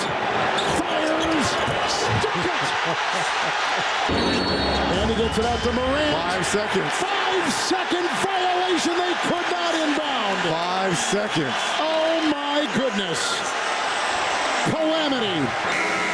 And that's it. The Golden State Warriors will hold on to the number 7 seed and make the playoffs with a first round game 1 invitation to Houston to take on the Rockets. Wow, never easy, but take a bow. Jimmy Butler, Steph Curry, Draymond Green, and the Golden State Warriors. They're going back to the playoffs after missing out last year. Unfortunately, Greg Papa is feeling a little bit under the weather, so he's not in today. Obviously, hope we get him back tomorrow with a short show in the Giants. And we got a little Giants-Phillies talk coming your way later with John Shea and everything. But we are very thankful that John Dickinson, who just seems to be nonstop, was out there at Harmonic last night doing Dubs OC. We were out at the game, had a great time, has no problem doing the quick turnaround. JD, so much to get into, especially with what went down at Chase Center last night and the Warriors getting back into the playoffs. But one thing's for sure, we are not a load management show. We are not, Greg, and it's great to be with you. Happy, what day is this? I guess it's Wednesday, and it's going to be a fun next couple of hours, the next 4 hours. This is quick turnaround season with everything going on in the Warriors, and you never know when you're going to be called upon. You always have to stay ready so you don't have to get ready to be ready, and that's a motto that I follow on the daily. So I'm excited to be here. Wouldn't have it any other way. It's great that the Warriors are going to be in the playoffs. A lot of fun. There's nothing like covering an NBA playoff series, and I'm thrilled to be doing it again and for the first time here with KNBR. Ready to roll, ready for these next couple of days, and ready to head to Houston over the weekend and bring the best Dubs coverage in the Bay to the leader here as this series gets tipped off. Yeah, I mean, so much to get into. It is official now, a date with the Houston Rockets that starts on Sunday. JD was all over the schedule, so you get the 2 days of rest in between games 1 and 2 and 2 and 3, and then after that, it goes every other just like that. Regardless, this is a rivalry that even though it's a new era Rockets team and that James Harden, back when he was playing, he brought his problems to the Clippers, and then they gave it to the Warriors on Sunday, and now the Clippers are going to be facing the Denver Nuggets in round 1 of the playoffs. The Warriors did end up getting out of the Wild West, and it wasn't the easy way. They got all the way up to 5 at one point, then they dropped back down, but in the end, they have a chance to advance in a playoff series, and they're going to get a few days off before they face the Houston Rockets. I think to some extent, that is all they can ask for. But last night, in particular, 121 to 116 in Memphis, this Warriors team, even within the containment of a 48 minutes and a game lately, JD, has given us both championship level of defense sometimes, and you get playoff Jimmy and the way that he was just controlling the game through the first 3 quarters and willing himself to put up points on the board. And then you also get the stressful, the untrustworthy, the 20-point lead down to a 2-point deficit, all the way down to the final couple of plays. But the Warriors did survive a gritty Memphis Grizzlies team that has had issues of their own. They're going to be facing Houston, but so much just from last night alone to unpack, and that's what we're largely going to be doing today. It's Jimmy Butler and Steph Curry. And Steph Curry and Jimmy Butler with 75 points combined. And the Warriors, I think many would have doubted whether they could win a play-in or playoff game with the totals the way that they were, with those two going for 75 and then the next highest scoring player being 12 and only, 4 in double digits. Some of the others that we've talked about a lot that are going to need to hit shots for this team to be able to make a deep playoff run did not do that last night, but it didn't matter because the Warriors scrapped after a slow start, got down 11-2, dominated really up until the point they were up 20, let the Grizzlies back in the game. Grizzlies deserve credit for getting themselves back in the game. Third quarter, the whole thing looked like it was completely falling apart. The whole third quarter, I'm sitting there and I'm chatting with our buddy Austin Scott, and the whole third quarter, I'm thinking these guys are going to end up down 8, down 10, and it's going to be an uphill climb. 36-27 Grizzlies in that third quarter, uphill climb down the stretch, and a climb that I don't think the Warriors would have been capable of making last night.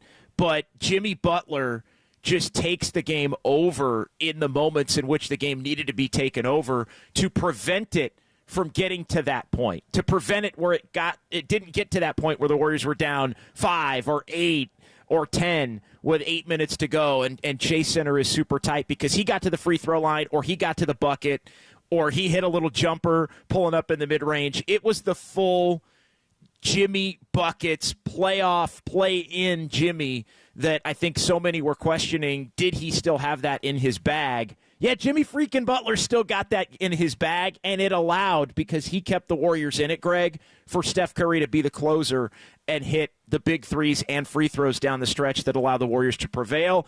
I think play-in games are going to be, as we've seen, much more difficult than playoff series games in a lot of ways. I think the Warriors with the off days and taking a little time to breathe and now knowing that it's not 1 or 2 and done, I think that plays well for them moving forward. But last night was just special from Jimmy Butler with 38 and Steph Curry with 37. They willed the Warriors to victory in a game that I think they would have lost a lot.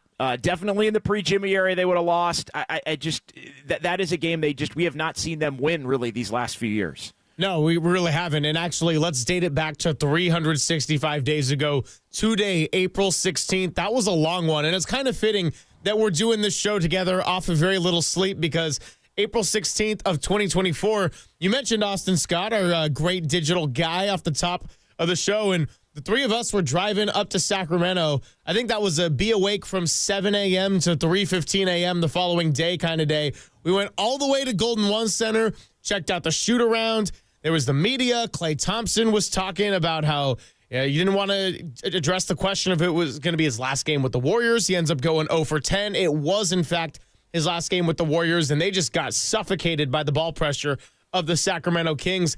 They were a 10 seed. They couldn't even get to the 7-8 game, which is what they had last night. And then there was a lot of questions in the offseason and, made some changes and kind of got some fringe free agency signings. It seemed like DeAnthony Melton was going to be that perfect guy for the two-guard position. And then Klay Thompson on his new team comes back. That was the same game DeAnthony Melton gets hurt. Everything gets a little inconsistent, falls apart. It all comes to a head. They make the trade for Jimmy Butler. And I say it in the context of a year ago today because it sure feels like it's been longer than just a calendar year with everything that's gone down. It's been incredible, and you look at the last now 2+ months since February the 8th when Jimmy Butler made his debut in Chicago. It's now 32 games. Warriors go 24-8. They go 24-8. It's even better in the games that Steph and Jimmy specifically played together, although I'll admit the last 3 or 4 I've kind of lost count as it got down to, all right, win 2 and you're in, or win 1 and you're in. I kind of lost count of that. Independent of all of that, Greg, it took this team going 24-8, and then you look at the way things played out last night, and they still had to sweat it out. They still had to grind it out. They still had to. You could. The Chase Center last night was electric from the opening tip. They got a little tight down the stretch there in that third quarter as the game was hanging by the balance. But everybody tonight or last night was just it was relief, I think, from Warrior fans. I think relief from the Warriors that they got the play-in game monkey off their back, but also I think a shot across the bow to the rest of the league that playoff Jimmy is a thing and play-in Jimmy is a thing, and the rest of the NBA, I think, is on notice, in particular the Western Conference here as the playoffs tip off over the weekend, that Jimmy has now officially checked that box to where he can go big in the biggest moments, even at 35 years old, especially as the Robin to Batman in Steph Curry. And this team's ceiling, as much as it's fascinating to think, Greg, how the Warriors could have been having to play on Friday and had 2 incredibly demoralizing defeats. How quick, 1 shot, 2 plays here or there, this could be their fate. But now that they've made it through and they're in, and you take a deep breath and you take a step back, the Warriors playing the Rockets, I think everybody would agree, now that it's done and it's set, is the best possible matchup for them. So breathe, and we'll get into it here for the next 4 hours as to how they were able to get the job done throughout the course of the game. Maybe a little bit on the matchup as we get rolling here, but I think now it was a wild ride to get to this point, but I think now that they are at this point, they're in a much better position to have a little bit greater margin for error than they've had the last 2 months, where they've basically been trying to win every single game just to get in to the playoffs. They're finally there. And how about a few days of rest, which we wouldn't know anything about, but then again, as Draymond Green said so eloquently on Sunday, we're not senior citizens. We're going to be all right. And we're going to be here with you from 10 to 2. Greg Silver, John Dickinson. Again, if you're just joining us, Greg Papa, unfortunately, not feeling very well today. Hope to get him back tomorrow, but very thankful that JD was able to step up after his late night last night. Chase Center, just the environment in there, it was tough to go to sleep after that one, just kind of being in the middle of all of it. So much to get into. And, of course, the YouTube chat is open, the phone lines are open, and the Golden State Lumber and Showroom text line is open. And we would love to hear from you any reaction you may have about the Warriors, the journey of the last year, and finally getting to this position to play the Houston Rockets come Sunday. That number, of course, is 415-808-5627, and we'll keep this going on the other side. Papa and Silver with JD on the Sports Leader. We're going to be championship.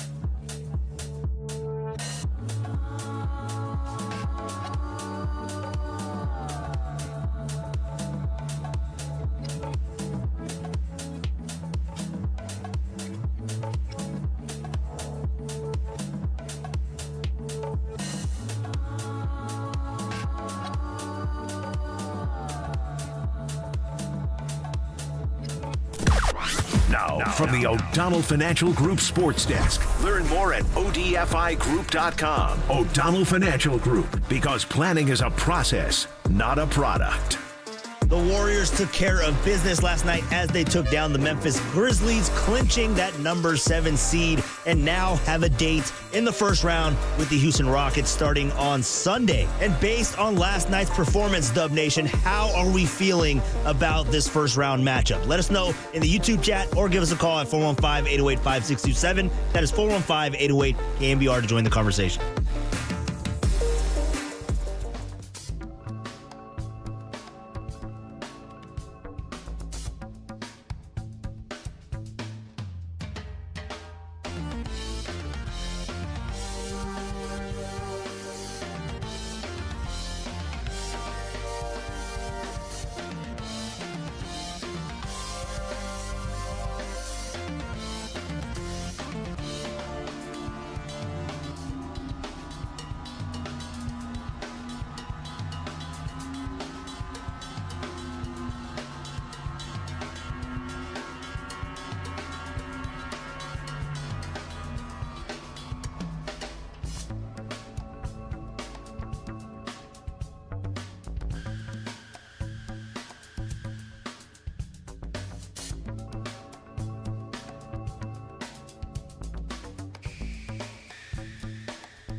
Back to Greg Papa and Greg Silver on KNBR, the sports leader.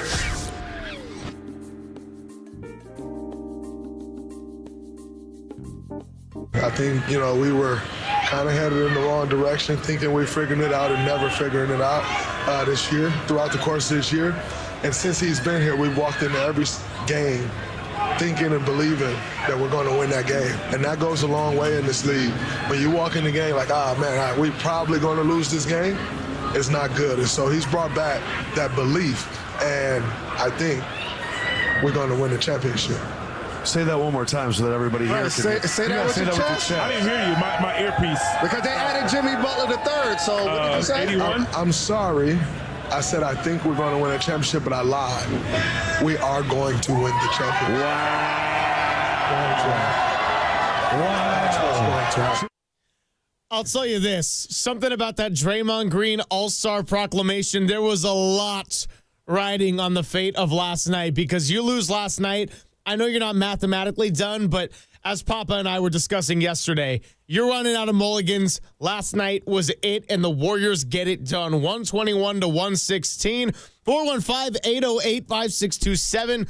The phone lines are open all day from 10 to 2 when we're going to be with you, and I want to hear your thoughts on questions such as, can the Warriors sustain success throughout a series in Houston? Are they too dependent on Steph being lights out down the stretch? Is this the best matchup for them all along rather than facing the Nuggets or the Lakers or some of those other Western Conference teams? We'll share your thoughts and let's have a discussion. But, again, Papa and Silver, thanks for hanging out with us. John Dickinson doing the ultimate designated hitter, as Pine Needle dubbed in the YouTube chat. Just staying ready, fresh off of the night shift and a little Dubs OT.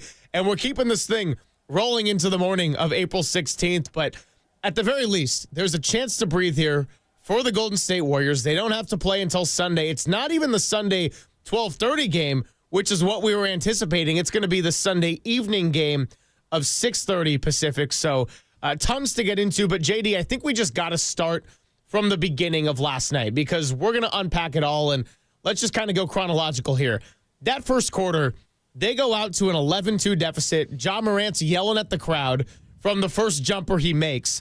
And then it ends up being a 29-7 run in favor of the Warriors. There was everything in between. But one thing was clear, and it was Jimmy Butler III was on a mission. And that, not that this wasn't decided before last night, but the trade was not only beneficial to make it happen, it was necessary for the Warriors to have life. It was. I mean, it's their only shot. I mean, you go back to the trade deadline. If the Warriors don't make that trade for Jimmy Butler, I'm not even sure they're playing tonight, to be perfectly honest. They might be playing Phoenix in the you had the most catastrophic season in the NBA and one of the most in league history, non-play-in game tonight. Like, I don't think they would have been even Sacramento or Dallas, what they ended up. I think that's the way it was trending had the Warriors done nothing. I think Steph and Draymond could feel it. They needed an infusion. They needed the organization to put some faith in them by getting Steph Curry in particular some help and getting Draymond Green some help on the defensive end. So to bring in Jimmy Butler completely saved the Warriors season. They were cooked. Again, we can debate, and we don't really need to because it's not the time for it. They clinched a playoff spot last night, but we could debate where they would have ended up. But I think it wasn't going to be pretty. I don't think, again, as I've said a few times, that they would have wound up in the top 10. I think they were heading down a path to even shutting Steph Curry and Draymond Green down shortly after the All-Star break if things got too bad, and I think they might have. And now they're a team that has a shot to at least advance to the second round of the playoffs because Jimmy Butler is that dude. And there were question marks, fair or unfair. There were question marks surrounding the fit, which I think seamlessly from day one showed that it was going to be a non-factor, that he was going to be a fit. I go back to that first game in Chicago and even before the first game in Chicago where I was on hand and Steve Kerr saying that Jimmy reminded him of Andre Iguodala. Like, that was the moment from a basketball IQ standpoint where I thought, if he's a willing passer and he's excellent in terms of the intangibles and game flow and setting up others and guys that sometimes overly willing if you look at the play in Portland when he had the path to the rim, right? Yes, but guys that are willing passers can always fit. That's the thing. And he fit so well, to your point, Greg, he fit so well that you're wondering, does he need to be a little bit more aggressive and look to score? Like, that was really the only question.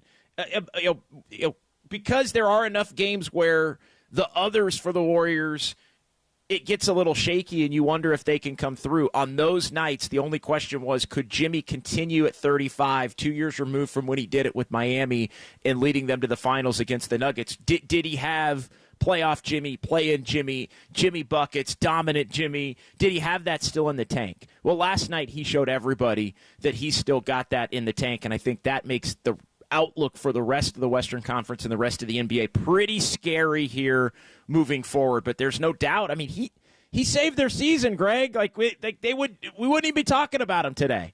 I don't think, if they don't make that trade. And I don't know what we would be talking about as far as the Warriors over the month of April, truthfully, because I know I've joked with you that you already know it was going to come down to a Klay Thompson's Mavericks and the disastrous second half of the season that they had after the Luka trade, going up against the Warriors for a 9-10 game, and it was going to be play-in scenario all over again.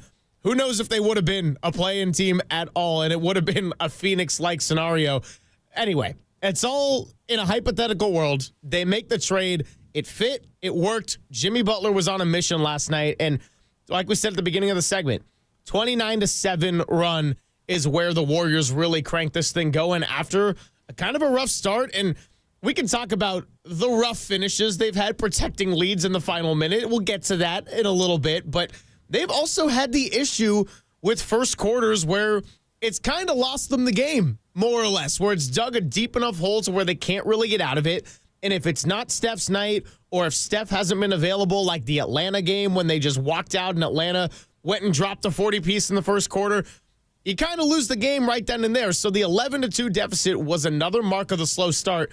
The difference is they were able to turn it around really quick, and it was for what you dubbed last night as championship-level defense, and I wholeheartedly agree with that one. The Warriors forced 3 turnovers in that stretch when it was 11-2 to get it to 13-8 by the first break with 7:04 left in the first quarter. 13-8 is an entirely different conversation than 17-5, or even a 10-point deficit or an 8-point deficit. It looked like it was going to be 20-8. It looked like it was going to be, when it was 11-2. It looked like it was going to get to 20-8. I mean, it really did. And then it was going to be the uphill climb all night. And I don't think the Warriors had enough in the tank last night to make that uphill climb. So the ability to prevent it from getting to that point, Greg, was huge.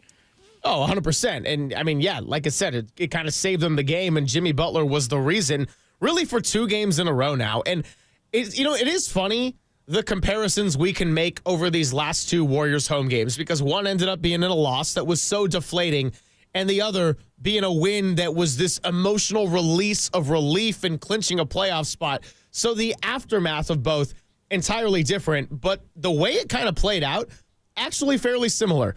Playoff-like environment. Chase Center kind of fluctuates between really juiced and kind of tight, understanding the stakes of what's on the line.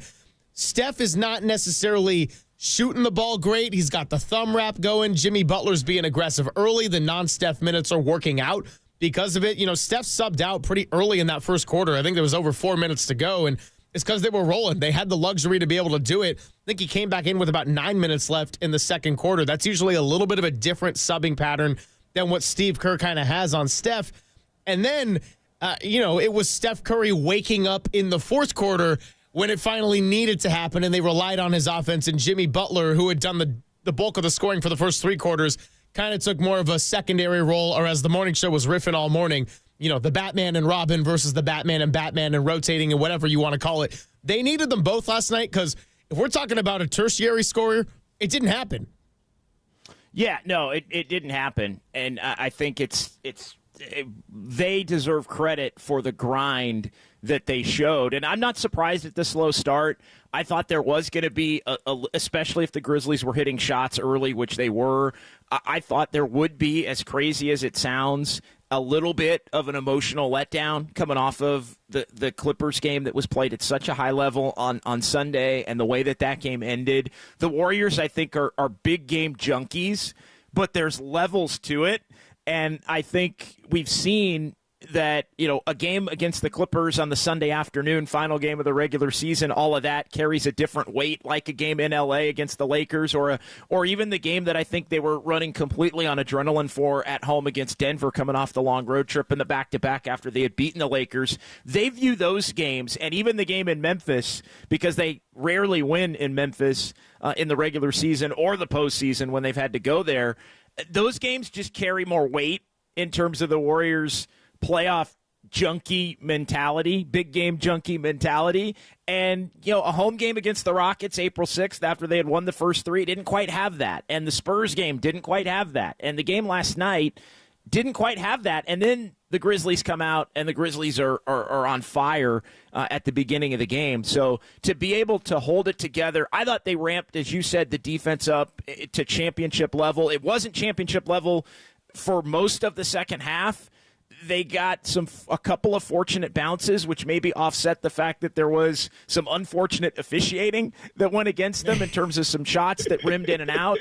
But the defense that they played allowed them to get back in the game and prevented them from being on that crazy uphill climb all night long, which I think they wouldn't have been able to fight back from. So the officiating thing is a whole other segment that we can get into later, and I'm glad you bring that up because Steve Javie, longtime NBA official, and has been on the broadcast for NBA Finals and kind of like your Mike Pereira, Gene Steratore rules/ref analyst, is going to be coming by the show today at 11:50. And since it is a Wednesday, we're also going to talk to John Shea right after that at 12:15. So we're going to do a little back-to-back guest there at about the midpoint in the show. Talk a little Justin Verlander getting the loss yesterday. The Phillies fight back after dropping game one.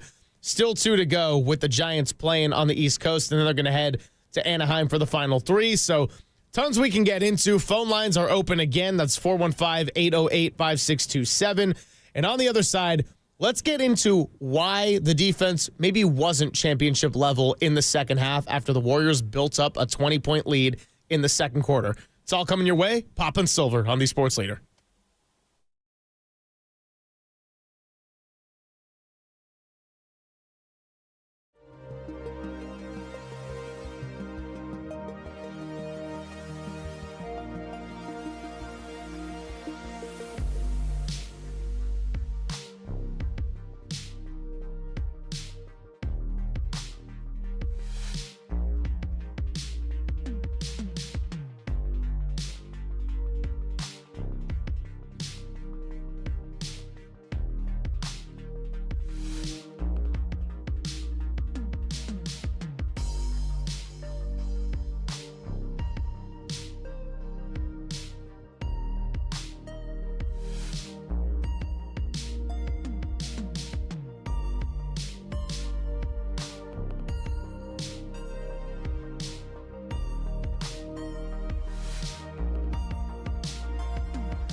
Check the mic and make sure it sound right, boys.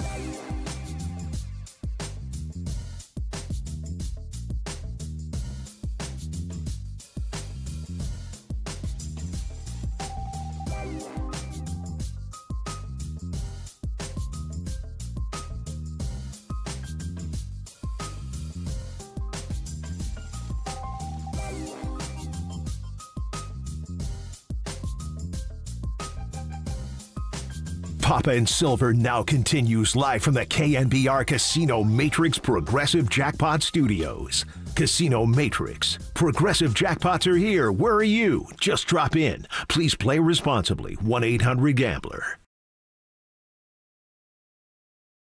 Looney to Curry. Curry the corner. That is an incredible shot. Just an incredible shot. Enough to bring a smile to the great Butler's face. Yeah, that was the high water mark of the game for the Golden State Warriors. Steph Curry running around like crazy, ends up getting the ball in the corner, getting the 4-point play. It was 55-35 at that point.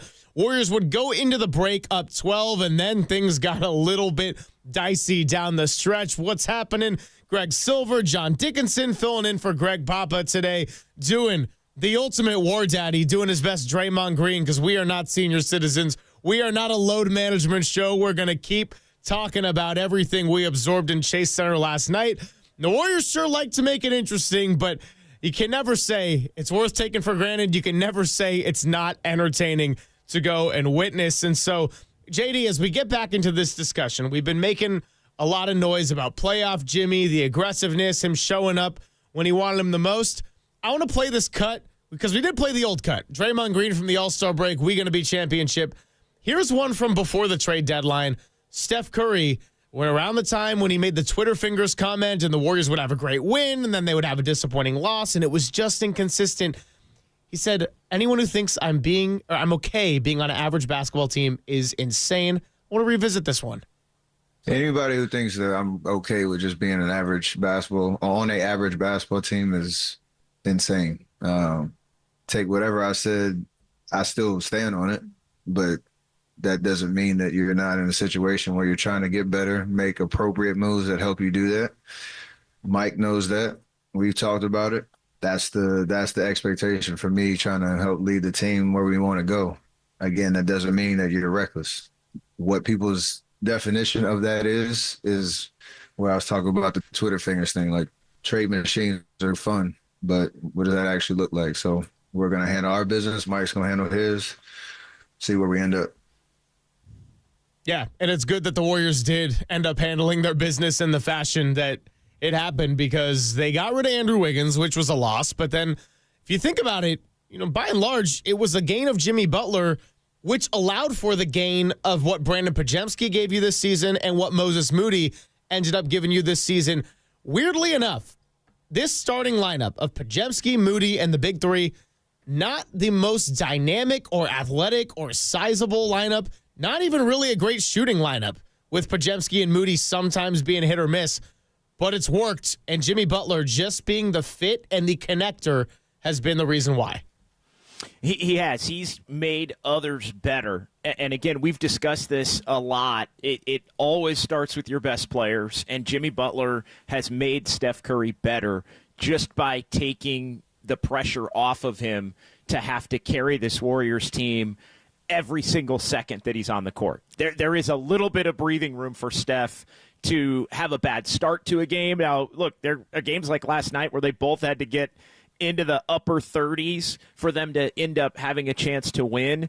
But you got championship level top 5 player of all time, Steph, back with the acquisition of Jimmy Butler.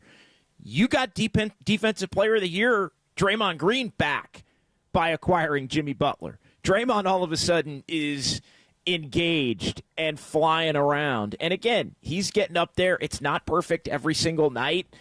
There are games where he hasn't played well. Last night, offensively, didn't play well in terms of the scoring and shooting. Those nights are going to happen for him.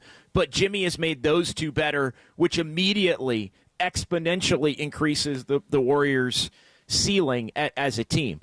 Then you get into the others, because Jimmy has made Podziemski better, He's made Moses Moody better. He's made Quentin Post better. I think you can even make the case he's made GP2 better. He's made Guy Santos better. Like Buddy Hield, he's made more playable. Although Buddy still has his moments, and even a couple last night. Still got to hit shots, and he didn't do it last night. He's got to hit shots.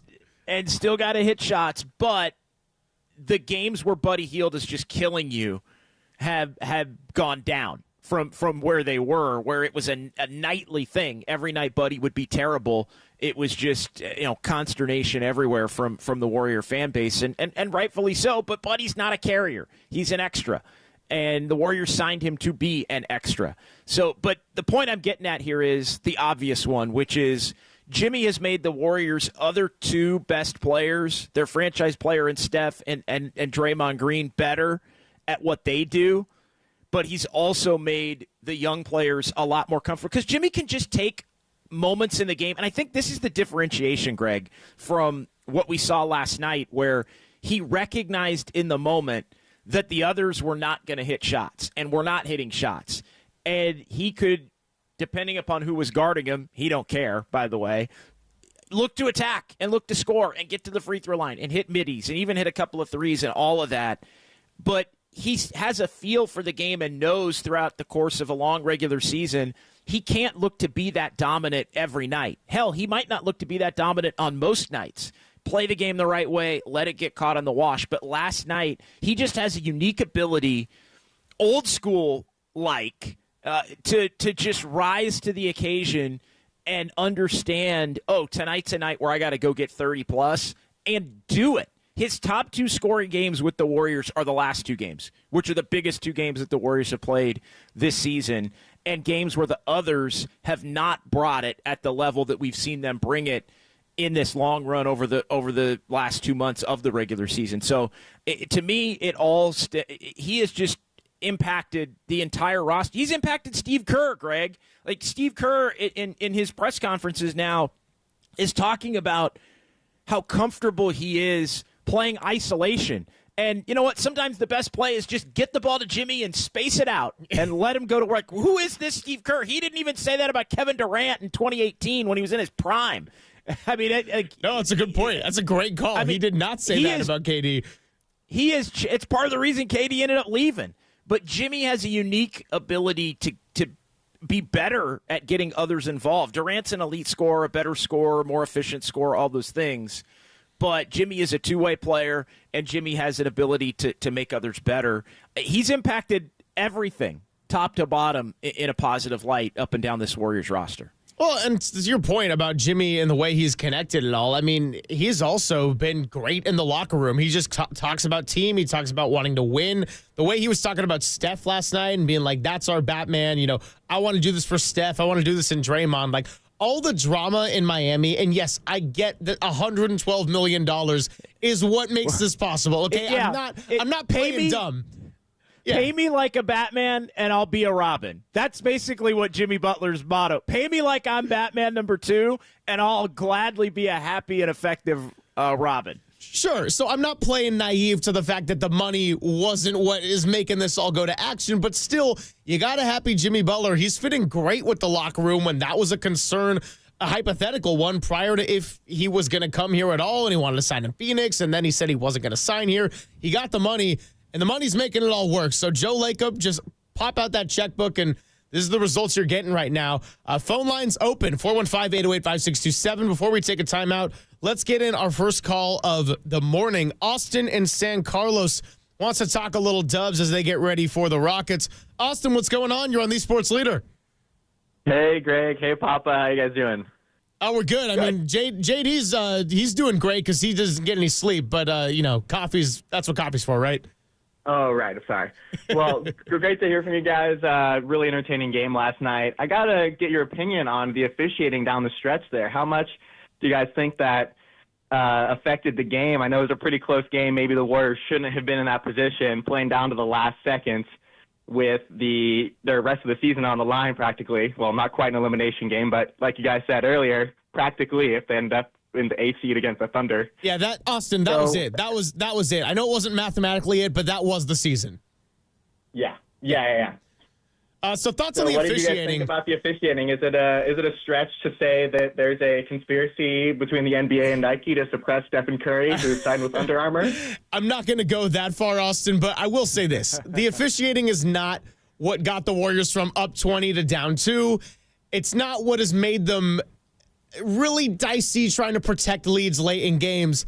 That said, last night in particular, I thought there were a handful of calls that were shocking to me between the Pajemski foul on what looked like the block, the Looney foul on Edey at the rebound. I know there was a lot of gripes about the challenge. I even thought actually in live action that the 5-second call might have been a little bit rushed in a makeup. Turns out when I went back and kind of looked at a video that was timing it out, it did seem like a legit 5-second. But yeah, Austin, I don't think that the NBA 2-minute report is going to be all that friendly and deemed accurate.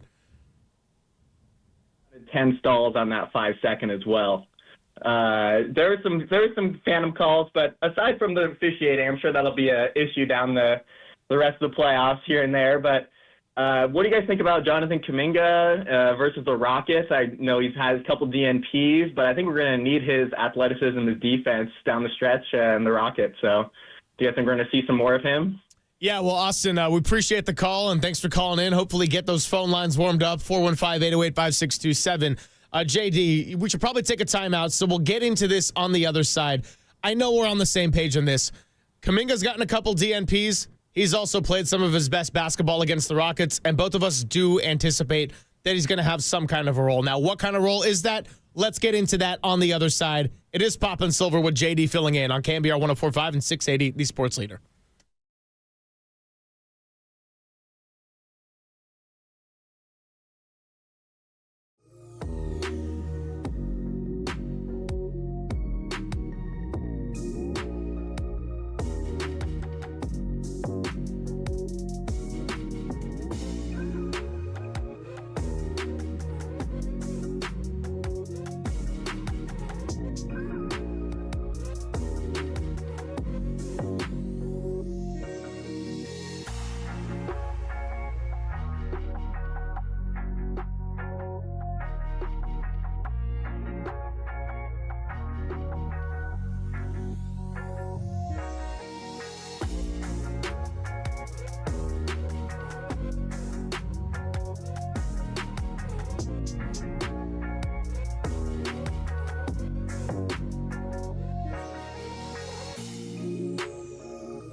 Hey, what's happening, everybody? Greg Silver here. And did you know that many of the attorney ads you've seen or heard aren't even based here in the Bay Area? Some not even in the state of California. Well, that's not the case with Chris Dolan and the Dolan Law Firm.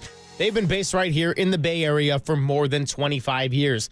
We are talking about award-winning personal injury and employment attorneys fighting for you where you live. So if you've been discriminated against at work, wrongfully terminated, or sexually harassed, your rights matter, and you can go to DolanLawFirm.com to learn more about your rights. Now, unfortunately, over the past year, Chris and his team saw a sharp increase in no-fault injury accidents. And remember, with motorcyclists, pedestrians, cyclists, children playing, they're all around us. So please be careful, and let's work together in making the Bay Area a safer place. Feel confident that you're in good hands with award-winning California Lawyer of the Year. The Dolan Law Firm has secured more than $1 billion. That's right, billion with a B, in verdicts and settlements on behalf of their clients. And here's the best part.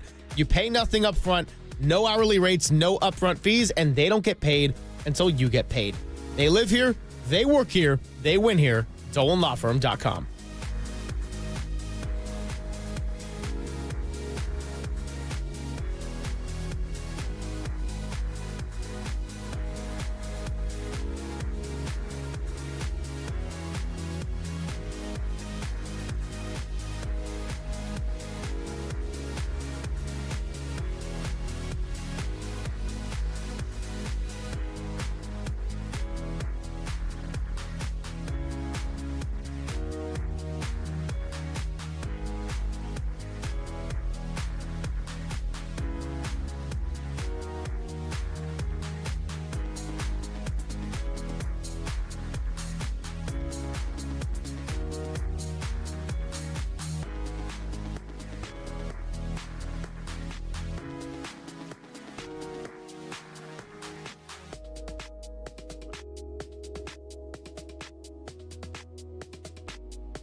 This is Papa and Silver on KNBR, the sports leader.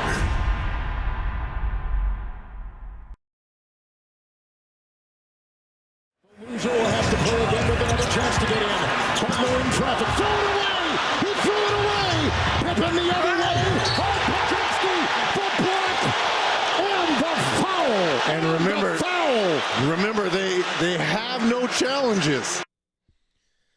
Yeah, that was Brandon Pajemski going for the little block on the Scottie Pippen Jr. breakaway. The Warriors didn't have a challenge because of another call that people were arguing about the Draymond Green. Zach Edey. Was it going to be Edey's sixth foul or Draymond's fifth? That was a big point in the game, and it ended up being an unsuccessful challenge. Draymond stays out of the game, has to sit on the bench for a little bit, come back in. Edey's in. All that happens. The Warriors don't have a challenge. Pajemski, who by and large kind of struggled in this one, had probably his best moment of the night, and it didn't translate to the box score because it was ruled a foul. What's happening? Greg Silver, John Dickinson filling in for Greg Papa today, and wanted to unpack really all of what Austin said on the phone lines. It was a great call, 415-808-5627 if you want to add anything on. So Austin got into two elements, the officiating and Jonathan Kuminga, and if he'll have a role in this series. We're going to get into plenty about this segment and obviously field your calls and texts and kind of guide the discussion along. JD, let's start with the officiating and everything. Again, it's not the reason why the Warriors have been a team that has struggled to protect leads at the end of games. It's not the reason why they went from up 20 to down 2 to start the fourth quarter. But there was a lot of calls down the stretch, especially when they had that 6-point lead where it's like, this last 2-minute report, not going to be so friendly.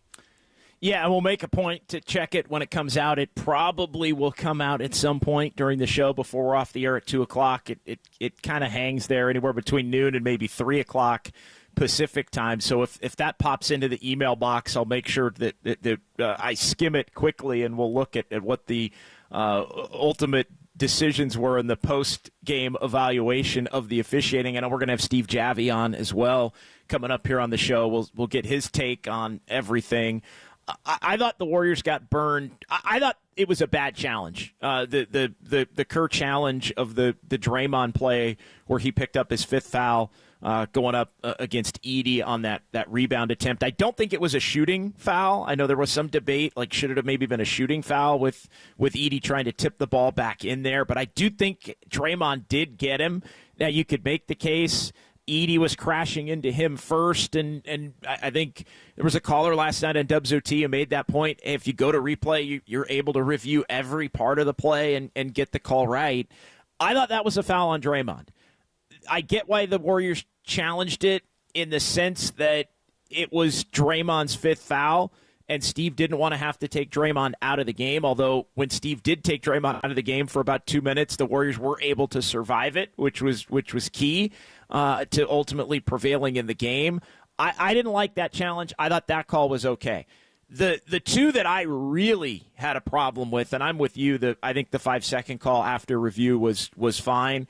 The chase down block by Pajemski, I think that gets overturned if the Warriors have a challenge.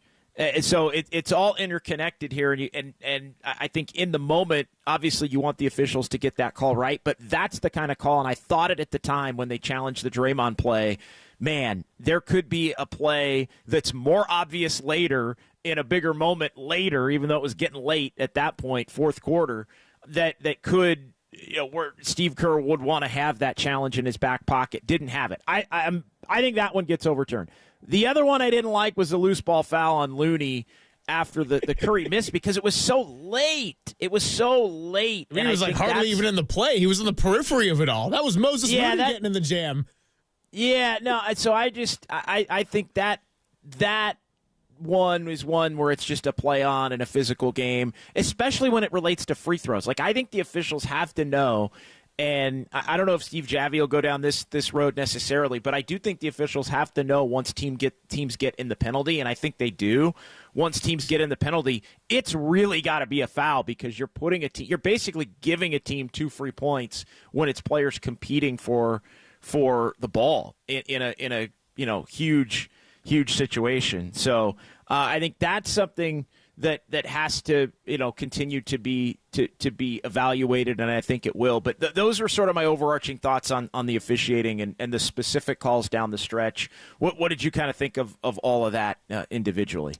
I'm with you in that as far as overturning the call on the Warriors challenge with the Draymond 5th foul, how that's a tough one when the call on the floor originally was a Draymond foul and you could see the contact, and if you're going to try to break it down in the most scientific way, I get why you stand the call. Now, on a play like that, I would have preferred maybe even no foul at all. It was just kind of a little bit of a tangle. I don't know if that necessarily warranted a Edey 6th foul, but just looking at the play, I'm thinking, man, for Draymond to get a 5th foul like that in a game in which he clearly was the defensive anchor. And something I haven't brought up yet is that I told you this last night. I think the game changed. And for as amazing as Jimmy Butler was, the one thing he really struggled with last night was making free throws. And he missed the second end of a trip to the line, and it led to a fast break for Scottie Pippen Jr. Draymond Green tried to contest.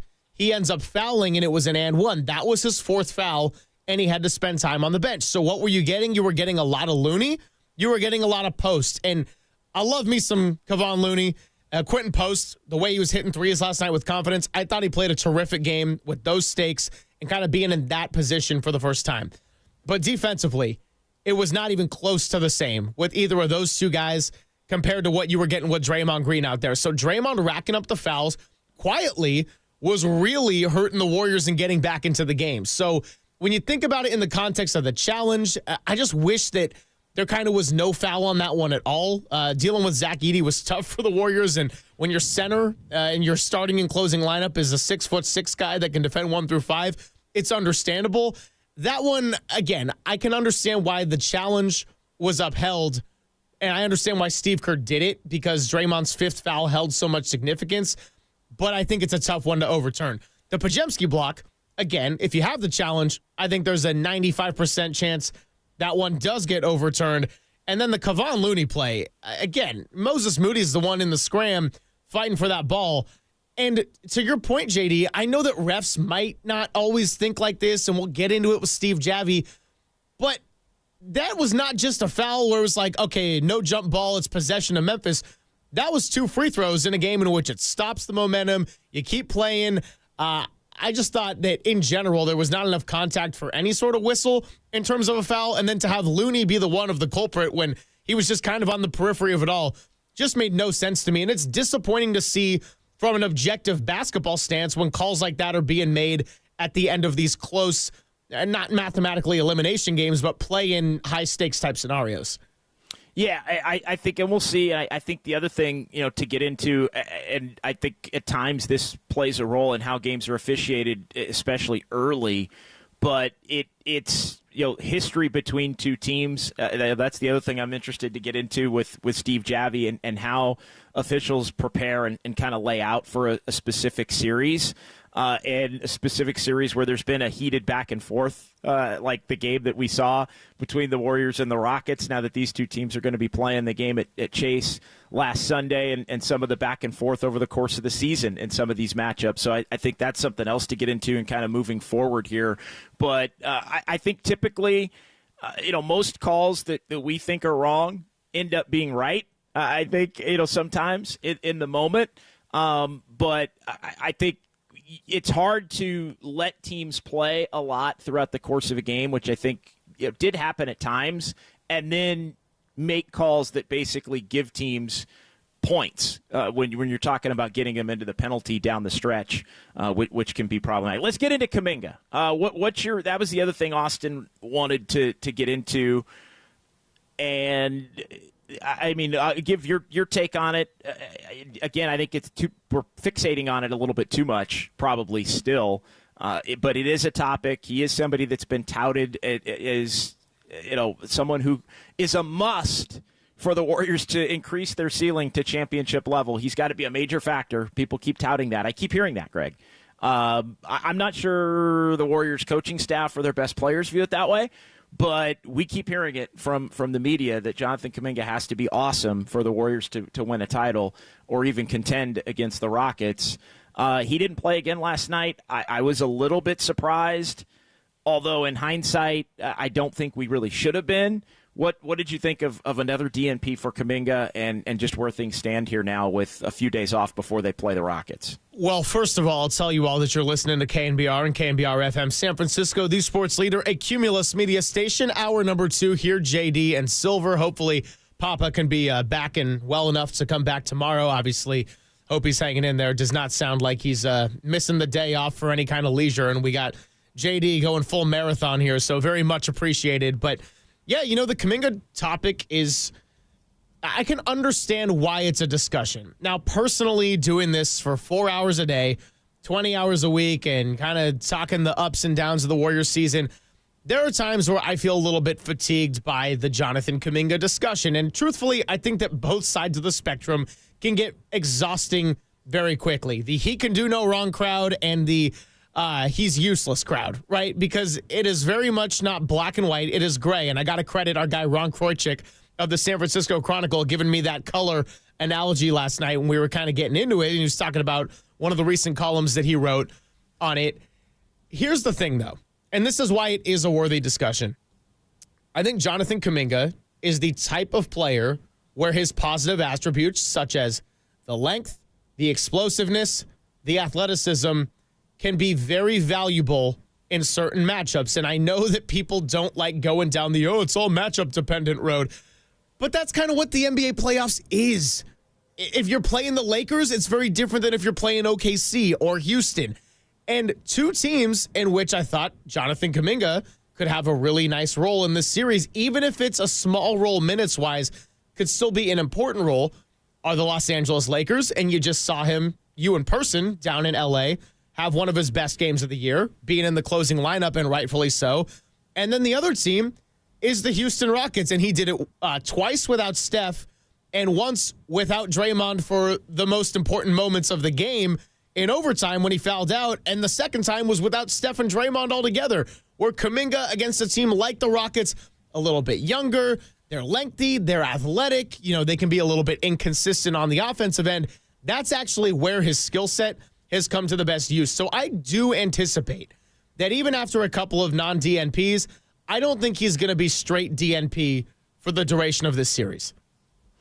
I think at some point they will need him. I was surprised that Kuminga didn't play last night, but then in hindsight, I don't think we should have been, because I think once you make the decision to not play him in the first of the play-in games, essentially, the game against, even a regular season game against the Clippers, it was the first of the 3 chances to play your way into the playoffs.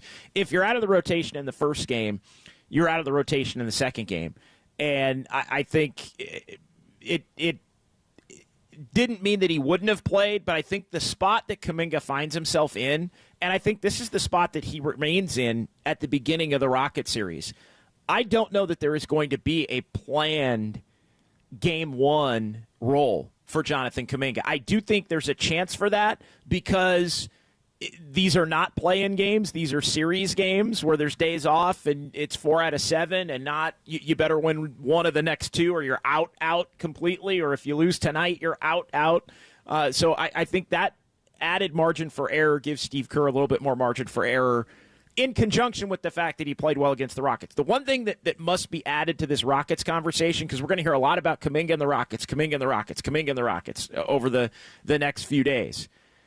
Kuminga's best games against the Rockets came in games that Steph Curry missed and won Draymond Green. He won them a game in overtime back in November after they blew a 30-point lead because Steph Curry was out and Draymond Green fouled out of that game, and Kuminga got 3 big buckets in OT. They basically, because they didn't have any other option, threw the ball to Kuminga and let him bring them home against the Rockets in that overtime, and he was able to do it. His best, I think, individual game of the season, away from maybe the team construct, was the game that the Warriors won in December at Chase when Steph again was out for that one. So, but you're going to hear a lot about those games. But I think you have to also understand the context. He did not play as well against the Rockets in the Jimmy Butler era game that was played. He was out for the other Jimmy Butler era game that was played right before the All-Star break in Houston. So true. It's not Although, exactly. to be fair, the entire team was pretty bad in that one too. They were just gassed. Yeah, it was the end of a long week. Correct. But again, this is all about fit and lineup combinations and who's playing well and who's doing the little things. So what I'm saying is I don't think the dominant Kuminga moments against the Rockets necessarily mean that he's automatic to get into this series. Here's the boat that I think he's in this series. I think he's not necessarily a part of the plan, although I could see Steve in the first game trying to get everybody involved. You always want to try to get as many players as possible involved in the first 2 games of a series because it just gets them comfortable, even if they're not going to play a lot throughout the course of a series, because you may need to go back to them, and you don't want their first taste of a series to be in a game 5 or the middle of the series when it's tied 2-2. Like, you just don't want that. So I could see him throwing Kuminga a bone, let's say, in the first game there. But I think the most likely scenario, Greg, is that Kuminga is going to wind up being an emergency energy sub. In essence, a game isn't going well. Warriors get down 15. Other guys are not playing well. Team looks a little bit flat. And almost just out of, I don't want to say desperation, but just, hey, let's just throw him in there pressure free. Let's just throw him in there and see if he can get him back in the game. And so that's his path. I use Moses Moody as an example. Moses Moody did that. Kerr went to him in Game 2 against Sacramento 2 years ago for Kuminga, ironically enough, and Moody ended up taking Kuminga's rotation spot basically because he played well in that sort of YOLO sub from Steve Kerr. So I think the best path for Kuminga to get back into the rotation would be somebody else doesn't play well, and Steve goes to that, all right, I'm going to give you a shot. Pressure's off.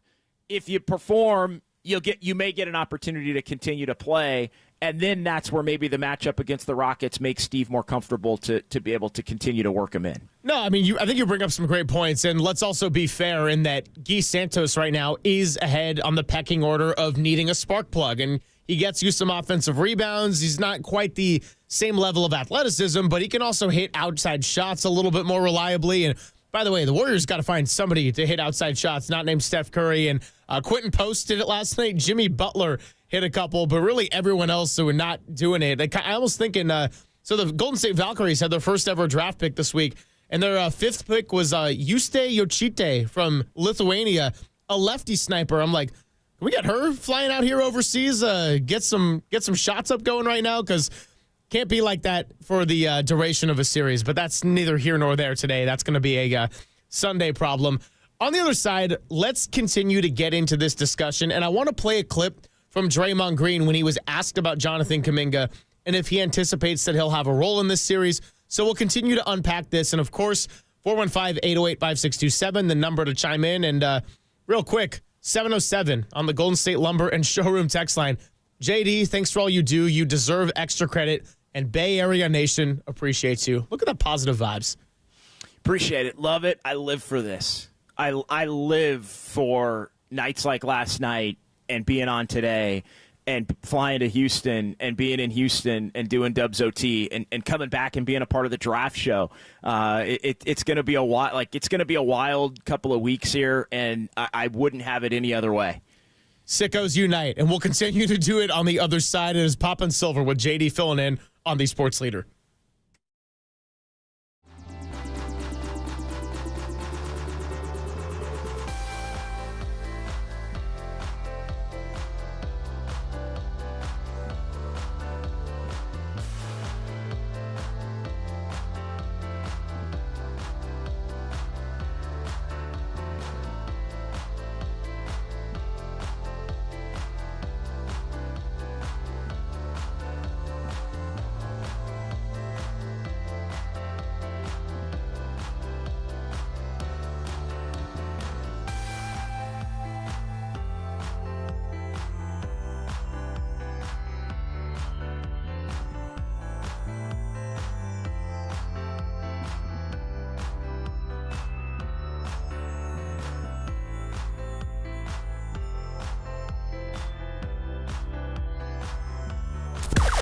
Now, from the O'Donnell Financial Group Sports Desk. Learn more at odfigroup.com. O'Donnell Financial Group, because planning is a process, not a product. Well, if last night was a glimpse into the future of what the Warriors can do with Jimmy Butler and Steph Curry as your dynamic duo in the playoffs, you got to like your chances. 38 points from Jimmy Butler as we're finally introduced to playoff Jimmy and Steph Curry per usual, 37 points. What are your main takeaways, Dub Nation, from last night's win and as we look forward to the first round? Give us a call at 415-808-5627. That's 415-808-KNBR to join the conversation.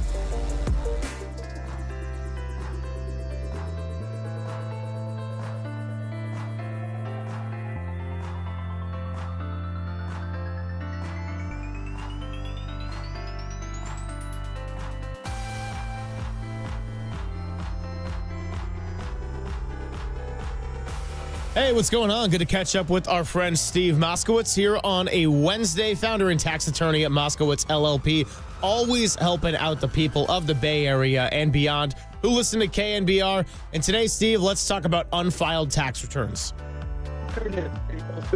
Yesterday was tax day. A lot of people were expecting to make it under the wire. But you know what? Not everybody.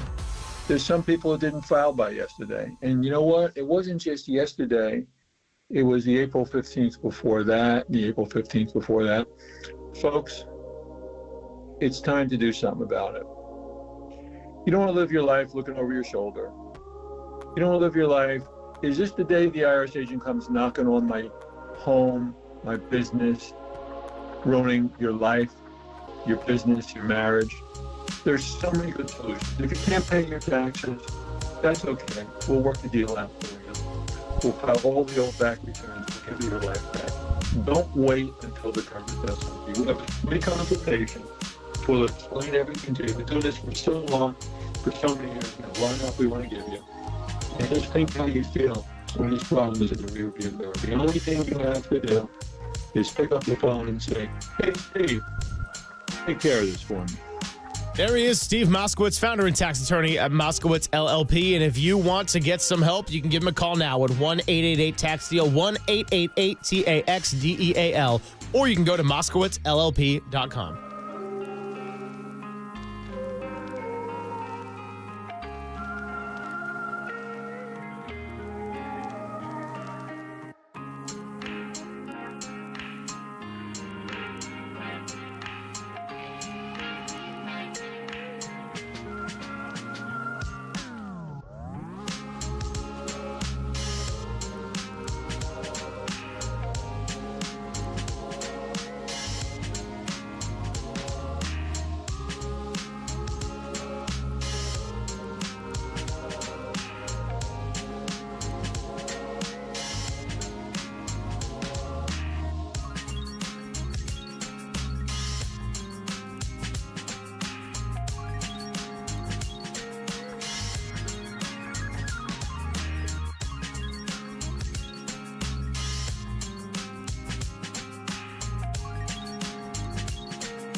Papa and Silver now continues live from the KNBR Casino Matrix Progressive Jackpot Studios.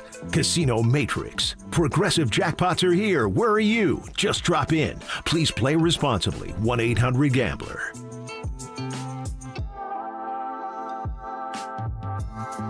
What's going on? Greg Silver, John Dickinson hanging out with you on a Wednesday. The Warriors have been the hot topic of today, but they get a few days off, and it's days off that they need. Houston, 6:30 Pacific Sunday, Easter Sunday, is going to be game one of this series. Then another couple of days for game two. Then another couple of days in which the NFL draft is sandwiched in there.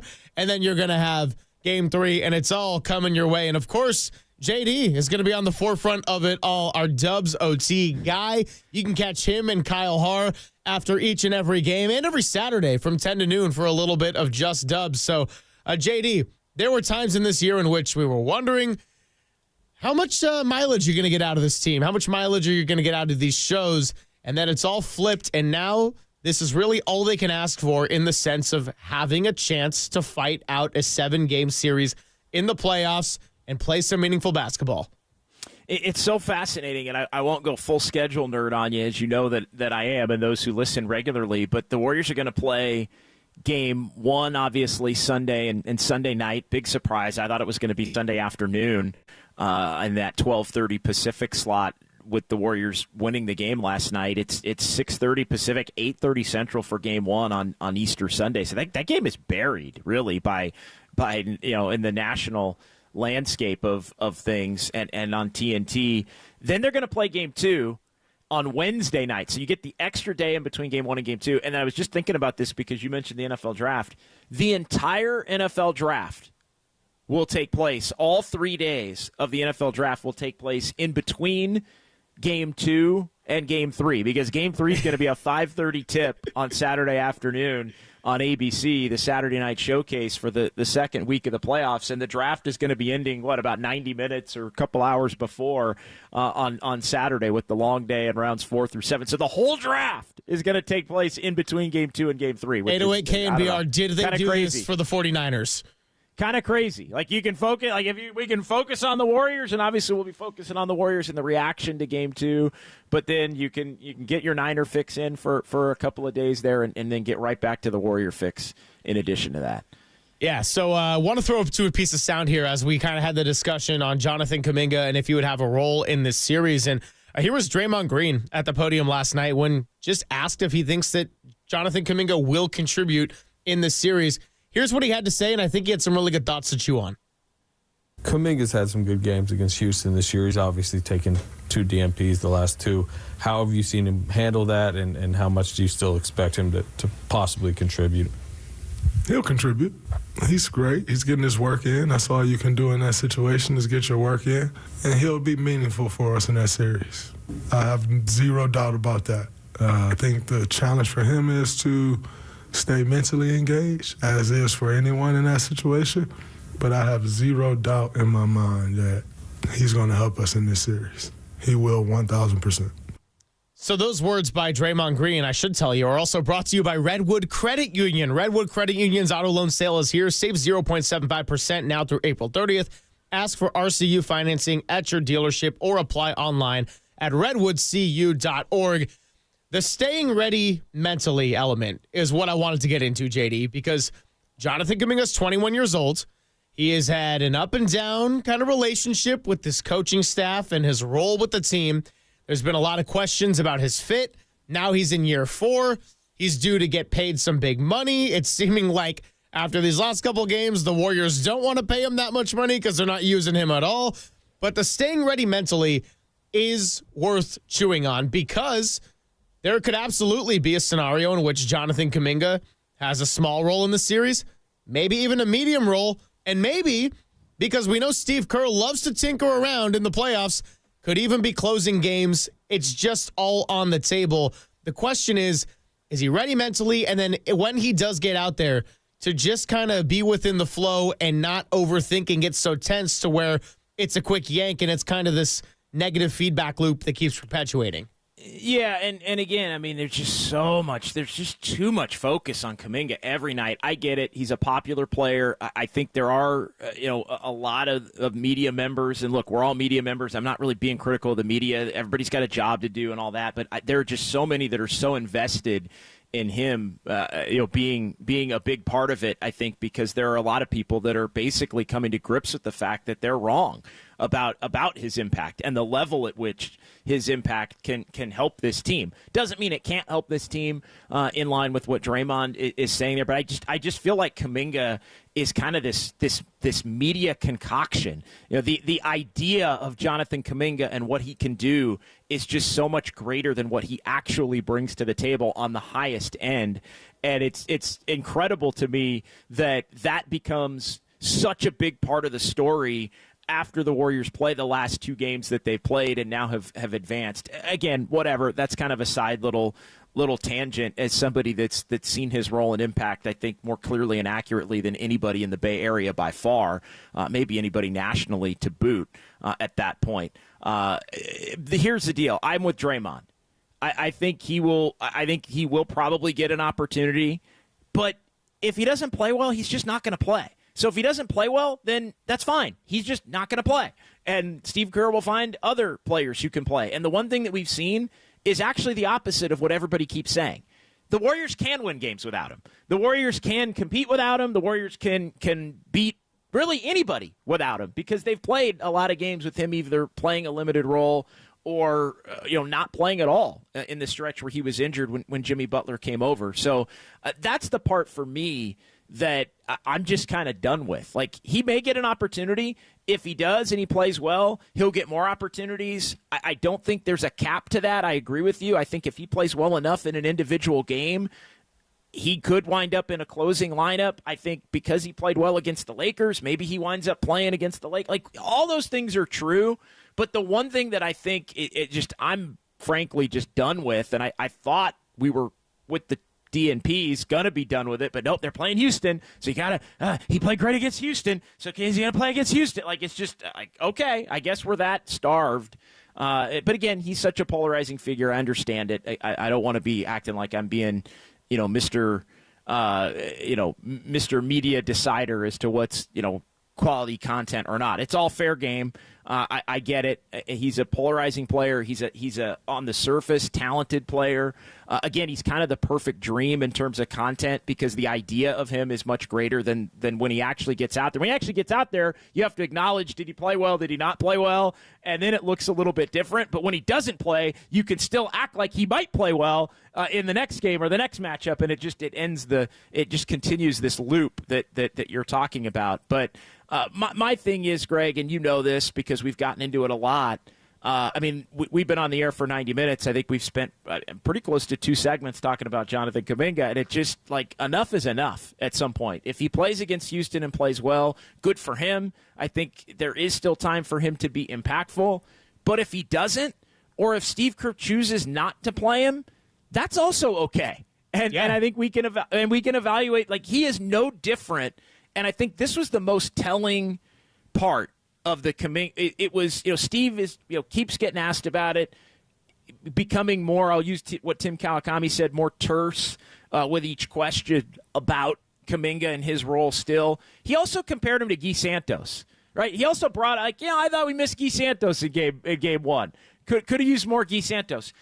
What people have to understand is Jonathan Kuminga is like the 9th, 10th, 11th man right now, depending upon the night. He's not the number 3. He's not the guy that's going to be, out there with Jimmy and Steph going 30, 30, 20. Maybe it happens in a game, but it's, and I think there was just this belief that he was going to be that guy. And I think coming off the injury especially, it's just irrational, and it's unfair to him to even put that on his plate, that the Warriors need that to be successful. He's another role player and should be evaluated and treated as such for the purposes of what's left of this Warriors season, and then we can figure out what the hell his future's going to be at that point, which will be dependent on, 1, how much he's going to get paid, 2, how the Warriors season ends, and 3, whether or not it would be more beneficial to send him elsewhere in a sign and trade to bring in the kind of player that might actually fit with the other star players on this roster and help the Warriors win a championship or get closer to it next year. That's what's going to determine it, not the idea of what he can be when he doesn't play, because the idea of what he can be when he doesn't play is greater than what he actually freaking brings to the table when he's playing with Steph and Draymond and Jimmy. No, and look, you're getting to a lot of really good points, and I think my whole overarching theme when we talk about Kuminga and everything that Austin brought up and the Warriors playing against the Rockets and the games that Kuminga's had against the Rockets is really essentially this. Jonathan Kuminga could absolutely have a role against a team like the Houston Rockets. He has played well against other young, athletic teams that might not always be as polished. I think the Clippers, for example, that's a terrible matchup. I kind of get why he didn't play. Now, I was surprised he got 0 minutes, but I kind of get it in the context of the Clippers. Ty Lue, Kawhi Leonard, James Harden, Zubac, Norman Powell, all these guys that have just been smart, savvy, veterans, good perimeter defenders, and they've hurt the Warriors. That's not to say Jonathan Kuminga couldn't have contributed anything. I just understand it better on that level. Now, if you look at an opponent like Houston, where it's a little bit younger, you rely on the athleticism, your 3 best players are all 35 and older, I can understand where there might be more of a fit. All in all, whether he plays or doesn't play, whether he has a small role or a medium role or a large role or no role, really doesn't matter, because this all kind of comes down to what the Steph Curry cut we played. Anyone who thinks I'm okay being on an average basketball team is insane. They made it to the playoffs. This was the goal. So I get why when you lose on Sunday, it's going to rile up the crowd a little bit. Now it's, you're not going to get in the playoffs. If you're Steve Kerr and you make a big decision and you lose, that's fair game. He's making a lot of money to get questioned by the public and the media. But if you win, like last night, this getting into a playoff series, being the 7th seed, the trade for Jimmy Butler worked. And really, there's not much more to it than, can you win 4 games out of 7? In whichever way, you got to do it.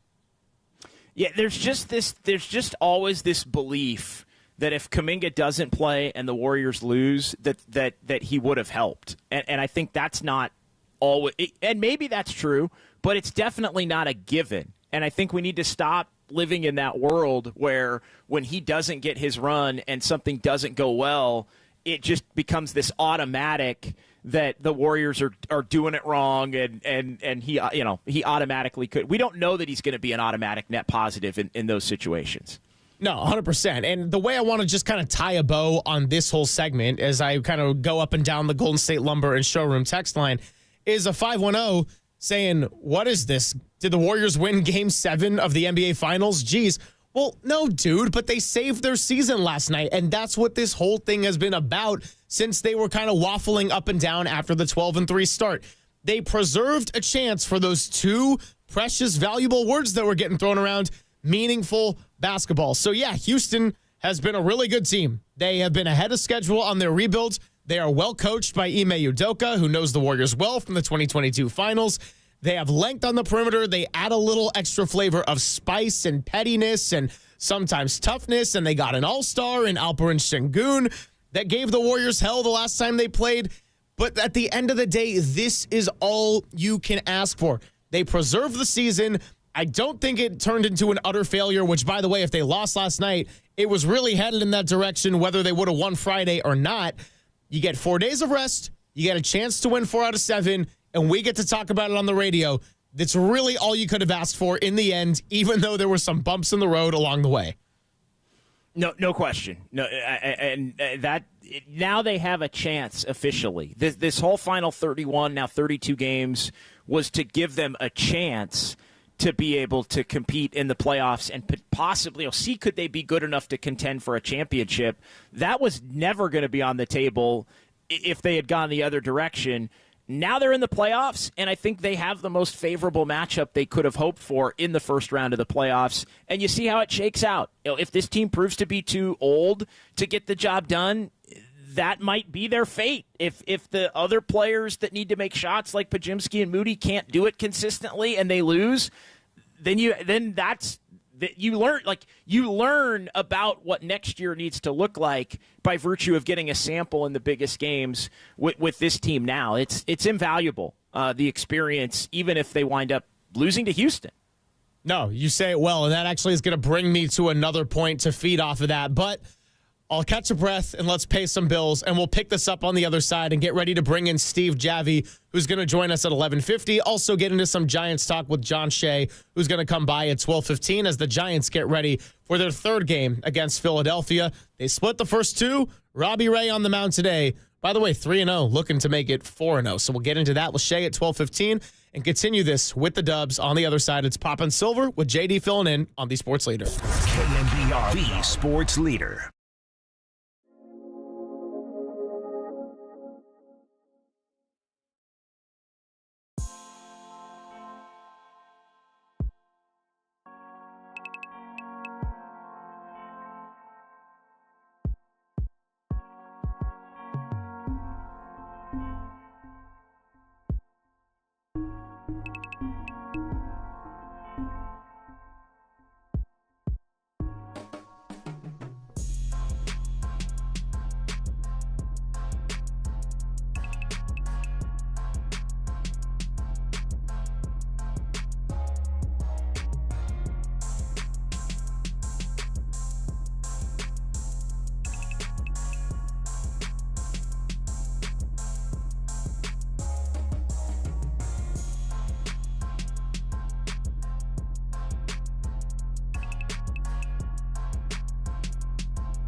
and Greg, Papa and Silver. This is KNBR, the sports leader.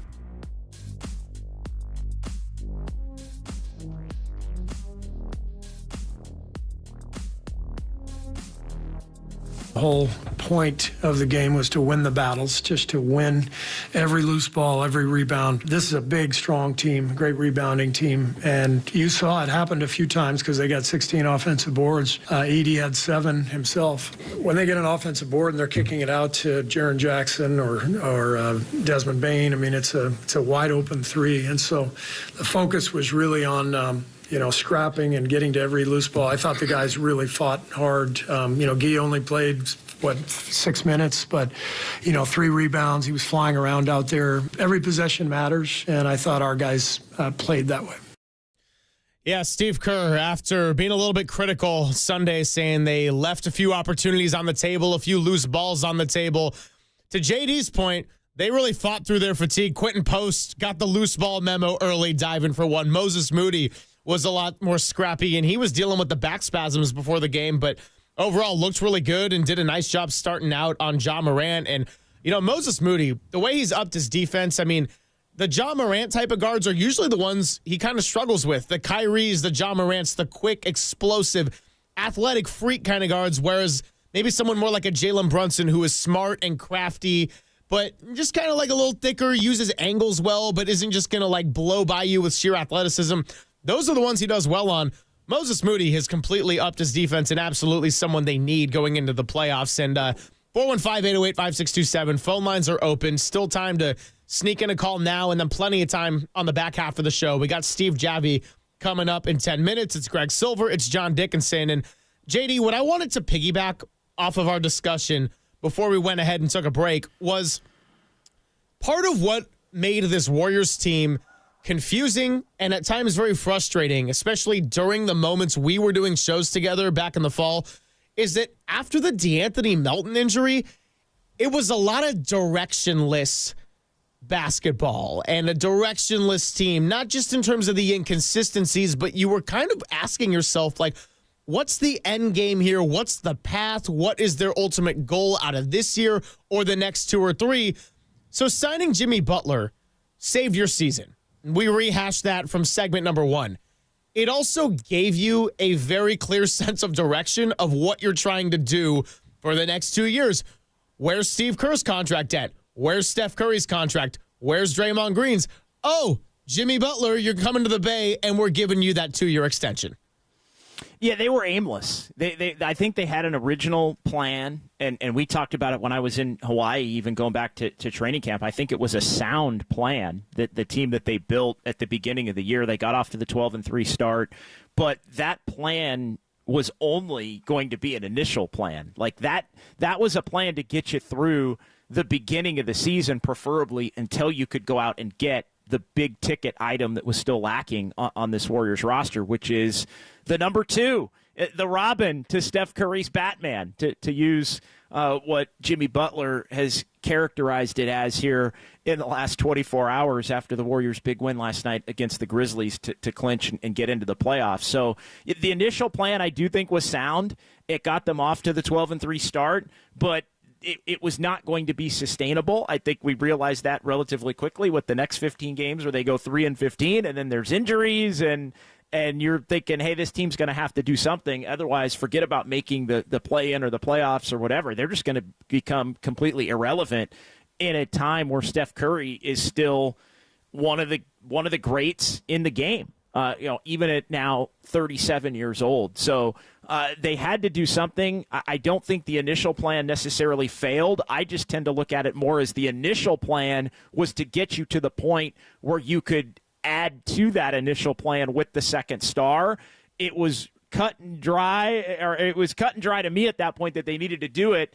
It got a little dicey as to whether or not they were going to be able to do it. They went in on KD, couldn't get him. They're looking at lesser options like some of the guys from the Bulls. That wasn't going to work out ultimately. KD, didn't want to go or didn't want to come. And then you've got the Jimmy Butler component of wanting to go to Phoenix and Bradley Beal's contract and all of that wound up playing to the Warriors' advantage to where they end up getting Jimmy. But it was all contingent on finding the second star, which they now have been able to do. Well, and you've seen it over the last 2 games, and especially last night. Boy, did they ever need that second star. I mean, literally the only criticism to Jimmy Butler's game last night, I think, and look, I'm not even going to say criticizing him for scoring 2 points in the fourth quarter, because that was when Steph kicked into his mode and started taking over down the stretch. So really, it was just the 6 missed free throws, and you could even see how frustrated he was at one point when he was shooting on the basket that was facing our end and where we were sitting. He made 2 in a row, and he kind of gave a little kiss to the sky of just like, thank goodness. I know Anthony Slater had it at one point, but he really missed like 3 free throws over the month of April and like a 57-shot stretch or something, and then he went 6 last night. Jimmy, otherwise, I mean, he was just fantastic. And when he got that and one to spark the 29-7 run, that was when I thought, okay, Chase Center was really into this one, because they started a little tight and the start was bad, and we got into that. And then the Warriors defense tightened up and they were able to get back into the game. But then by the time Jimmy Butler was really getting going and hitting threes and getting to the line and then capping it off with the and one, well, then it was like, oh, it's on. Like it's not playoff Jimmy, because it wasn't the playoffs, but it was play-in Jimmy, and that was just as good. It was, and just as necessary. And to go back to the other point at the beginning, I mean, you were talking about Moses Moody's defense at the beginning of this segment. And so I think it's he is somebody, and I think the big key last night specifically was the others that didn't make shots still impacted the game in other ways. Moody with his defense, Quentin Post hit a couple of shots and I thought was flying around, getting on the ground, diving for loose balls. Even Pajemski, obviously not his best game, but found a way to kind of scrap through it and not have his minutes completely kill him, in a game that they had to have. So I think that's that's the template in a way. You're not going to be able to do this with regularity, but there might be one game a series where you have to win it because it's Steph and Jimmy and Steph, and the others just have to, even if they're not hitting shots, make themselves playable enough to still be positive impact players to make it through the night and get on to the next one where maybe you are a little more comfortable and do hit more shots. Absolutely. So 415-808-5627 phone lines are open, but we're going to take a little bit of a pause on the phone lines. Of course, the Golden State Lumber and Showroom text line and the YouTube chat always open to sound off, but we got a little back-to-back on the guest list. Steve Javie, longtime NBA retired official, and John Shea are going to join us. So get a little bit into some NBA and the playoffs and officiating, and talk a little San Francisco Giants as they get ready for Game 3 in Philadelphia. It's all coming your way with Papa and Silver. John Dickinson filling in on the Sports Leader.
Back to Greg Papa and Greg Silver on KNBR, the sports leader. Hey, what's happening, everybody? Greg Silver, John Dickinson hanging out with you. Papa, hopefully have him back tomorrow. Giants getting ready for Game 3 in Philly. Been a big story of the day on the Golden State Warriors as they now make it back into a familiar place, the NBA playoffs. They get out of the play-in tournament. The curse is broken. They'll be the 7th seed, and they will get that going Sunday, 6:30 Pacific in Houston. And here to help us get into the NBA playoffs, the environment, and how to control it all is a longtime and retired NBA official. Steve Javie was on the court from 1986 to 2011, then lots of TV after that. And he now joins us courtesy of the UMA guest line. Steve, Greg Silver, John Dickinson here in San Francisco. Really appreciate your time. And how's it going with you today? All right, Greg, JD, thanks for having me, buddy. It's everything's going well. It's a good time of year, buddy. The playoffs are here, so it's a fun time of year. Oh, yeah. No, I'm really excited about it. And last year, this time, in fact, a year ago today, we were out in Sacramento to see the Warriors get swallowed up by the Kings and neither team to end up making the playoffs. So it's a little bit different this year. And, first, I just kind of want to get into challenges. And I know that this was not a part of your refereeing career, but as you just kind of look at replays, there were a lot of calls down the stretch of Warriors-Grizzlies last night that I think had fans pretty visibly frustrated and even neutral observers commenting on how rough it was at times. But that play where Draymond Green and Zach Edey were kind of getting tied up, it was called for Draymond Green's 5th foul. There was contact both ways. The Warriors challenge it, knowing how valuable Draymond's foul count is. It ends up being unsuccessful, and it generated a big reaction. I just kind of want to get from the perspective of a referee how much the call on the floor impacts what you're looking for, because when it comes to overturning something, you got to amass a certain amount of evidence and everything. And so, how much is the initial call leaned on in plays that look a little bit 50-50? Yeah, Greg, I would think, like you said, I wasn't involved with the challenges, but I was involved, obviously, with replay review with regard to, last-second shots and so on and so forth when I was in there. And the one main criteria you have to go to is that if you're going to change something, you have to look at it, and everybody's got to go, yep, that was wrong, and let's change it. And especially your crewmate, your partners on the floor. I mean, each official there has to sit there and put their opinion in. But if it's not unanimous, most likely you're not going to overturn it. You're probably going to sit there and go, well, you know what, this call is not really clear and conclusive that we should change it. So therefore, we're going to keep it as is. So I think that's the main criteria that goes by. And plus, all the angles that, I know TV shows some, but I'm in the replay center, with ABC and ESPN, and it's amazing the number of angles that you see in the replay center that sometimes the people at home don't see it, and maybe even the home feed or visiting feeds don't even see it too. Steve, I'm fascinated by just the letting teams play aspect of also setting a tone because you don't want a game to get out of hand, and then being conscious of the moment. In particular, a couple of the plays last night that were questioned, at least here in the Bay Area, were loose ball foul rebounding. Edey's going up to try and tip it. Draymond's trying to block him out. Looney got called for one.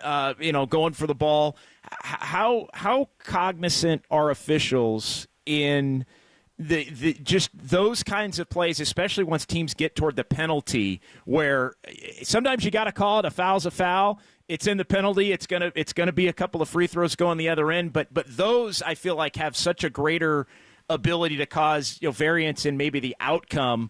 Is that something that's discussed in terms of what is truly a foul in the loose ball variety versus just a couple of guys going for the ball? Not necessarily, JD. It's not really discussed specifically like that. But one thing that you just mentioned about rebounding and fouls. Think about this, guys. Last night, it's a playoff game. We're in the playoffs now. It's play-ins, but it's the playoffs. Intensity level picks up immensely, all right? During the regular season, you don't have these situations every night. You have, if you think about it, you have three-point shooting. Guys sometimes come in for a rebound, or if it's a long rebound, they get it. They compete for the rebound. But now you're going to have in the playoffs, these rebounds are going to be contested a lot more than they are during the regular season. As a crew, that's something you would talk about. Because if you're not ready for, number one, the intensity level that they're going to bring, that they don't bring every night in 82 games. You'll get some of that intensity level in some games, there's no doubt, but not for 82. It's just totally impossible. And for players now to contest, say, each possession, each rebound. Now, I mean, it really is amazing because when I was refereeing, they contested. There was like 2 or 3 rebounders on each team, so you had to be aware. But in this day and age of three-point shooting, you really don't have that many offensive rebounders going in to go to rebound during the regular season. So this is something you should talk about as a crew before the game, because I think what you had just said, JD, as the beginning of the question about the letting them play mentality, there really isn't that many. Believe me, we don't talk about let's let them play us to playoffs. Not at all. Matter of fact, what the boss of the officials is doing right now is just re-emphasizing the points of education, the points of emphasis, as I call it, that we've been talking about all during the year. Stick to your fundamentals, stick to your mechanics, and just referee like you did all year. But at the same time, you have to be ready for that intensity level and know that they're going to contest every possession, they're going to contest every rebound, and therefore, with them contesting that, are there going to be missed calls? Absolutely, because if you're not ready for that intensity level and something happens, it's like, oh, geez, what happened there? So there's a lot of stuff going on as the beginning of the playoffs start. Yeah, that's well said. And Steve Javie joining us here on KNBR. That being said, how much and I know the officials are changing every night. You might get 2 games of a series. If you're a 7-game series, you might get 2. That's probably tops. Do you guys ever get 3? I kind of forget the layout. It's mostly 2, right? You might get 2 of the same series. Mostly 2. Yeah, right. Mostly 2. And how much is history between 2 teams discussed? Because the Warriors specifically are playing the Rockets. Those teams played 5 times this year because of the in-season tournament. They ended up in an extra game with a shot to go to Vegas. The games have been intense. The Rockets obviously are one of the more physical teams in the league. The Warriors have Draymond Green, who's one of the more physical players in the league, and unafraid, as you know, to mix it up with the officials from time to time. So how much, though, is the history of – and there was a very intense game, I mean, less than 2 weeks ago at Chase Center on a Sunday afternoon where – it felt, even to our eye, like maybe it was getting a little bit out of control. How much of the history between 2 teams and the intensity of a playoff series is paid attention to as to getting things under control for the long haul when it could likely go 6 or 7 games? Oh, absolutely. There's no doubt. I mean, if I was in the locker room as a crew chief in the first game and we don't talk about how these 2 teams fared during the regular season, how they played during the regular season, who the aggressors were, say even the starting 5, but also who are the aggressors coming off the bench. This is something referees have to be aware of. If you block that out, I mean, to me that would be totally ridiculous. I mean, because you have something here, you have a history, and then now you can be on top of things. So if things start to get maybe ramped up a little higher than you want, you've got to be aware of like who the matchups are. Who's coming in the game, who's going to add more physicality coming in the game, and you have to be aware that, no, you're not going to go that high on me. I'm going to call that a foul. You can't go that far. So, yeah, I mean, this is something that's discussed at just about every series that comes in. They'll look at what has happened during the season. They'll look if there's any bad blood. Let's think if there was maybe some kind of a fight between 2 guys during the year, or even maybe an altercation where it involved more than 2 players. You better be aware of that as an official because your antennas have to be up. And if they aren't up, you can get caught, as they say, the proverbial your pants down, and all of a sudden stuff starts happening. You can't control it. Yeah, well, there's going to be plenty of those history of fights between the Warriors and the Rockets. Draymond Green, Dylan Brooks. You're listening to KNBR and KNBR FM San Francisco, the sports leader, a Cumulus media station. Great to have Steve Javie on with us, longtime NBA official. And, Steve, playoff basketball is very different, as you've noted. So is player complaints in the playoffs. And, I always say when players complain a lot in the playoffs, it doesn't really bother me as an observer because they're competing so hard and they all care so much about trying to win. But when you're the referee, how do you kind of strike that balance, again, with the theme of controlling the game, managing player complaints without you getting too emotional or whistle happy, but also just not letting players getting away with doing or saying anything in your face? Yeah, that's a really good question because I know that was when I was first in the playoffs as a young referee. I would talk to my mentors and the guys who are my crew chiefs and ask them basically the same question you're asking me. How do I handle constant complaining, technical fouls. What should I do? And the advice that I got, and I stuck with it throughout most of my career, was the fact that the first technical foul, you handle it just like it was the regular season. It doesn't matter. If someone's, you've warned them or whatever, maybe whatever your criteria was for giving, and everybody's different, giving a technical foul, the first one should be handled normally, just like a regular season, in my opinion. The second one, it has to be where, now, of course, it's the playoff game. You take into consideration, of course, the time, the score, and all that stuff too. But, if somebody warrants it and everybody says, look at that, you give them the second technical foul. If it's a borderline one where maybe during the regular season you could have, that's where you give maybe a little bit more rope because it is the playoffs and it means something to these teams. So the first one, I say, call as normal. The second one, make sure it calls itself where everybody says he couldn't help it. He had to throw him out of the game. Steve, where do you come down on the 2-minute report the next day in terms of just the league doing it? I understand the transparency component of it. I would imagine maybe officials wouldn't exactly love that, but the next day. But we all kind of pay attention to it, especially I think in games like last night. What do you think of the way the league has evolved with that? And obviously, it's not going to change anything. But, the ability to acknowledge mistakes when they are made, I do think it's important and there's a value in it. Where do you kind of shake out on all of that? It's funny. I'm not going to, not that I'm on the fence, but I think there's good points about it and there's points that really don't really matter. And I think you hit a couple of them. The good points, I think, officiating-wise, as an official looks at it, is that when you look at the season as a whole, how many 2-minute reports do you really look at that are just horrendous? Not too many. Those are there. I'm not saying there aren't some, but I think that's where the league wanted to get at, is saying, guys, let's look at how many games are being played during the year and how many 2-minute reports we really talk about. There's a handful, which means the officiating is better than probably what people think it is. With regard to admitting mistakes and so on, I don't think there is a official I worked with who was worth, there was a really a good official who couldn't admit their mistakes. The one thing I always was told, you have to be objective in officiating. So when we go back to the locker room, we look at it, we go, oh, geez. I'd never played games and go run it back again. Let's see if I missed it, I missed it, and that's it. And you feel bad. Believe me, nobody feels worse at an end of a game. And I've been there, believe me, guys, that I've missed calls at the end of the games that cost a game for a guy. You sit there, you can't sleep at night. 2-minute report, you're right. So the league sits there and says, well, he missed the call.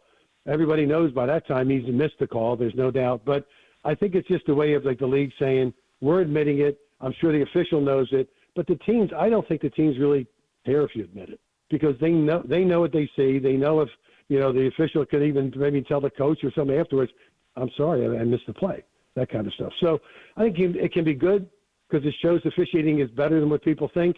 But at the same time, like you were saying, the next day it really doesn't do anybody any good. But the league just wants to be transparent. They want to sit there and say, look, we're not going to BS you here.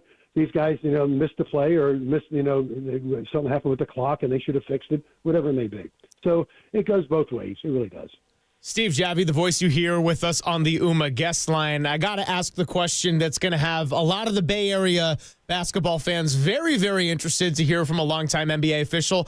What do you make of the way that Steph Curry is officiated and the whistle that he gets or sometimes doesn't get? Because I do see it from two sides here. On one hand, offensive players have gotten a lot smarter about the way that they can bait fouls sometimes, get somebody on a pump fake, maybe sell some contact. Steph Curry is also one of one in terms of his range and how he spaces the floor and also his movement without the basketball and the way that you kind of got to follow him around a court. What do you make of the way that he has been officiated with the contact he draws sometimes both with and without the basketball?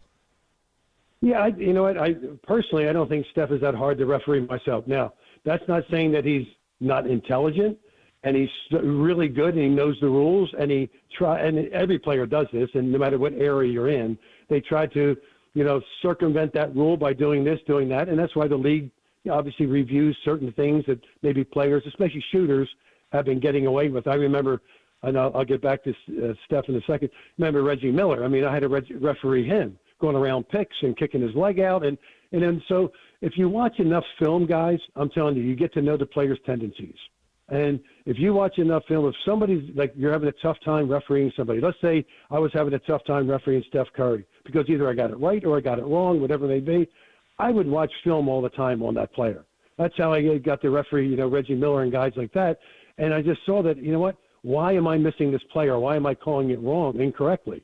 And I would look at it and see why. Well, maybe I got to the matchup a little too late. Maybe I was watching something different on the way down. Now with the shooters and so on, with the rules with the closeout, with the defender, coming underneath the shooter and all, there's a lot to look at there on the shot. There's a look up top. Does he get fouled? There's a look down below. Does he kick the leg out, or does the defender, slide his foot underneath where he doesn't give the guy a place to land? So there's a lot to look at. But I don't think Steph is, in my opinion, that physical of a guy that makes it hard to see even off picks or so on and so forth. He's always in constant motion, which is great. I mean, it really is for a player to emulate. But I mean, referee-wise, I just, I just think that you go out there and you just, you take what you've seen on tape and what Steph has done in the past and what defenders try to do, and you just referee the best you can out there. Steve, you talk about the preparation process and watching film.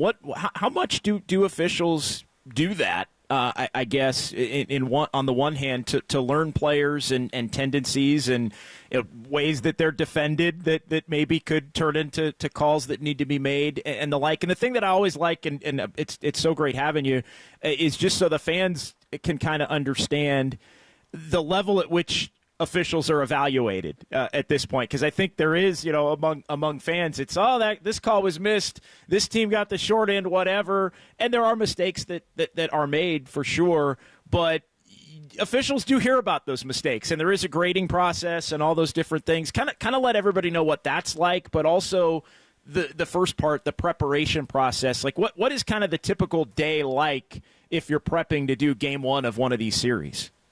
Yeah, okay. What you do is it's a good point, because the preparation, it's just like in any other person's job. I mean, you guys prepare to go on air every day. Who your guests are going to be and so on. Players prepare every day. They watch a lot of film, and officials prepare for especially like now in the playoffs. What they'll do is they'll get together. The night before. I mean, you're in the night before, of course, in a playoff game, and you'll hang out for some dinner if the guys get in time and start just talking a little bit about the game and the series and so on, and nothing real formal. Then the next day, what you'll have is you'll have a morning meeting. You'll set a certain time and you meet. You sit down and you start talking more specifics, more about your mechanics. Because a lot of times these officials who come together, they have not worked together in a crew during the course of the year, which is kind of good and bad, because you're getting the top officials. You're getting the top 30-some, 36 officials or so refereeing in the playoffs, and that's a good thing. The bad thing is that you maybe haven't worked together, but so you stress your mechanics, you stress your fundamentals, you talk about matchups, you get more specific. Then you get your afternoon, you go about your afternoon, and just like players do too, the referees get afternoon naps and so on and so forth. You get to the arena about an hour and a half ahead of time and take care of things if you have any injuries or something like that. And at the same time in your locker room, now you start going over some other, some stuff again too about the mechanics, the fundamentals, and what's going to happen if this happens, and so on. So there's a lot of talk about it. During the afternoon also, the league, if there's some situations like you're saying about the Rockets and Golden State, the Warriors, the league would at times tell people that, okay, check this out, go online and check these films out here and there and so on and so forth. So you'll watch maybe some films of their past games to see the matchups, to see who has been aggressive towards each other that way. So it's all to get yourself prepared for, the first game. Grading-wise, just to let the fans know, that everybody out there, that every bounce of the ball basically is graded, from the no calls to calls. And there's people watching every second of the game, and they put in reports to the league office regarding that game of missed calls and maybe calls that weren't called, that should have been called, and so on and so forth. So you're graded at the end of that game. At the end, and this is even during the regular season too, not just the playoffs. Because the gradings at the end of the regular season beget whether you get into the playoffs or not and fit in where you're ranking in the top so many. And at each round, you do the same thing. So the higher you're graded, the more rounds of the playoffs you're getting to. And the playoffs are bonus. It's just like a salesman is bonus money. Each round a guy gets to is more money for him and his family if he continues to do well. And that's why when people say about makeup calls and so on and so forth, I sit there and go, wait a second, I'm going to miss a call intentionally, so I'm going to take money out of my pocket? That's what you're telling me I'm going to do? There's not a player or coach that I ever refereed saw that I would do that intentionally to take money out of me and my family's pocket. That's all I know. And so it's intense. It really is. And guys, get called on the carpet if they have a bad game, and they're held accountable for it. They obviously would be held down in the rankings and ratings, which would cost them money in the playoffs too. So there's accountability at a high level there, where some people don't realize.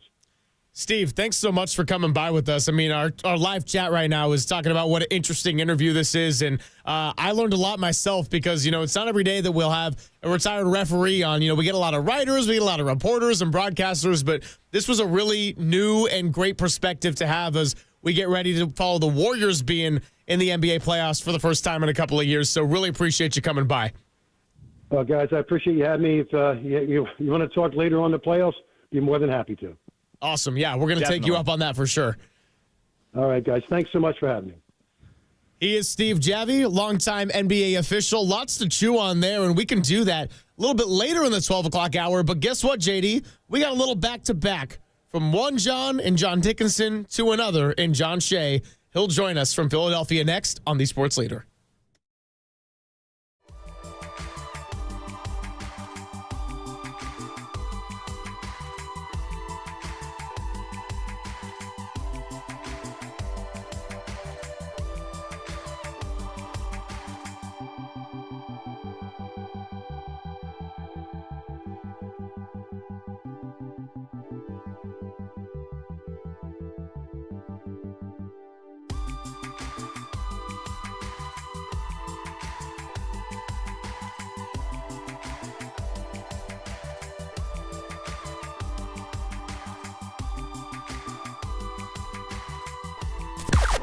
Now, from the O'Donnell Financial Group Sports Desk. Learn more at odfigroup.com. O'Donnell Financial Group, because planning is a process, not a product. Well, Dub Nation, we finally got a look at playoff Jimmy. What are your takeaways? And is Jimmy Butler's presence enough to fend off any doubt about the Warriors' playoff run ending in early May? Let us know your thoughts in the YouTube chat or give us a call at 415-808-5627. That is 415-808-KNBR to join the conversation.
And now it's time for the Protect Your Assets Business and Technology Report with me, David Hollander.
Papa and Silver now continues live from the KNBR Casino Matrix Progressive Jackpot Studios. Casino Matrix. Progressive jackpots are here. Where are you? Just drop in. Please play responsibly. 1-800-GAMBLER.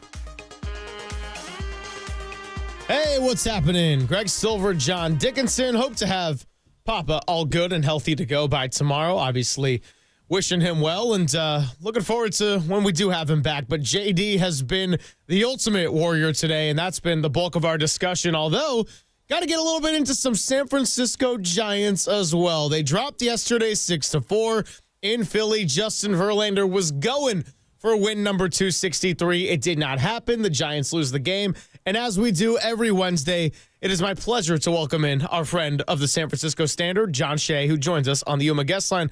What's going on, John? Hey, how's it going? This trip is crazy with the wind. It's like Candlestick Park every day. The wind was crazy yesterday. In New York, it was like the coldest game I've ever been to. I forgot what it was like in April in baseball on the eastern seaboard here, but good golly. It's not your typical baseball weather, but I think the Giants benefited in that opener in New York when they just stopped the game in the sixth inning with them up 9-1. And it really hasn't. I think Monday here maybe was the best day, but otherwise, I mean, even yesterday, last night, balls were lost, just routine pop-ups. Even Bryce Harper had one. He tracked it. It was underneath him, and he just looked at it fall. And it's like, man, this is Candlestick East. Yeah. JD, go ahead. Greg. Go ahead. No, go ahead, man. All right. Sorry. Yeah, we had a little back and forth here. With John Shea, just the wind. You know, we're like grandson of the wind, Jung-Hoo Lee. It's all spinning in our head, but it's okay. You know, we've worked together so well. And now we're being too polite to each other. So something's obviously amiss here on a Wednesday. But you know, John, I guess we got to start with the Justin Verlander note of yesterday and how the day before and yesterday it was kind of two different headlines, but for the same decision made. And on Monday, it was Tyler Fitzgerald and him expressing his appreciation for the patience and the loyalty to be in the lineup. And then he finally got the bat going. And I think at one point it was 9 hits in his 19 at-bats at the plate. So he quietly started getting that going at the end of that Cincinnati Reds series when they had the epic comeback and then was one single shy away from the cycle. If only you could have extended it into the beginning of yesterday. You sandwich it all together, and he does hit for the cycle. But the other side of that is yesterday, Justin Verlander was the one getting the vote of confidence from Bob Melvin, go out there in the sixth inning, go over 100 pitches, and it ends up being enough to get the Phillies a little bit of momentum. Randy Rodriguez comes in, then Hayden Birdsong allows runs for the first time. So I guess in general, what do you make of the approach of Bob Melvin kind of being patient and allowing players to go a little bit deeper into games or ride out slumps, given that they got a stretch right now of 17 games, 17 days? Yeah, you're right. You made some good points, and it starts not maybe with Melvin, but with Posey. I mean, he said from day one that he would like his starters to go deeper, so this bullpen, which can be dynamic, won't be worn out by the All-Star break. And like you said, it's a 17-game stretch in 17 days, and it's been about loyalty. I mean, pretty much the same lineup has been out there every day, depending on whether it's a lefty or righty opposing them. And the roster has been the same since opening day. They haven't sent anybody down, called anybody up. Nobody's been hurt. and they're probably grateful for that. But, this whole thing about loyalty, it starts with Posey. And Tyler Fitzgerald stood at his locker 2 days ago and said if this were last year, he would probably be in AAA. In other words, he got off to a rough start offensively. Things aren't going well. And under Farhan Zaidi, we saw a lot of moves every day. Every single day there seemed to be moves. And he figured he would have been victimized last year because he wasn't hitting. And he said under Posey and Melvin, he's been given the longer leash. And there was a shorter leash last year. Now, that worked well for him, but the loyalty thing doesn't go only so far. Verlander was fine through 5. He had a 1-2-3 fifth inning. He had 84 pitches through 5. Now, do you take him out then with a 1-run lead and let your bullpen finish? Well, Melvin had other ideas. He wanted to go one more. And while there were a couple of singles to start the inning that weren't hit particularly hard, they were singles nonetheless. And he could have pulled him out after the first batter, after the second batter, even after the line drive to the shortstop after the game was tied. But he left him in until the lead was lost and the Giants were down a run. So Verlander went in position to get his 263rd win, on track for 300. But then moments later, the game is tied. Now there's a deficit, and he actually got the loss. So while this rotation has been really good, he still has not gotten a win to his name in 4 starts. So, I mean, it's easy to be the Monday night or the Monday quarterback guy who could look back and say, well, what if? But in real time, if you don't say that, you can't really say that the next day. And I didn't disagree with the move that he was fine starting the 6th inning. Maybe he could have been pulled after 1 batter or 2 batters. For sure, Gabe Kapler would have done it. But, in this age of Buster Posey and Bob Melvin, there's more loyalty, and they want the starters to go deeper. And so it wasn't a surprise he went out there in the 6th. But things, I guess, in the vernacular of baseball, people talk about luck and being unlucky. And Verlander, we can pull out the BABIP stat, the batting average with, on balls in play. And his is extremely high, the opposing hitters, extremely high, like 77 points higher than his career average. So that means that maybe some balls that, could have been caught were not caught, kind of soft hit balls. And anyway, I'm not making excuses. He wasn't making excuses. But he was wondering why he's been tested so much here in these first 4 games. It's not just Justin Verlander. It was 20-something and 30-something. He's 42 now. No question. And Shay, it's interesting, too, because I think, part of the ability to give Justin Verlander a little longer leash, part of the ability to give a guy like Tyler Fitzgerald a little longer leash is the fact that this team's been finding ways to win games, and they're sitting there at 12-5. You kind of answered it with the BABIP as to I was going to ask you the overall concern for Verlander, because I think you could make the case. You just you look at the traditional numbers, he's been the worst of the 5 starters to this point, but maybe there is some little bit of luck involved there. But how much is the ability to continue to give guys the opportunity to fight through the fact that the team is winning, and when the team's not winning, then you have to look at maybe making changes a little bit more quickly, and at some point that may very well be the case. Yeah, why is there a long leash? Well, because they have the second best record percentage-wise in all of baseball. The Padres happen to be in their division, and they have the best. But, yeah, you can give a guy a long leash if there's a lead, if the standings look favorable, things like that. Now, this is a learning process. This is the first year they've had Verlander. He dominated in spring training, maybe except for his final start, after which he said he still felt really good. It was one of his best appearances in the camp. He said, even after his previous start, he said that's the best he's felt in years. And even last night, he said he thought he had good stuff. And you have to trust him because he's been around for 2 decades and he's won all these Cy Young Awards and an MVP, and he's going to the Hall of Fame. So you kind of have to listen to him. And I asked him at his locker last night, I said, how did you feel about getting the 6th inning? He said, well, if I had 84 pitches after 5 innings, which he did, he said, absolutely, I badly want the 6th inning. So what are you going to do? Take him out with a lead going into the 6th? I think that's silly, but maybe a lesson was learned last night. Hey, if he's in trouble, maybe take him out sooner rather than later. Talking to John Shea here, and yeah, he's referencing his column in the San Francisco Standard, which got to read a little bit last night around 1 a.m. and then pick it up again in the morning because, we're just, it's all crazy with the Giants on the road trip, and you're out there in the wild weather, and we're here in the Wild West where the NBA playoffs are all shaping out. Right. But just kind of another note on the Giants and this whole idea of a different person stepping up every day, or maybe every series would be a better way to put it. I get that to some degree that's kind of a cliche.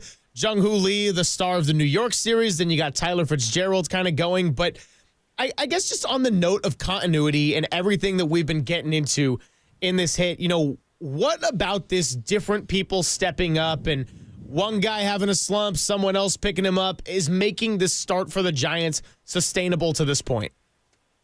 Yeah, and that's something you might not be able to say on a Barry Bonds team because he's pretty much the star every night unless he's walked 5 times. And even that makes a difference with the rest of the guys in the lineup. But, yeah, you're talking about series. It could be actually broken down into game by game. I mean, even on this trip, what have they played? 1, 2, 3, 4, 5 games. I mean, you start with Friday. That's when Melvin tweaked the lineup, taking Wade Jr. out of the leadoff spot, putting Yastrzemski up there. And both those guys had huge hits in the first inning.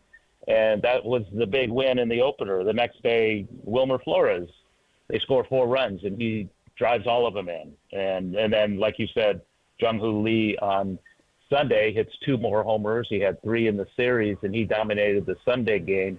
That short porch is mighty short for lefties, but he did crush a couple. One he hit so far that it would have been a home run in 29 out of 30 parks. And we know what the 30th park is. It's San Francisco. It would have been a home run there. And then Monday, that's the Fitzgerald game. He 1 single away from a cycle and kind of a breakout party, homer, triple, double.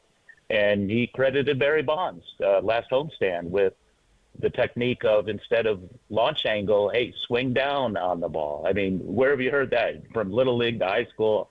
But nowadays it's get it up, hit it over the outfielder's head. And Bonds wasn't like that. He was the old school guy, Ted Williams guy. And sometimes he had that downward stroke or level stroke, which you were taught as a kid. But now it's launch angle, get it up, get it over. And so Fitzgerald went back to kind of swinging down on the ball to get that backspin, stay on top of the ball, all that stuff. And it paid off in this big game. I mean, he's like 7 out of 14 in his last few games before yesterday, so he's been looking good. And then that brings us to yesterday. I don't know who the star of the game was. It would have been Verlander, who stepped up maybe for his first win. That didn't work out. But, yeah, you're right. I mean, on this team, it has to be that way because maybe the superstars are in short order. There is no Mays or Bonds or Jack Clark or Will Clark or anything like that. There's no Buster Posey out here leading the troops. But I think they have just enough veteran maybe leadership and moxie to stay in this maybe for a couple of months to see. They haven't played anybody in their division, and maybe that's a true test. The Padres certainly. They're going to play them later in the month in San Diego, a 2-gamer. But it's been fun to watch. It's been kind of, old school baseball. Hey, relying on the starting pitcher not to go 3 or 4 innings, but to go 6 or 7. Didn't work out last night, but for the most part, it has worked out. How impressive has Jung-Hoo Lee been? And along the lines of maybe the Giants don't have a Mays or a Bonds, I would agree with that.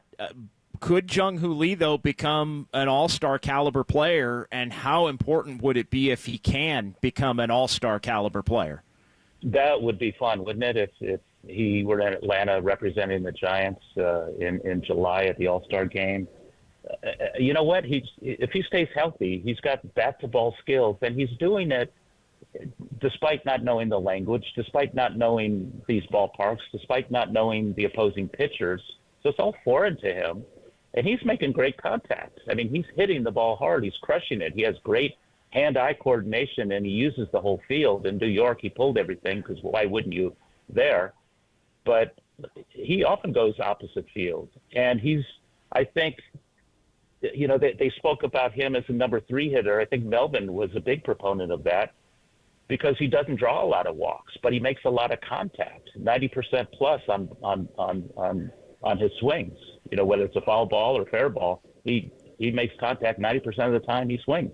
Plus, so that's a pretty good asset to have. Plus, he could drive the ball. And if the guy is on first with 1 out, he very easily could just pull the ball into right field for a base hit and move the guy to third base. So that's what Pat Burrell and these hitting coaches have been trying to emphasize, kind of get him on and move him over. And he's the perfect guy. I think he's the perfect guy for Oracle Park, too, because he's not the guy who's going to hit a long fly ball. He's more of a line drive guy. And line drives play in San Francisco, where fly balls don't necessarily play because you can hit it 415 feet and it'll be caught to right center.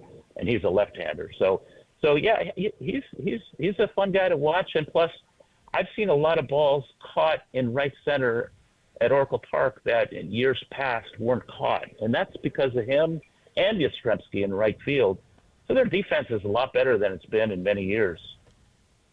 John, last one for you. And actually, I'll tell everybody that our time with John Shea is sponsored by Surfside. Before first pitch, grab a pack of Surfside iced tea and vodka or Surfside lemonade and vodka. Surfside, a proud partner of Giants baseball. JD, we had a little joke going out at the patio last week with John Shea. He's like, "Where's my sponsor?" And then Walter actually came with a piece of paper, and he's like, "No, we got you covered, man." Yeah. So, John, in your column, awesome. You also wrote about Elliot Ramos and that fly ball that kind of turned the game and got the Phillies back ahead. I mean, I know Ramos took responsibility for it. It sounded like he had a little conversation with Verlander, but what specifically did you see that maybe he messed up on or could have done differently? And I don't know, maybe some of that was attributed to the wind and the weather conditions, but what about that play that Ramos did was there that he liked to have that back? Yeah, I think the route wasn't very good. He didn't get off to a great jump. And all game long, balls were trending to right field because if you look at the flags atop the poles, and the poles were swaying left to right like crazy. Again, Candlestick Parkish. When the flags are going out to right field, hey, maybe you should move over to the gap in left center because if you're playing down left field line, you're probably not going to see a lot of action. Just so happened that ball was down the left field line, but it was up forever. It was up for like 5 seconds. I think the launch angle was 44 degrees. So that guaranteed some height to it. And it had plenty of lift. It was up there for a while, but he just had to run, 30, 40, 50, 60, whatever it was. It was a long way. And he got his glove on the ball. Maybe if he dived, he makes the catch. He basically said it was my bad, and that's exactly what he told Verlander, and Verlander appreciated that. But on the flip side, I mean, Adames made an error last night, and it was their first error after 10 errorless road games this year. So the defense has been mostly fine. Was it catchable? Sure, it was catchable, and he'd probably be the first to tell you that, Ramos. So, I mean, I think he was playing there because of the wind. If there was no wind, he might have been playing just straight away and made an easy catch on that. We wouldn't be talking about this now. So you got to love the elements because everywhere we go, New York was awful with the rain and the wind and the cold. And, the opener here was fine, but last night was awfully windy, and it's windy again tonight. So that's the beauty of this game. It's not like basketball where the courts are the same and it's indoors and everything plays equal. It's kind of fun to go to these different parks and see the quirkiness of it and see how the players adjust. Hey, John, thanks so much for coming by. Have a great time in Philly. I was looking at the clock now, and I was like, oh, man, it's almost time for a little bit of media access in the clubhouse. So we'll let you go. Always good to talk to you on a Wednesday, and we'll do this again in a week when the Giants are finally back home. Hey, thanks, guys. He is John Shea of the San Francisco Standard, senior baseball writer. Highly recommend checking out his columns. And I know the Standard, You got to do a little sign up and subscribe. But look, they're getting a lot of people now. Tim Kawakami, David Lombardi, Danny Emmerman, John Shea. It's starting to stack up, JD. Worth the read for sure. Yeah, great writers, great reporters, great content. And some big time hard workers and talented folks over there. Well, coming up, let's do a short little reset. Giants lineup for today actually just dropped, so we'll tell you about that and then give a chance to reopen the phone lines, talk a little bit more Warriors, revisit some of our early first half of the show discussions. It's all coming your way. Papa and Silver with JD filling in on KNBR 104.5 and 680, the sports leader. KNBR, the sports leader.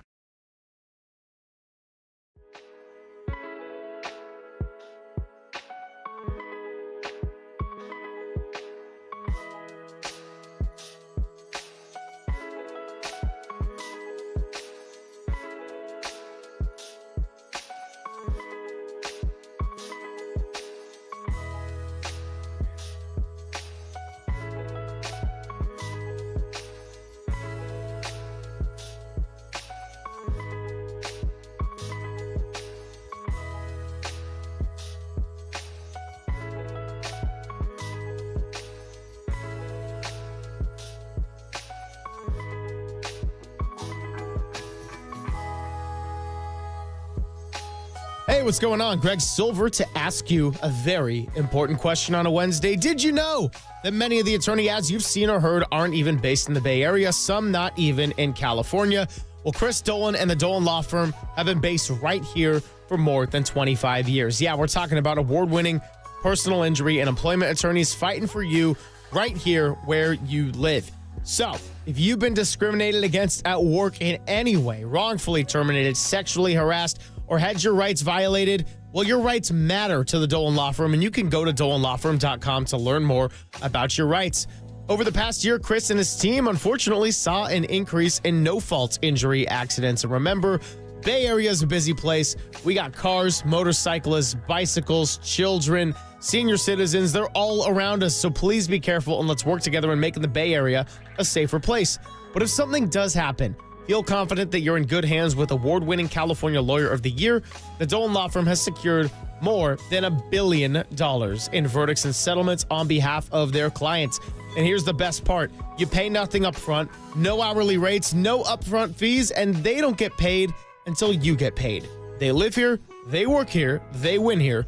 DolanLawFirm.com.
This is Papa and Silver on KNBR, the sports leader.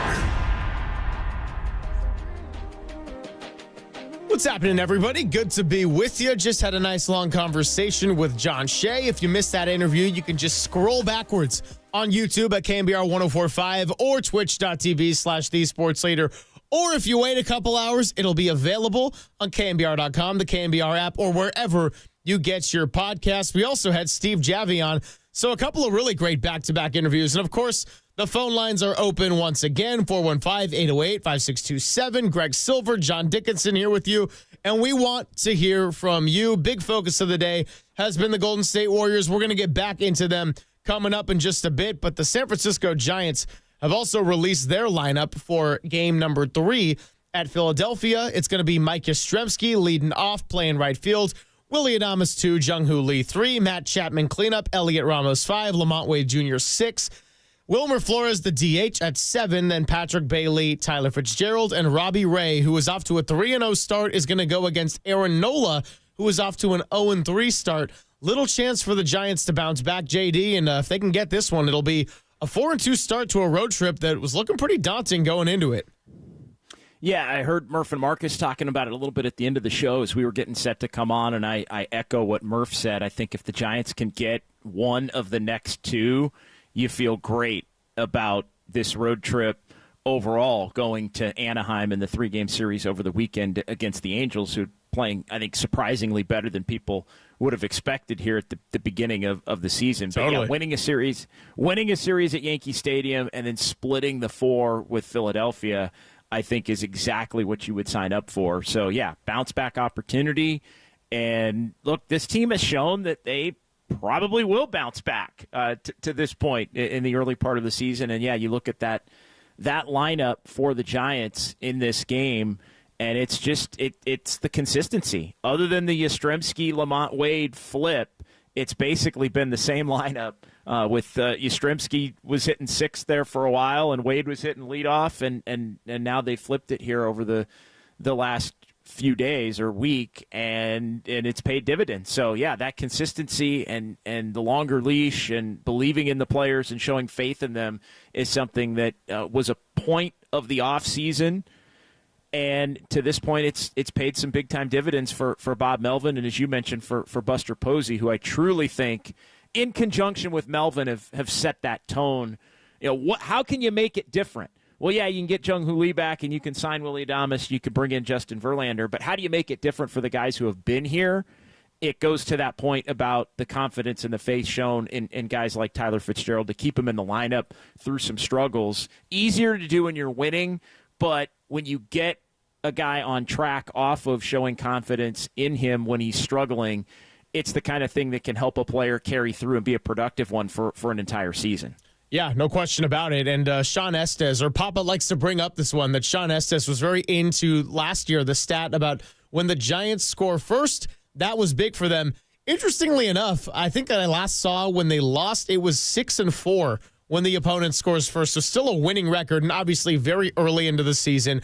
We're like a football game and a half, 2 football games equivalent into a season, and I know it's obviously different when you're playing every day, but yeah, Giants continue to roll, and they got a chance to make something really good out of this road trip, but Phillies are a tough team. Going against that offensive lineup is brutal, and Hayden Birdsong finally gave up a couple of scores when he was going 9 scoreless innings before that. By and large, pitching and defense, it's been preached to us all offseason and the start of the season, and it's nice to see it manifest in some way for the sake of San Francisco, who's off to a surprisingly nice start. So, coming up, we'll get a little bit back into the Dubs, play some sounds for you that we didn't get to do yet.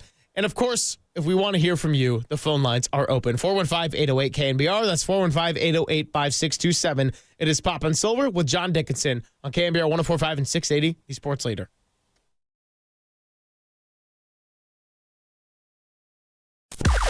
Now, from the O'Donnell Financial Group Sports Desk. Learn more at odfigroup.com. O'Donnell Financial Group, because planning is a process, not a product. The Warriors took care of business last night as they took down the Memphis Grizzlies, clinching that number 7 seed, and now have a date in the first round with the Houston Rockets starting on Sunday. And based on last night's performance, Dub Nation, how are we feeling about this first round matchup? Let us know in the YouTube chat or give us a call at 415-808-5627. That is 415-808-KNBR to join the conversation.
Papa and Silver now continues live from the KNBR Casino Matrix Progressive Jackpot Studios. Casino Matrix. Progressive jackpots are here. Where are you? Just drop in. Please play responsibly. 1-800-GAMBLER. Thanks for joining the Wednesday party, Papa and Silver. John Dickinson filling in for Greg Papa today. Golden State Warriors, the focus of the day, and JD has been nonstop. He's been filling in, going here, there, and everywhere. That actually makes me want to ask you, because I didn't know the answer to this yet, but I was scrolling through social media during the break, and I see the Kings are doing Feel the Roar shirts with their old lion logo. Are you heading up to SAC after this one for the Kings playing game against Klay Thompson? You know it. I cover the NBA. And there isn't a game that I can try to get to that I won't miss. And, yeah, I worked into the schedule with me being able to do the show this morning and on into the afternoon. And with the Warriors schedule obviously having today off and not going to play all the way until Sunday. Wow, a couple of practices after today. And then they'll head to Houston and get ready for the night game. Man, the Warriors are going to get a lot of important rest. But, yeah, I am going to head for the to the other half of the play-in capital of the world, which is Northern California here, and that game that's going to be played tonight in SAC. It is 1 year to the day removed from Klay Thompson's last play-in game in Sacramento. Obviously, he, for his sake, hopes that goes much differently. The fans out at Golden One Center hoping it goes quite similarly, where they can get a win in that 9 spot and face the Memphis Grizzlies there on Friday. It's so tough. I found myself, and look, Warrior fans, I get it, don't like the Grizzlies and the like, but I'll just reiterate something we've talked about a little on Dubs OT. Like, the Grizzlies truly, the Grizzlies deserve to make the playoffs. Like, and honestly, I think they are now going to have to fight.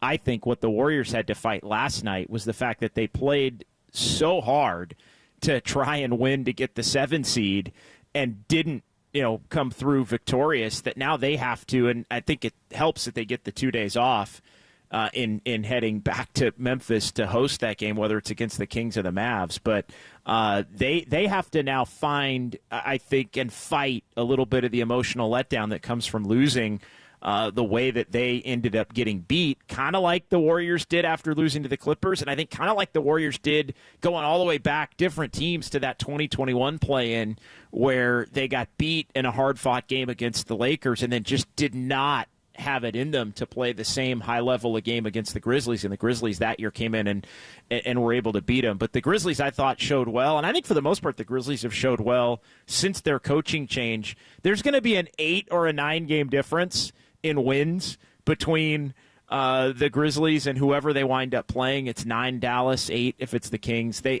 deserve to get in, and I'll say it, I hope they do end up getting in. Yeah, I mean, I think just for the sake of the NBA playoffs, I would like to see them get in as well. And I said to Greg Papa a while back, I think the Thunder have a 99% chance to get into the second round, just essentially to make the point of, I think the Thunder were that good and that dangerous when everyone was talking about the Lakers and what they've done, the Clippers and what they've done in the second half, now the Warriors. And I was getting so ready to walk that take back last night if the Warriors had let it slip with a 6-point lead in the final minute. But I'm back to it. It's back to it, and I'm going to keep yapping my mouth. And here's the other part now. Now that the Warriors are through it, and I think this is a good way to get back into the Dubs conversation here, now that the Warriors are through it, and it was, from a fan standpoint, I think, hell to go through, right? Enjoyable drama, and, I mean, just the range of emotions and the roller coaster ride and all of it in play. Like, you got to feel all the feels of fandom, I think, on Sunday afternoon against the Clippers, and then last night, from thinking you're going to win and it's going to go one way to not winning and now it goes another, to feeling good about going into the game last night off of the way they played against the Clippers, but then also knowing they probably in some ways weren't going to play as well against the Grizzlies as they did against the Clippers, to just Jimmy Butler and Steph freaking Curry just putting the team on their backs and winning with those two headlining, and a bunch of hustle and grit and grind from everybody else to beat that Grizzlies team. But now that it's all done, I'll ask you, now that the Warriors are in and they're playing Houston and it's beginning on Sunday, do you think it worked out for the best the way that it did, as opposed to 4 days of rest and you're playing Houston and you're getting a spread out, at least beginning to that series, versus 5 days of rest is what it would have been, and playing the Lakers with a little bit less rest, I think, in the early part of that series. So your question is a really good segue into the sound samples we're going to play. And actually, I was with you for so much of Dubs OT last night. I do not know which sounds you ended up hearing, in part because I just went with the mic and no headphones, and the other part because I decided I was going to get a minimal amount of sleep and get home. So we'll get into some sounds, including something from Gary St. Jean this morning. I don't know if I'm going to go as far as to say it was for the best, but I do think it was disaster averted to be able to win last night. I said this last week when we didn't know what the Warriors' final seed was going to be. I said I would rather get top 6 and play the Lakers than play Houston top 7. All things being equal, I would have taken Houston over the LA Lakers. Now, who knows if I'm going to still take that take and see how it goes with the Houston Rockets. All in all, said and done. So I think getting out of the play-in tournament was a disaster. I was most focused on health and rest. So I don't know if it's necessarily for the best, but now at least they did it. They got into a playoff series. They're looking forward, and they do get a handful of days of rest. So that's where we're going to look to. You're listening to KNBR and KNBR FM, San Francisco, the sports leader, a Cumulus Media station, as we move on to the final hour on a Wednesday. Papa and Silver, I think Steve Kerr would tell you, and he essentially did just spell it out, how important it was to get the game last night. So let's hear from Steve Kerr at the podium on just how desperately the Warriors wanted to win that game. It's a playoff game, even though it disappears into the ether, as we all know. There's no record of it, but it's a playoff game. You know, I tried to downplay it a little bit before the game, but we desperately needed to win this game and get 4 days. Our guys have been basically playing knockout games for about 3 weeks, one high-level game after another. So to get this one, it took 83 games, but we're right where we want to be, which is, you know, back in the playoffs. And we've got a chance. But maybe most importantly, we get the time to rest and prepare because these guys need that desperately right now. Yeah, so again, is it for the best overall? I don't know. But by winning last night, that was your final mulligan. That was your final chance to salvage something of this season. And again, the theme of the day, all you can ask for is getting a shot to win 4 out of 7. Now they have it. I'll say it, and I have said it. I think it's worked out for the best. I hear what Steve Kerr is saying there. I wholeheartedly agree. I think that's the route that you're going in terms of the purposes of debating the issue. It's more about not having to play Friday. And I think everybody, the realization was paralyzing, I think, as the game was going on for fans and those who assess and evaluate this team and talk about this team for a living. The fact that playing the game that they played on Sunday and then playing the game that they played last night and losing both in the fashion that they would have lost both had they come up short last night. And then, even with 2 days off, having to ramp it up again, yes, against an inferior couple of teams in the Mavs without Kyrie or the Kings, who have been a mediocre team basically all year for the most part. But they are a team that does every once in a while pick up a random excellent win, especially on the road. They won in Boston, they won in Cleveland, that sort of thing this season. But they were cooked, I think, in a lot of people's eyes, is what I'm getting at, if they had to play on Friday, regardless of if they were able to win that game by 30. To not know that you were going to play until Friday night at basically midnight Central Time, that you're going to play Tuesday and you're going to play Oklahoma City, who is a better team than the Rockets, and they have earned the right to be called a better team than the Lakers here. The playoffs will ultimately play it out, but I think there was a belief that they would have been cooked because the Thunder are too good and too youthful and too energetic if you're basically giving them game one, because the Warriors would have had to have played late Friday night and then have the turnaround to play on Sunday. Could the Warriors have fought and gotten back into that series? Yes, but I think the 3 play-in games would have doomed them and been the difference between winning, having a legitimate chance to beat the Thunder and lose to the Thunder. I agree with that. I still think, though, 4 days of rest and Houston versus 5 days of rest and playing the Lakers and playing one fewer game in that particular scenario, I think it's more beneficial the way that it worked out. And I think the Warriors have a great shot to beat the Rockets. And then who knows? They may very, very well end up getting the Lakers in the second round.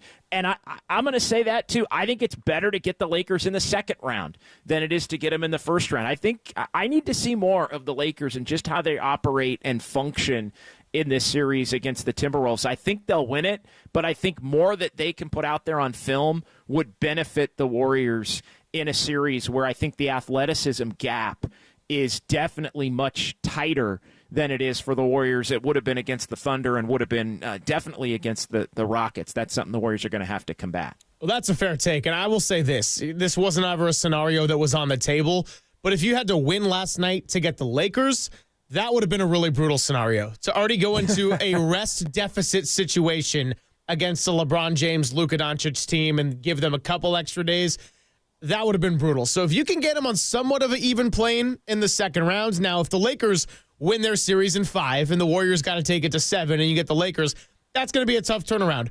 But if all things are being equal, that's a matchup I would really look forward to. Of course, the Warriors got to win 4 games against Houston to even have that conversation at all. Let's play one more from Steve Kerr. And this is just about combating bigger teams on the defensive end with Jimmy Butler and Draymond Green, because the offensive rebounds were a killer. Zach Edey had 7. The team had 16 overall. Ivica Zubac went for 17 rebounds on his own. The Clippers out-rebounded the Warriors 42-25, I want to say. And so it's been something worth noting. But here's what Steve Kerr said about just having Jimmy and Draymond as a defensive duo in a whole, trying to be able to combat bigger teams. He's the ultimate two-way player. He's just, so physically strong and laterally quick, and he anticipates things, he reads things. So Jimmy's a great defensive player. He and Draymond behind the play allow us to, play smaller without giving up too much. Yeah, so keeping it short and sweet there. But just kind of want to get your sense of it as a whole. I do think they play their best defensive lineups when you have a 6'6" guy play in the center for whatever reason. That said, I can understand the fear of rebounding, and you got guys with size in Jabari Smith, Jalen Green is long, you got Tari Eason. It's all coming your way in this Houston Rockets series. Well, here's the thing, though. You can't they don't have a choice. I mean, this is their team. Like, there's nothing that they can do to combat their lack of size. You're not going to play Quentin Post 30 minutes a game. Like, nobody would say that. They don't, to me, it's just, the best Warrior lineups, and obviously their best lineup is Draymond and Jimmy and Moody and Pods and Steph, and you have to collectively rebound. And I think there are other areas of the game that you also have to be able to use to your advantage if you're going to be a team that's going to get out-rebounded from time to time, but it's got to be gang rebounding. It's got to be team rebounding. It just, I understand that it is an area where the Warriors are vulnerable, but guess what? It's no different than any other team being vulnerable in a different way. Like, the Rockets are vulnerable in the fact that they're not a great shooting team. The Rockets are vulnerable in the fact that they're not a great closing team in the clutch, because they really don't truly know who their main go-to guy is. You've got Jalen Green, who wants to be, but doesn't always come through. And then you've got a guy like Alperen Sengun, who is their best player, offensively at least. And yet, can you really win, down the stretch, throwing the ball to a center in the post and letting him create for everybody else? Like, that's a question for, all these teams have question marks. All these teams have flaws. Are the Thunder wing players going to knock down shots consistently? They have some similar questions actually to the Warriors. If Shea is not able to get to the line 15 times, or Jalen Williams and Dort, and those guys, are they going to be able to, Isaiah Joe, are those guys going to be able to knock down shots consistently when things get tight in a series against the Clippers or the Nuggets or the Warriors or the Lakers? That's going to, all these teams have question marks. There are no perfect teams. I still think the team that's closest is probably the Celtics, because they've proven that they can win a title with this core group. Essentially, they didn't have, obviously, the regular season they did a year ago, but I think they're still capable of it, depending upon the matchup there. So all these teams are flawed in their own way. It's just a matter of how do you mitigate it. So I kind of, I don't throw it out because it is a weakness for the Warriors, Greg, but all teams have weaknesses that need to be overcome. You got to be better in other ways because the rebounding may hurt you. Great analysis, as always, from John Dickinson. And coming up on the other side, we're going to do a little bit of meshing of the sounds we did not get to yet in with a little Silver Linings playlist. I had to think long and hard about this one, and maybe not really, because I didn't have much time to do really much of anything this morning. It was funny. I was putting together the rundown tonight, and then it turns out I wake up this morning, and co-host is actually texting me last night, alerting me that he was getting sick. So hope that Greg Papa is doing all right, and we'll have him back tomorrow. It's going to be a short show with the Giants day game and everything. JD, the ultimate warrior, going on a little double duty here. It's not even a back-to-back. It's a night into the morning, and then he's going up to Sacramento for the 9-10 day game after a night game, bro. It's day game after a night game. It's all right. You got to be able to do back-to-backs. If you want to be a pro, you got to be able to do back-to-backs, and you got to be able to do day game after a night game. Nobody can shut it down just because you got to get up early the next day. Like, that's weak sauce. I don't roll that way. And I love JD and Draymond. They'd be best friends of like, hey, we're not senior citizens. We're all right. We're high-level basketball players. He's a high-level radio host. We're not senior citizens. Thank you. I'm 100% with Draymond on that. Cosign. JD's going to be rocking and rolling for another 50 minutes with us, and then we'll hand it off to Dirty Work, and then he's going to keep this thing going as he's getting ready for some more NBA play-in action. The grind don't stop. Let's put some tunes into this on the other side. It's Papa and Silver with JD on the Sports Leader.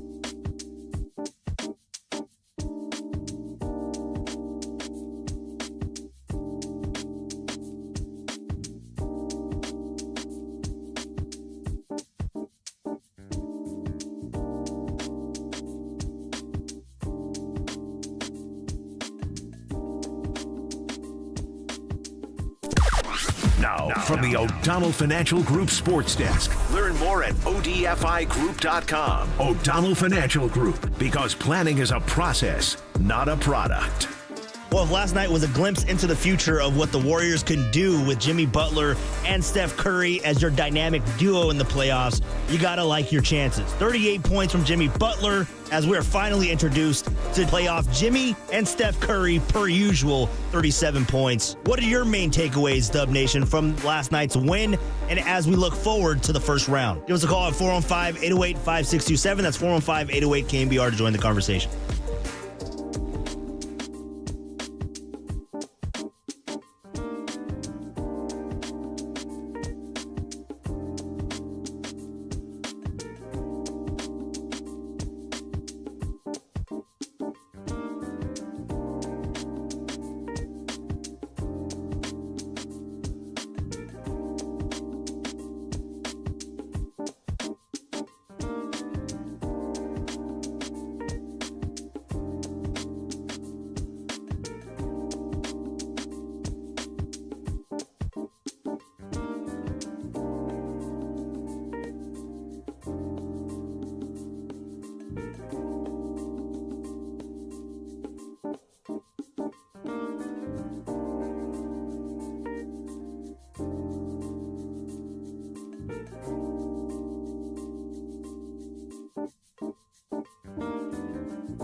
And now it's time for the Protect Your Assets Business and Technology Report with me, David Hollander.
Greg and Greg, Papa and Silver. This is KNBR, the sports leader. Silver Linings Playlist, the tunes and lyrics that define the stories of the day. Drop the mic, Silver.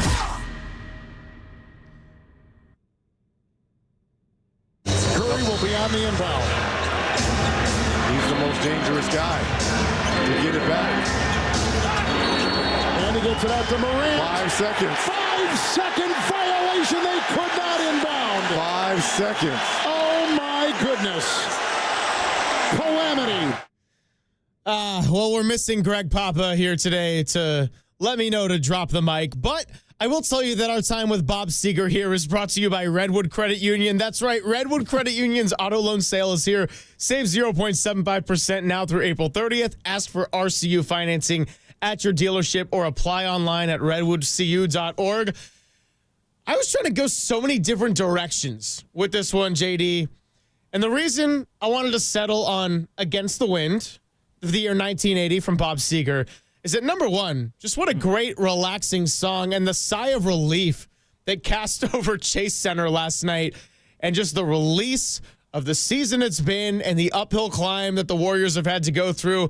Not to mention, by the way, Elliot Ramos in the outfield are also going to have to go against the wind for the rest of the series and the weather in Philadelphia. So we could make this theme an all-encompassing Bay Area sports, but Against the Wind is the perfect way to describe the Warriors season after that 12-3 start disappeared. The uphill climb, by the way, continues. So when Bob Seeger at the end of this song is just going to repeat Against the Wind, well, that's going to be game after game after game coming up for as long as the Warriors can take this season. And 801 on the Golden State Lumber and Showroom text line, I think actually sums it up nicely. Says, my takeaway is it took super playoff Jimmy to beat the 8th seed in one game. If he isn't playoff Jimmy, they won't win. I don't think that can happen enough. It's not sustainable. Only two guys are scoring threats. That's what that game showed. And my answer to that is it's not sustainable in the sense that, no, you cannot rely on that every single game. At some point, you're going to have a third scorer enter the picture. That said, Jimmy Butler being able to reach that level and knowing you can get that in a series, Steph Curry being able to take over in fourth quarters and give you that in a series, Draymond Green being able to control and just really cause hell for opponents on the defensive end gives you a fighting chance. So no, A+ games from your big three and your aging 35-year-olds, it's not necessarily sustainable, but you're still going against the wind. It is an uphill climb, and if you can get well-rounded contributions, you got a chance to keep on pushing against the wind. Yeah, and look, I think the Warriors are in a great spot, as we've talked about, and it's a great song. Love me some Bob Seeger. As you know, I, like you, even as an older person than you are, I trend a couple of decades older, as I know you do, in terms of your musical taste and inclination. And you're well versed, Silver. You're well versed musically. And it's a beautiful thing, man. So, yeah, I love me some Bob Seeger. Great tie-in. And what a fun fun time it is to be in the Bay Area working and talking about these teams and being a fan of these teams. You're not going against the wind there. Like this is a great time to be alive if you're a Bay Area sports fan. Oh, yeah. No. Definitely not in the sense of getting to enjoy it. And I felt quite spoiled last night. You said it well. Like, living in that environment and just kind of being immersed in the exhilarating ups and downs. And we heard the highs of Chase Center, like when Steph Curry finally hit his first three. And then the play after, he gave it to Moses Moody, who had a monster slam on the fast break. And then it was a timeout for Memphis, the Steph Curry 4-point play, the 20-point lead, and then the fouls, some of the questionable calls, having a 6-point lead in the final minute, and then having that go to the very, very brink and having to get a 5-second violation to really seal your fate and get this win. So not going against the wind in terms of the energy, how fortunate we are to be able to do this, but certainly for the Warriors to acquire Jimmy Butler at the trade deadline. And, could you imagine it would have turned in the way that it did when you just think even the first 2.5 quarters of that Chicago game? And our guy Derek Papa was actually texting me. I was watching on about a 5-minute delay. I think I was doing laundry or something, so I was like, I'll catch up during a couple of commercial breaks. The third quarter was not going that well. And then he texted me, and this was supposed to be the easy game of the road trip. And I'm thinking, oh, geez, where is this headed? It was not headed in a good direction. And then just like that, it was, a 56-13 run. Jimmy Butler had that circus shot and one. He pointed at Steph. Steph was looking so happy on the bench. Nobody's got to be happier than Batman/Robin/Batman Steph Curry last night to see him on the bench, sub out with 4 minutes left to go in the first quarter after a bad start, and for Jimmy Butler to make it go with the grain instead of against the grain. Yeah, incredible. It really was last night about those two. And you look at the Golden State Lumber and Showroom text line, 801, my takeaway, and I think we do need to address this. My takeaway, the person in Utah, or at least with the Utah area code, is it took super playoff Jimmy to beat the 8 seed in one game. If he isn't playoff Jimmy, they won't win. I don't think that can happen enough. It's not sustainable. Only 2 guys are scoring threats. That's what that game showed. In a vacuum, yes, that's what that game showed. Can you win 1 game per series with that, though, I think is the question. And how much of a concern is it? Because I feel like the play-in games are kind of their own entity. And that's the reason I bring it up in that fashion, Greg. I think the play-in games are just different. I think the Warriors are less built for play-in games and that style. And look, it was basically 2 play-in games in a row of the non-elimination variety. But I think the Warriors are so complex in the way that they operate, and they're so dependent on the consistency of having others contribute in addition to their top couple, that it lends itself to voids, I think, in one-offs. If a team gets hot, if they're getting beat, on the boards in a certain game, if they're in foul trouble, if weird things happen, and they just make enough mistakes, let's be honest, to where in the one-game setting, it's always going to be, I think, a little bit more nerve-wracking even when they're playing well.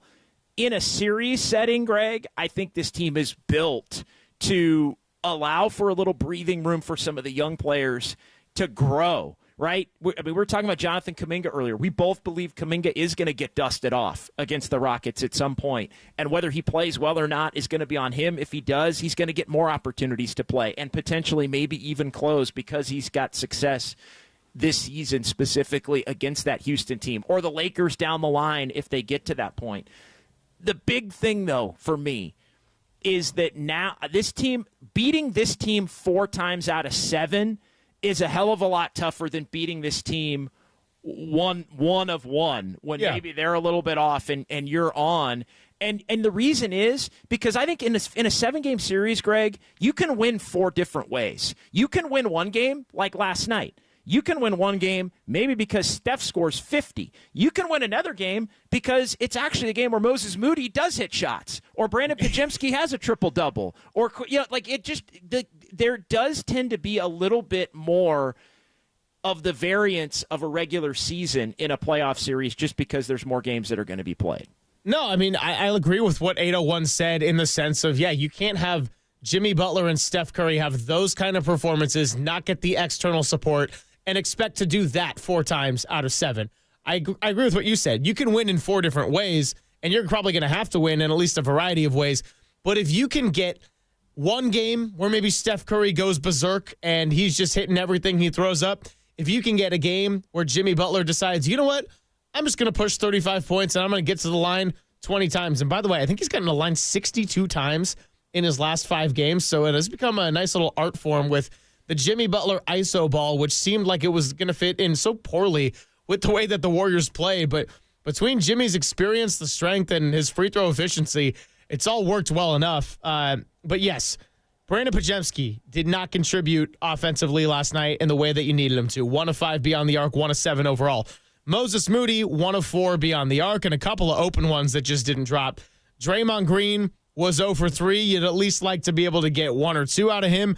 I mean, really, it was Jimmy Butler with 2, Gary Payton II with 2, and Quentin Post 3 of 4. Numbers you can't really count on from those guys. Quentin Post, you can. I just don't know how much playing time he's going to get, and the shooting's got to come from guys that are able to get minutes. And if you're Buddy Hield, again, don't know how many more minutes you're going to get over the course of a series, but if you got a couple of good looks, you got to be able to knock down a couple and just give some offensive perimeter support in this series.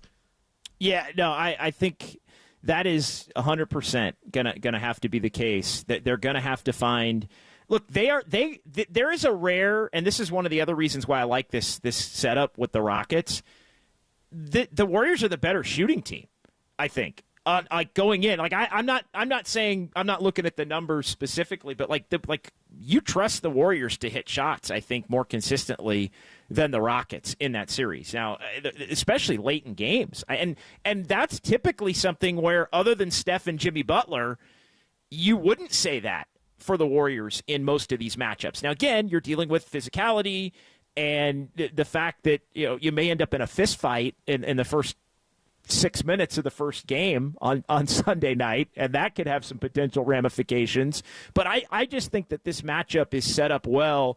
There isn't going to be as much pressure, I think, on the Warriors, at least initially, to score. They can play more freely. I think it allows for others to get involved. And I think we've seen that, especially early with the breaks in the series and the days off in between the games, I think we've seen that the Warriors have the ability to frustrate the Rockets as much as the Rockets have the ability to frustrate them, if not more.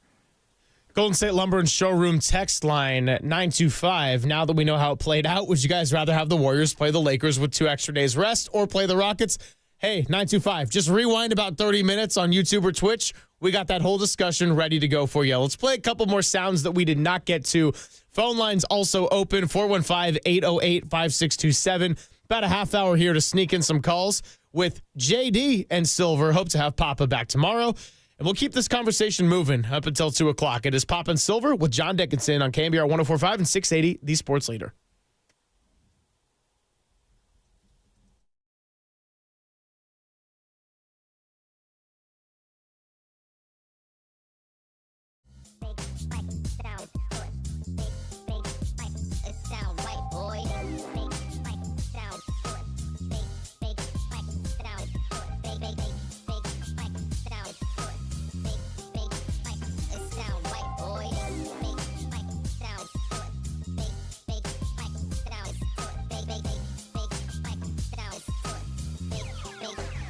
Sound right, boy.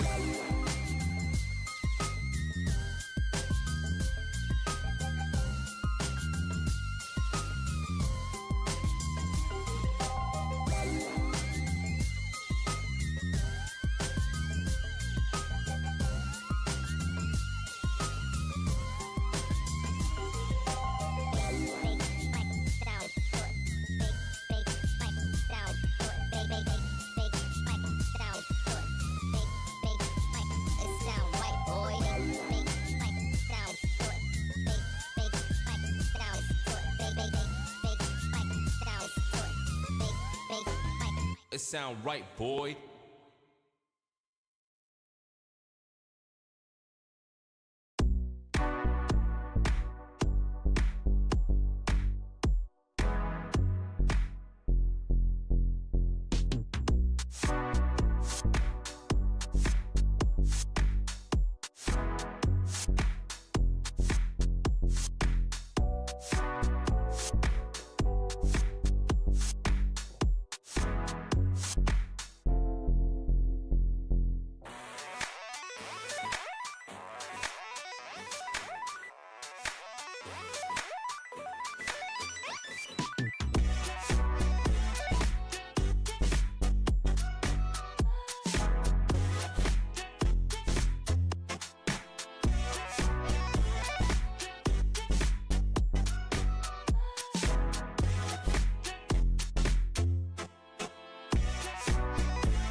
Papa and Silver now continues live from the KNBR Casino Matrix Progressive Jackpot Studios. Casino Matrix. Progressive jackpots are here. Where are you? Just drop in. Please play responsibly. 1-800-GAMBLER.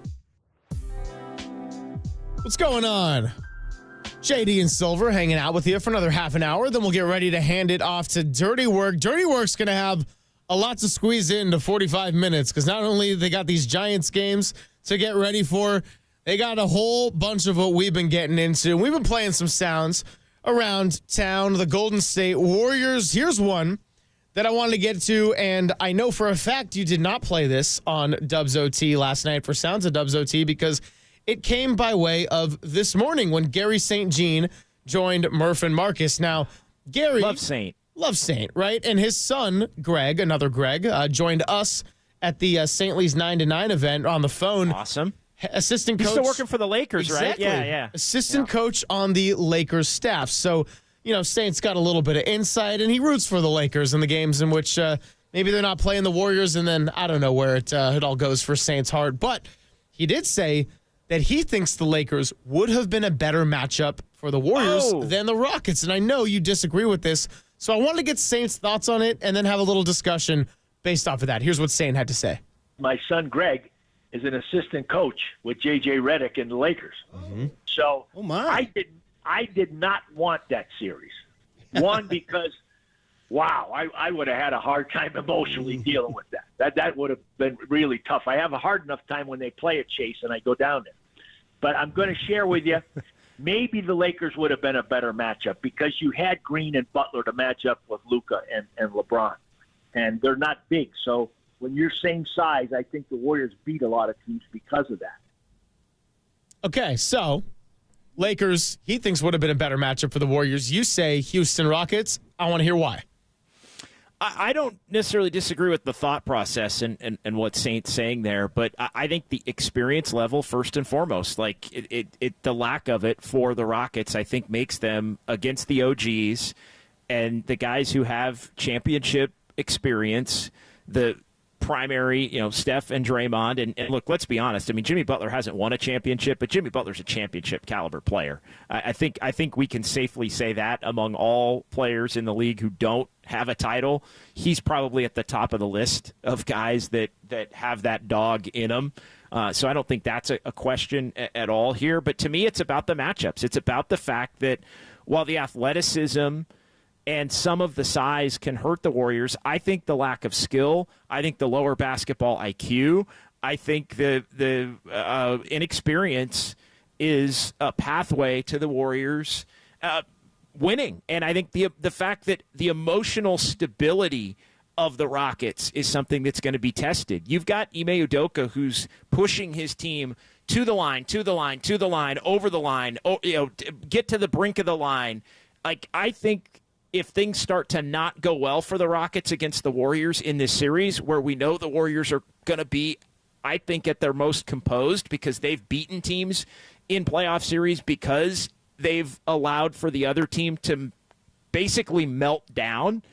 I think that plays a factor to where all of a sudden you go and you steal game one, and then you're a little tight for game two, and what happens then? And you feel you're not getting the calls, like the Warriors felt they weren't getting the calls in the first game of the series, or in the last game that these two teams played, rather, at Chase Center. So I think the clutch issues for the Rockets, the Lakers are going to LeBron and Luka down the stretch. The Rockets don't know who they're going to down the stretch. Or Austin Reeves on Christmas for a little baseline drive. To me, it's proven commodities. Yeah.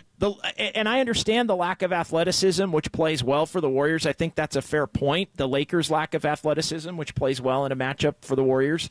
But the reality is, like, I would go with the inexperience. I would go with the emotional component to it. I just think it's more margin for error. I think the Warriors, especially in the first round, where they're getting the rest now and they're not carrying around the baggage of a couple of rounds of playoffs, I think in the first round playing the Rockets is the more favorable matchup versus you're gonna, even if you play well and you're a better matchup for the Lakers, you're still gonna be playing down the stretch, probably tied with 5 minutes to go in like 4 or 5 of these games, and then it becomes Steph and and Jimmy versus Luka and LeBron. All right, that's a coin flip.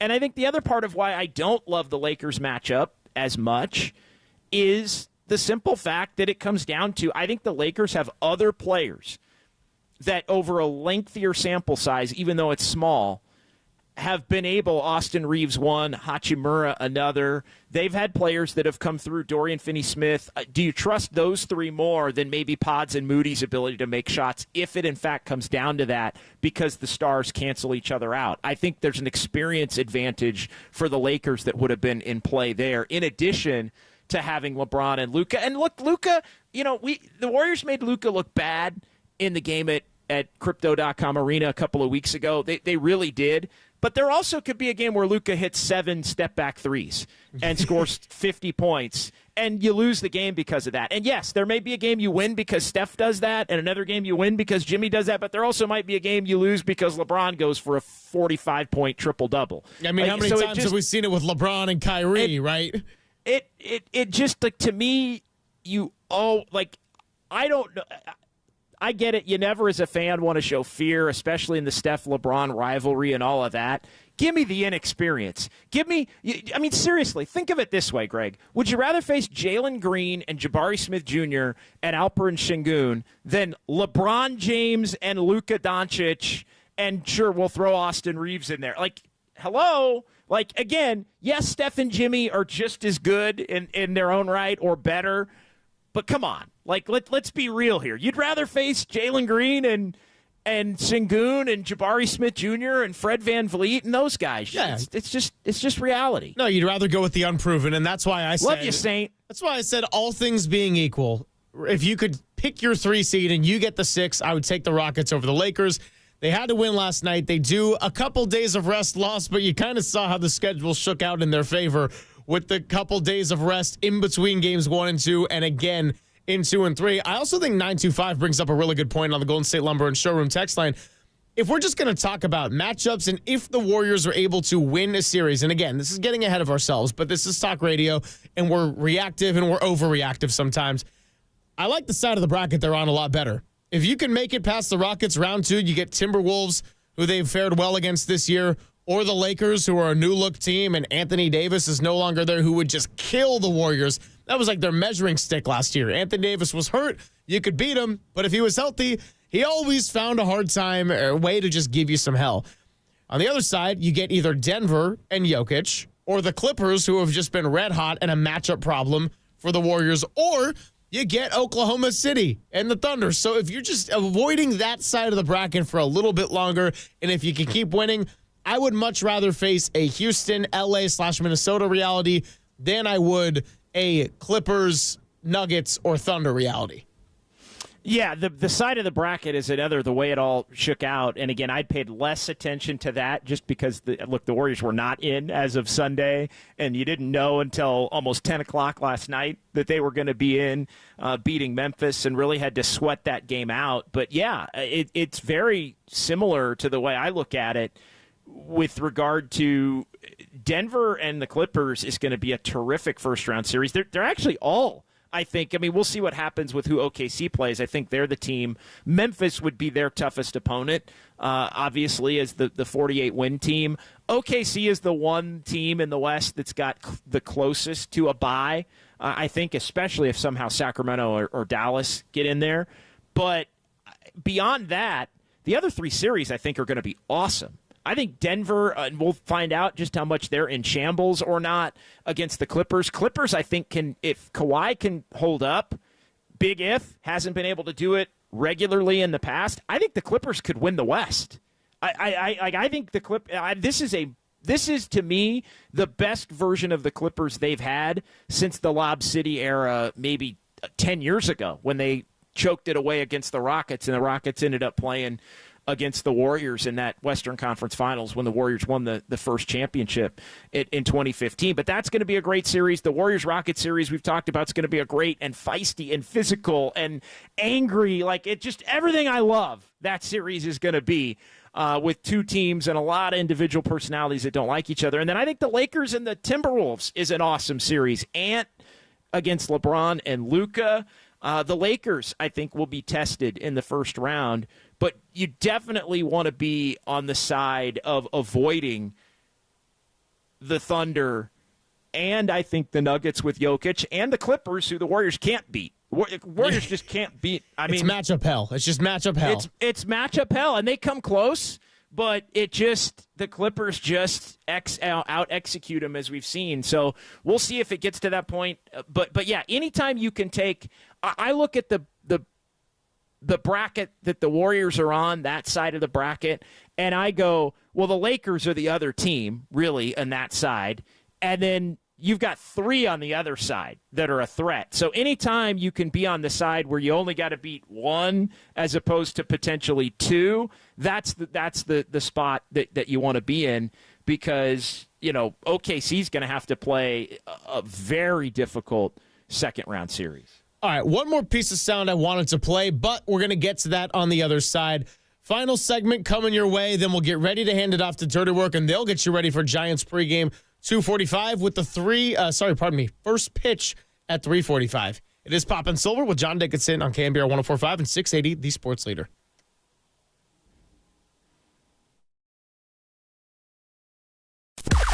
Now, from the O'Donnell Financial Group Sports Desk. Learn more at odfigroup.com. O'Donnell Financial Group, because planning is a process, not a product. Well, Dub Nation, we finally got a look at playoff Jimmy. What are your takeaways? And is Jimmy Butler's presence enough to fend off any doubt about the Warriors' playoff run ending in early May? Let us know your thoughts in the YouTube chat or give us a call at 415-808-5627. That is 415-808-KNBR to join the conversation.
to Greg Papa and Greg Silver on KNBR, the sports leader. All right, just about ready to be wrapping up the show. JD is a machine filling in for Greg Papa today. JD, we appreciate you very much, and you're going to go have a great time out at Golden One in a bit. Wanted to play one more piece of sound, and I don't know if you played this on Sounds with Dubs OT last night, but I do know that our guy Austin Scott captured it for the KNBR feed. It is Draymond Green talking about a moment that really stuck out to him from Trace Jackson Davis. And if you're thinking, wait, when did TJD see the floor last night? He did not. This is TJD and a very selfless move that stuck out to Draymond and something that he wanted to share in the postgame last night and something that we wanted to share with you as we get ready to close things out. Here's what he had to say. I want to mention something that I saw today that no one will give a about. Sorry. Trace Jackson Davis did something on the bench today. He didn't play in the game. There was no seats left on the bench. Quentin Post said, Trace, can I get that seat? And Trace just got up. And a part of me was baffled that he got up for the rookie, because the rookie, if there's no seat, you sit on the floor. He just got up and gave him the seat. And I walked over to him and I said, that's one of the most selfless things I've ever seen a teammate do, because 99% of the time, you're going to be like, you can go sit on the floor, Rook, or go find a seat somewhere else. But he knew he wasn't part of the rotation, and yet the rookie was. They're playing the same position, and he got up and just went, he literally got up and went and stood in the tunnel because there were no seats. And so I just wanted to put that out there, because that, to me, like, that's why you win games. It's chemistry, it's selflessness, it's togetherness. And I just thought that was a huge moment, and nobody else saw it except us three. And so I wanted to share that because I thought that was a really big moment for our bench, that, you know, you can make him sit on the floor and nothing happens. Or you can get up and boost confidence in him and he go back out there and hit a three. And I thought that was special. Yeah, so look, by playing that sound and having Draymond share that story, that's not to make some statement that is anything beyond what is already contained within that soundbite. But it was really cool that Austin Scott captured it for the KNBR feed and that Draymond shared it to the public and the media that was in the postgame, because we obviously weren't down there. We were getting Dubs OT ready to go, sorting through the technical difficulties, sifting through a chat that was on fire last night. It was great. But, I mean, this is kind of the time of the year where you all got to be in sync. You all got to be locked in. And so for Trace Jackson Davis to have that moment and for it to stick out to a veteran and a four-time champion like Draymond Green, thought it was really cool. It shows the connectivity that's in play with the players on this roster, and a belief that they have the opportunity to do something special, and that they're rooting for each other, and that they're willing to help each other. And there may be another situation where that's flipped, and you know, Quentin Post is not playing, and maybe TJD finds his way in. No, it is truly, I think, the mark of what you have to have if you're going to be the kind of team that is going to go on to not only win one series, but the Warriors' goal is to try and win 4 series. So, no, nice moment. TJD's a pro. I mean, he really is. He, like many of the Warriors' young players, Moody, Pajemski, Quentin Post, I think is in this category, just wise beyond their years. And you know, I think it's impressive that TJD would do that. The other part, sneaky shot at Kuminga, I'll ask you. Honestly, I don't see it that way. I legitimately, I really don't. I really don't. And that's why I said that going into this soundbite and this discussion was not to open up some can of worms. That's when I said I'm going to push you. Like, as soon as you said that, you're like, oh God, don't say anything about Kuminga. Don't say anything about Kuminga. No, I'm just, I'm giving you a hard I think it was a sneaky shot at Guy Santos. I'm joking. Exactly. Yeah. So, no, but Trace Jackson Davis, I mean, this is somebody that it's just because we've gotten into all the people that have benefit greatly from the Jimmy Butler acquisition. Steph Curry, Draymond Green, Steve Kerr, Brandon Pajemski, Moses Moody. That hasn't always worked out for everybody. Kuminga is the guy that's getting a lot of focus right now because he came back from injury. It was a different team, and he's getting the DNPs. Don't forget about Trace Jackson Davis as well. As you know, he was a guy that was getting a lot of minutes, and when the Warriors finished 27-12 last year, it was because the Warriors felt so strongly about that front court of Draymond Green and Trace Jackson Davis. This time, it was a different mid-season flip when the switch happened, and Trayce Jackson-Davis went from a guy who was getting minutes as a second-year player, probably their only true rim protector, and now he's been out of the rotation because it was Quentin Post that was someone that was emerging, and Looney is never going to have a role of playing 30 minutes a game. But to your point earlier in the show, he's trusted enough to where he's never really out of the rotation. No, he's always a tap on the shoulder or a point away from being in a big moment. And again, you can't just not play without a center. And so as much as the Warriors do it more than any other team, you have to have options in terms of bigs. And I think Kevon Looney is somebody that on both ends of the ball. Is he the Kevon Looney that he used to be? No. Is he the Kevon Looney that he even was 3 years ago, 2 years ago, when he was the second-best player on the Warriors team in that series against Sacramento after Stephen Curry? No, he's not at that level. But he does have the ability to help this team in small doses. And, he set up Curry. I mean, he like Draymond, understands how to play as a big with Steph Curry in terms of the relocations and the offensive rebounds and the little get the ball in a position and watch where Steph's moving to and just shift your body to set a little bit of a screen and then flip it to him. There was one last night where Looney perfectly, just in lockstep with Steph as Steph moved from the top of the key to the corner and ended up getting him a wide open three that he was able to stick. And that is something that if the ball finds another player, if it finds TJD, for example, in that situation, is TJD going to have the confidence and the muscle memory and the game foresight to be able to hit Curry in that position? I think the answer is you don't know.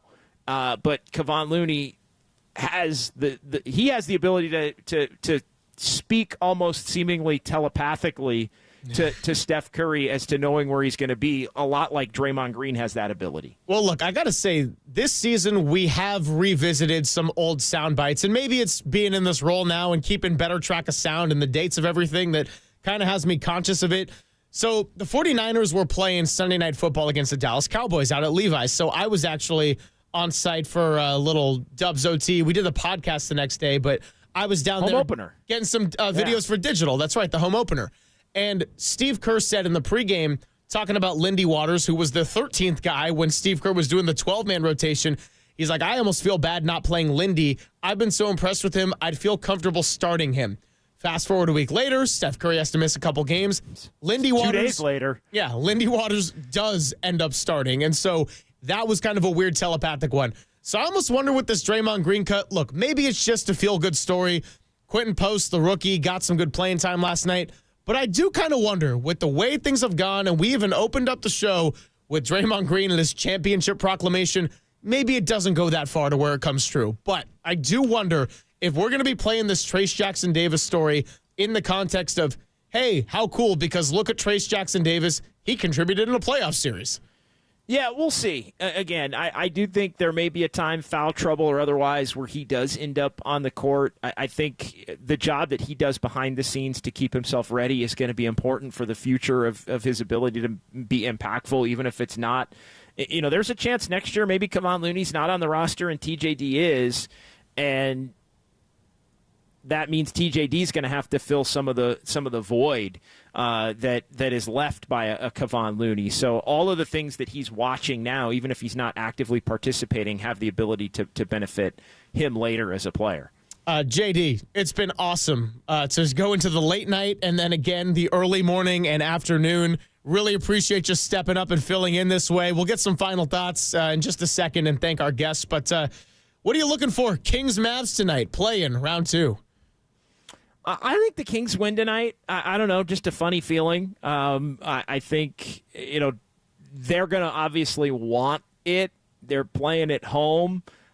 I think that matchup individually with Kyrie, if Kyrie had not gotten hurt against the Kings, by the way, if you fail to remember, he ran into Valanciunas, and that's where he ended up with the knee injury. Yeah, and the play-in is becoming an annual tradition for Jonas Valanciunas. And the play-ins, for him and for the Kings separately, actually. Valanciunas knocking the Kings out last year as a member of the Pelicans after the Kings beat the Warriors in the 9-10 game. So, no, I like Sacramento tonight. I think I don't know, at home, I think they want it.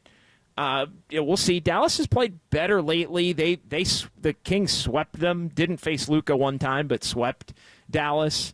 Again, the game where Kyrie got hurt. They've been pretty comfortable against them. I don't think Davis played in any of the games head-to-head, so that's obviously a game changer. And Sabonis' own Davis.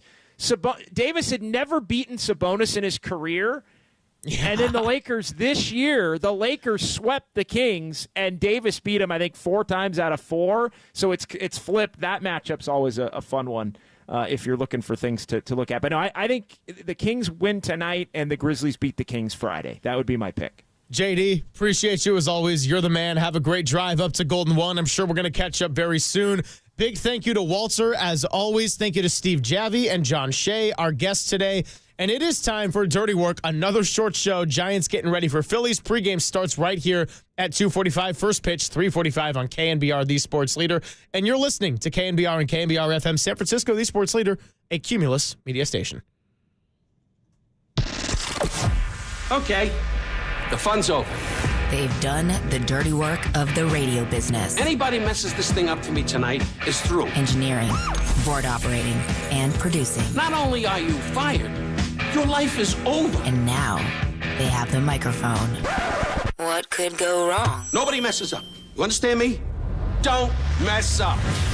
Adam Copeland. You wanted some sort of like hard-hitting Bob Lee journalism. You came to the wrong place. Derek Papa. Oh, boy. Okay. It's getting hot. Is it getting hot, sir? That's even worse. How are we feeling? It's getting hot? Oh, boy. And Tim Webb. Mankini. Yes or no? 59. We go with this, Tim. It's a dirty job, but someone's got to do it. Ridiculous. Completely ridiculous. Welcome to Dirty Work. KNBR 104.5 and 680. The sports leader. It's Dirty Work on a Wednesday afternoon. Adam Copeland, Depop, Tim Webb, and look at that. Walt's already got his ass out of the chair. He knows better now, especially on these 45-minute show days we got. We only got a little bit of time, Walt. No time to waste. Dirty Work, another short show for you. Giants back in Philadelphia, still in Philadelphia for Game 3 of a 4-game series. 2:45 pregame, a 3:45 first pitch coming your way after the Giants fell yesterday behind Justin Verlander, down 2-0. Tied at 2-2, took a 3-2 lead, and ultimately could not put up any more, and they fall. So 1-1 in that series. But more importantly, the Warriors, I don't know, I'm stoked about the win last night. Yeah, but they hold on to the 7th seed. You know what I mean? It was survive. It was survival. Long way to get there just to get the 7. Now you got a date with Houston in a matchup that, yesterday Mark Spears said to us might be a blessing in disguise that they're playing Houston rather than the Lakers. I would say yes, but weren't we kind of on point with just how anxious and how anxiety-riddled that game was going to be? Yeah, because you didn't want to have to play that game. It's an extra game, a couple less days of rest. Now you play on Sunday in Houston for Game 1. Fifth time in the last 10 years. 6:30 start, by the way. Local time here. Yes. So an 8:30 tip in Houston. Yeah, and that's not the norm for the Warriors. Usually if they play on Sunday, Easter Sunday, they get that 12:30 start, which is prime time in the NBA. Not the case anymore. How about that? Warriors and the Rockets on Sunday in Game 1. So, just in general, last night's game 121-116. Is your takeaway from this game officiating? My takeaway is you're not going to earn you got to earn everything in the Western Conference. These Warrior games where it's pivotal, like it's the last regular season game against the Clippers or last night, is almost give you a heart attack. Last night, it was the officiating, and it was just thank God for Jimmy Butler. And I know I had much trepidation about him being traded over to the Warriors. But, man, does he make a difference. And he's a very different sidekick, and he got into the whole Batman-Robin analogy. But he's a very different sidekick than that of Klay Thompson or Kevin Durant, where he's just more physical and going to get in there and get to the line. How about his first half, man? I mean, incredible. Dominance in the first half. And a guy who's, again, the free throw line thing was something that was maybe even undersold. Warriors one of the worst in terms of getting to the free throw line in the league before Jimmy Butler got here. I want to say they were 28th or 29th, something like that, in terms of free throw attempts per game. They didn't get there often. Then they didn't make them when they did get there. Jimmy Butler's completely flipped that. He's given them an inside-out look, and they needed every bit of the 75 combined points between Steph and Jimmy last night. But are we to the point now? Has everybody seen playoff Jimmy? Is that how everybody feels? That's definitely playoff Jimmy last night. We've been hearing it for weeks. When's playoff Jimmy going to show up? We got to see playoff Jimmy. No, I was guilty of that. I was definitely guilty of that. He's got to be more aggressive. We got to see him show up 38 points last night, and they needed every one of those things, especially once Draymond goes down. And they needed the 37 from Steph Curry as well. That's my thing, is they were awesome. They were incredible, Steph Curry and Jimmy Butler. I need to see more from everybody else. It's not going to be sustainable with Moses Moody and Brandon Pajemski combining for 12 points. There needs to be more coming from the bench. There needs to be more coming from everybody else. I mean, the flaws are evident in this team, and that's why I'm not going to say it's a foregone conclusion they're going to beat the Houston Rockets, even though the Warriors are heavy favorites as a 7th seed, which is incredible. But you would take that because they're the more experienced team. They obviously, they faced the Rockets. This is the 5th time in 10 years that they'll face the Houston Rockets in the playoffs. Incredible. Yeah. And the Warriors have always had their way against them. And I'm leaning in that direction. But the Houston's a much younger team, and they shoot the 3-ball better, more consistently than the Warriors do. That's what I need to see more of. I need to see Brandon Pajemski step up. I need to see Moses Moody step up. Hell, I need to see Jonathan Kuminga actually play, but he needs to step up in order to do so. Do you need to see Jonathan Kuminga play? Maybe. I mean, why do you need to see a guy play who hasn't been helping you when he's out there and they just won without him? I mean, I know they lost that game in overtime to the Clippers, but I don't think he makes a difference in that overtime loss. Only because during the regular season, he's had success against the Houston Rockets. So maybe there is a role for him in this series. Did I need to see him last night? No, I did not. No, and that's my thing. I don't need to see anybody. I need the guys who play to perform better. Brandon Pajemski didn't have a great game, except for that. He did not. By the way, chase down block after Jimmy turns the ball over with inside of a minute. It should not have been a foul. The officiating was very iffy last night. Now, let me ask you about this. The phantom foul call on, was it Moody for Zach Edey? No, Kevon Looney. It was on Kevon Looney for Zach Edey. Because all of a sudden it was like we didn't know what the foul was, and then all of a sudden Edey's on the other side of the court shooting free throws. That was a terrible call. I thought that's a foul! Real quick, my point on that, though, didn't it help the Warriors in that he had to shoot free throws and they couldn't shoot a 3? I thought that was beneficial. Warriors were up 3 at that point. Yeah, but it was. I thought it was beneficial that then he had to shoot 2 free throws and the Warriors were going to get the ball back. Yeah, but I'm not saying it was good that the foul call itself, but I think overall I would have rather. It just got it got the score closer, but I definitely hear what you're saying. The Draymond foul on Zach Edey when there was a loose ball, I thought it was ridiculous. What about the foul out call? Yeah, I was okay with that one. Yeah, that's fine. Draymond hip checked him. I thought he was being too aggressive when he had 5 fouls on an inbound pass. Yeah, I was surprised on the challenged foul with Draymond Green, and then initially, Memphis. For the 5-second violation at the end? Yep. How does that happen? I don't know. But in real time, I was like, there's no way that was 5 seconds. We benefited from that. And then I saw our guy Bonta Hill actually posted something, and I looked at it, and like, it was 5.5 seconds. Like, okay, that's legitimate. I'll take that. But yeah, I thought that maybe they were going to piss the game away with John Morant being injured too. I was like, God, this would be a terrible loss. Well, I thought it's funny. I was playing a softball game last night. It was so funny when there's big sporting events in the Bay Area and you're playing like local rec league softball, is you get all competitive with the team against you, but then when there's a big sporting event like this, everybody's wondering with each other on my team and the other team. Every time we're in the field and then they come up to hit, they're giving updates to us about what's going on within the game. Some dude on the other team last night, we were in the field, he yells, "Hey, it's over, Warriors won it!" And like both teams were like clapping. We're all in the field, like everybody's competing against each other in this softball game. The only team that brings the entire Bay Area together. But everybody excited about what went on with the Warriors. We were all huddled around in our dugout last night watching the final minute of the game. When Jimmy drove down, Warriors get the ball. I think I said out loud to one of my buddies, dude, they can't leak down their leg like they did against San Antonio or the Clippers. They cannot turn the ball over. They got to score on every possession here. Within 2 seconds, Jimmy comes down, jumps into the air just as the ball knocked away. Fast break the other way. The Pajemski chase down block. I don't give a damn. I give a damn they called it a foul. One of the best, most athletic plays we've seen him make. No, that was incredible. Straight hustle tip play. your cap to that guy. And that's why he's out there. Like I saw some people last night tweeting out, like, why is Brandon Pajemski in the finishing lineup? Because of that reason. And I understand he didn't do a lot offensively last night, but the way he hustles against rebounds, that's why you want him out there. But yeah, I will say, if they got that playoff, the inbound play, did not have the 5-second violation, and the Memphis Grizzlies would have tied that game, there's no way in hell the Warriors are winning in overtime again. They went to overtime against the Clippers on Sunday. Didn't want a second. This they game were gassed. It was far more difficult of a game than I thought it would be, considering how they beat the crap out of Memphis a couple of weeks ago. But yeah, again, nothing will ever show in the annals that this game happened or mattered. Jimmy Butler's greatest game as a Warrior, 38 points. The points don't matter. Everything's made up and the points don't matter. Warriors get the 7 seed. How confident are you now in the Dubs against Houston? Again, you pointed out they're favorites in this series. They're a major favorite, minus 250, 2.5 to 1. So you'd have to bet 250 to win 100 on the Warriors in the series. One other note I'll put out there, I saw this floating around some better, months ago. I think it was before the Jimmy Butler trade when the Warriors were in the 10 spot. Threw $5,000 on the Warriors to win at plus 2,700. The Western Conference. Be Western champions at plus 2,700. Warriors to win the West now are plus 700. Like, look at how much the odds have changed just by them getting into the playoffs and not having to play against OKC in the first round. I mean, they win this series, then you got a date with what? Likely the Lakers? Yep. Winner of the Lakers and Minnesota. And then winner of that series would likely take on OKC, assuming they win through their portion of the Western Conference playoffs. So, long way to go.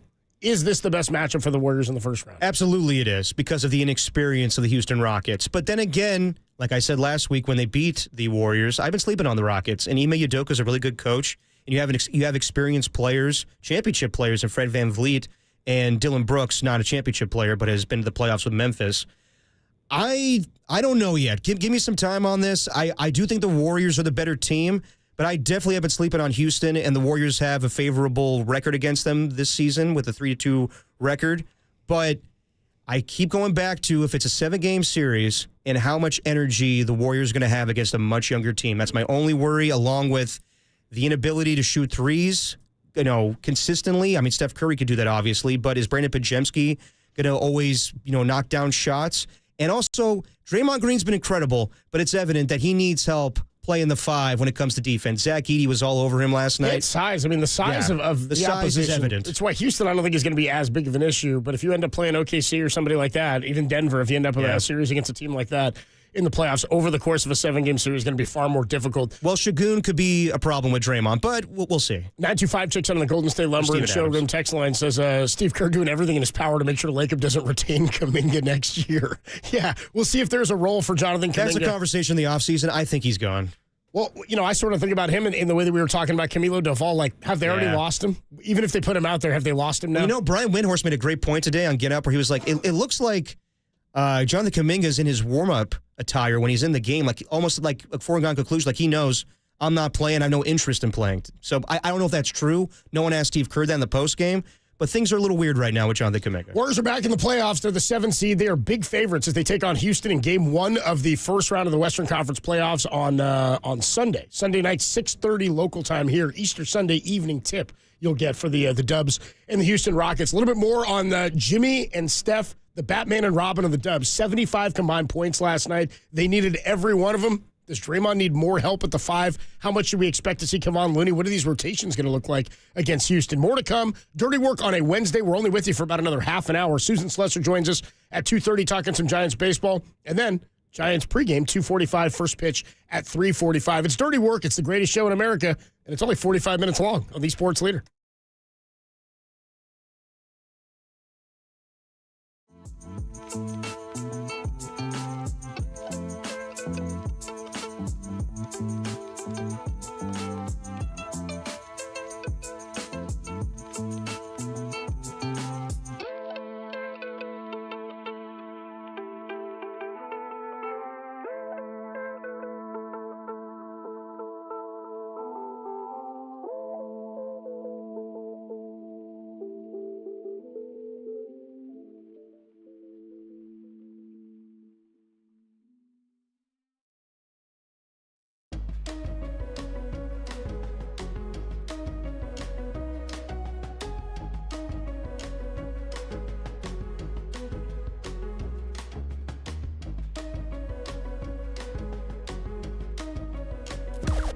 Now, from the O'Donnell...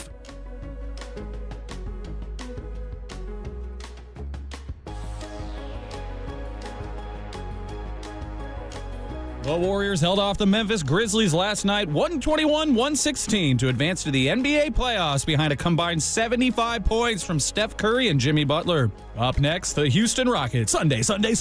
Tell us what you think of the matchup on the KNBR YouTube chat, the only place for Bay Area fans to talk about Jonathan Kuminga instead of the win.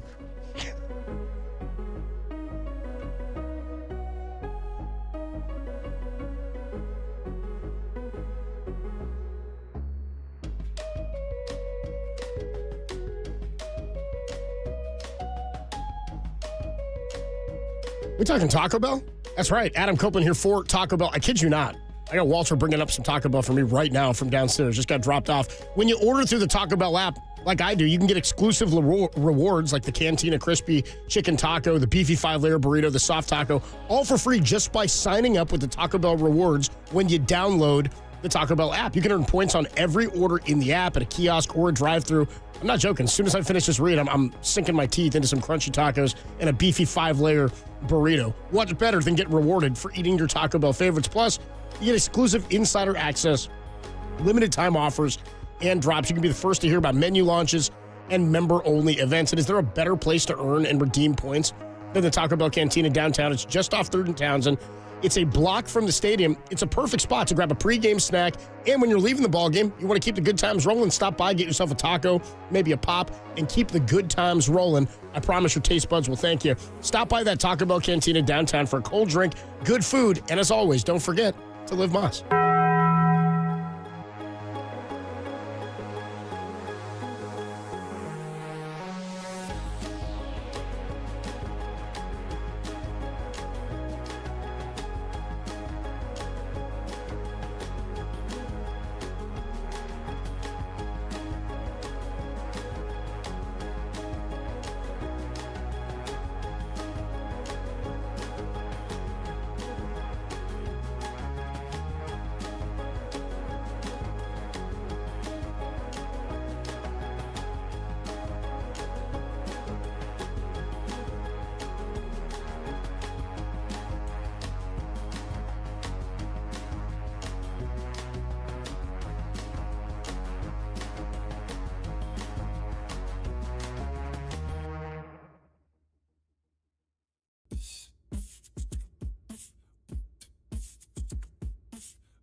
And now it's time for the Protect Your Assets Business and Technology Report with me, David Hollander.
Now, back to dirty work.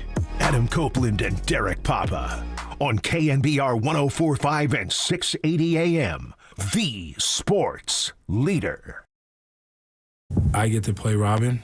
That's my Batman, and I don't know who else is. We got all the villains over there, Two-Face and Joker and Riddler, everybody else in the Western Conference. But we got a lot of games to win. Jimmy's called you Batman about 4 times tonight. What?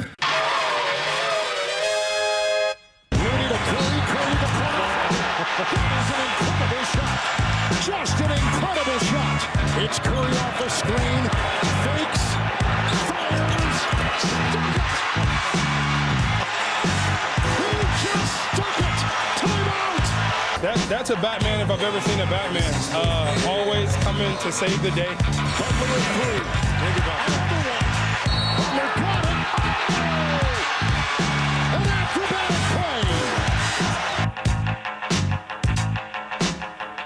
I like Jimmy shouting out all the Batman villains. I mean, Joker is over there. He plays for Denver. Yep. I know who the Riddler is. Not to be confused with the Rizzler. Shea Gilgeous-Alexander. Thank you. The Riddler. And then who else did you mention? The Joker, Riddler, Two-Face. Two-Face. LeBron. I think we nailed it. I like that, dude. You know who we forgot to mention, Tim? A freeze. A freeze I know, is man, coming. I wish I had him with that. Damn. A freeze is Was coming. that Jokic? Or no, that would be Luka. Luke could be Mr. Freeze. Sure. Why would Luke be? I don't know. Accents similar to Schwarzenegger. Yeah, he's a penguin. That's not. Yeah, who's a penguin? Who's waddling around out there? Thibodeau. So we always use the Batman and Robin. Nice, dude. We always use the Batman and Robin analogy because they're the dynamic duo, right? But no one brings up Alfred. Yeah, no. He's not. He's just the man in the chair. You know what I mean? Antonio Daniels, right? Yeah, exactly. I mean, man in the chair. He's in the old school Batman movies, like the Michael Keatons and whatnot. They have the same Alfred all the way through. I think Batman and Robin with George Clooney. Yes. That guy was really just straight Butler. Yeah. Like Michael Caine in the Dark Knight series. Like he did some stuff. Well, he's helping Batman. He's like telling, he's really like his confidant. Turned out that the jewel teeth was just throwing him away. What killed the dinosaurs? The Ice Age. Pretty good. But I mean, like, in what way is Jimmy different for Steph as his number 2 than Kevin Durant and Klay Thompson were? Well, he's not a three-point shooter. And he doesn't even though it's 38 points last night, it's not the offensive firepower that we're accustomed to when it comes to the Warriors as far as the Splash Brothers. Klay Thompson could go shot for shot with Steph Curry sometimes in historic fashion in Game 6s. Kevin Durant, kind of like Jimmy Butler, could take a game over and get to the free throw line. Jimmy Butler brings something different where it's more physical, it's points in the paint, getting to the free throw line.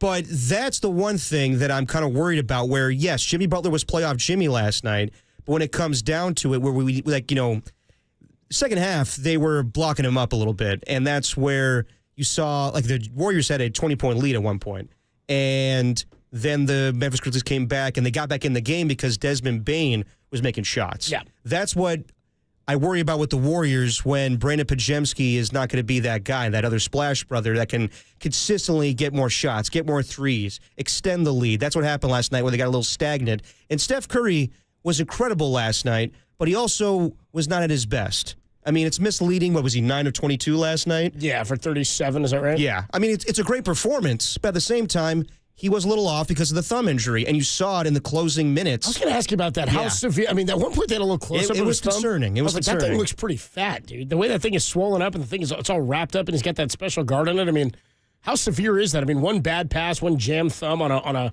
play against somebody else. I definitely think it was messing with him last night. It feels like it's a factor, and it feels like it's going to be a factor. It could be if it swells up, but I mean, he made the shots when he needed to. But you saw that shot of him on the bench where he was grabbing his hand, and he was in pain.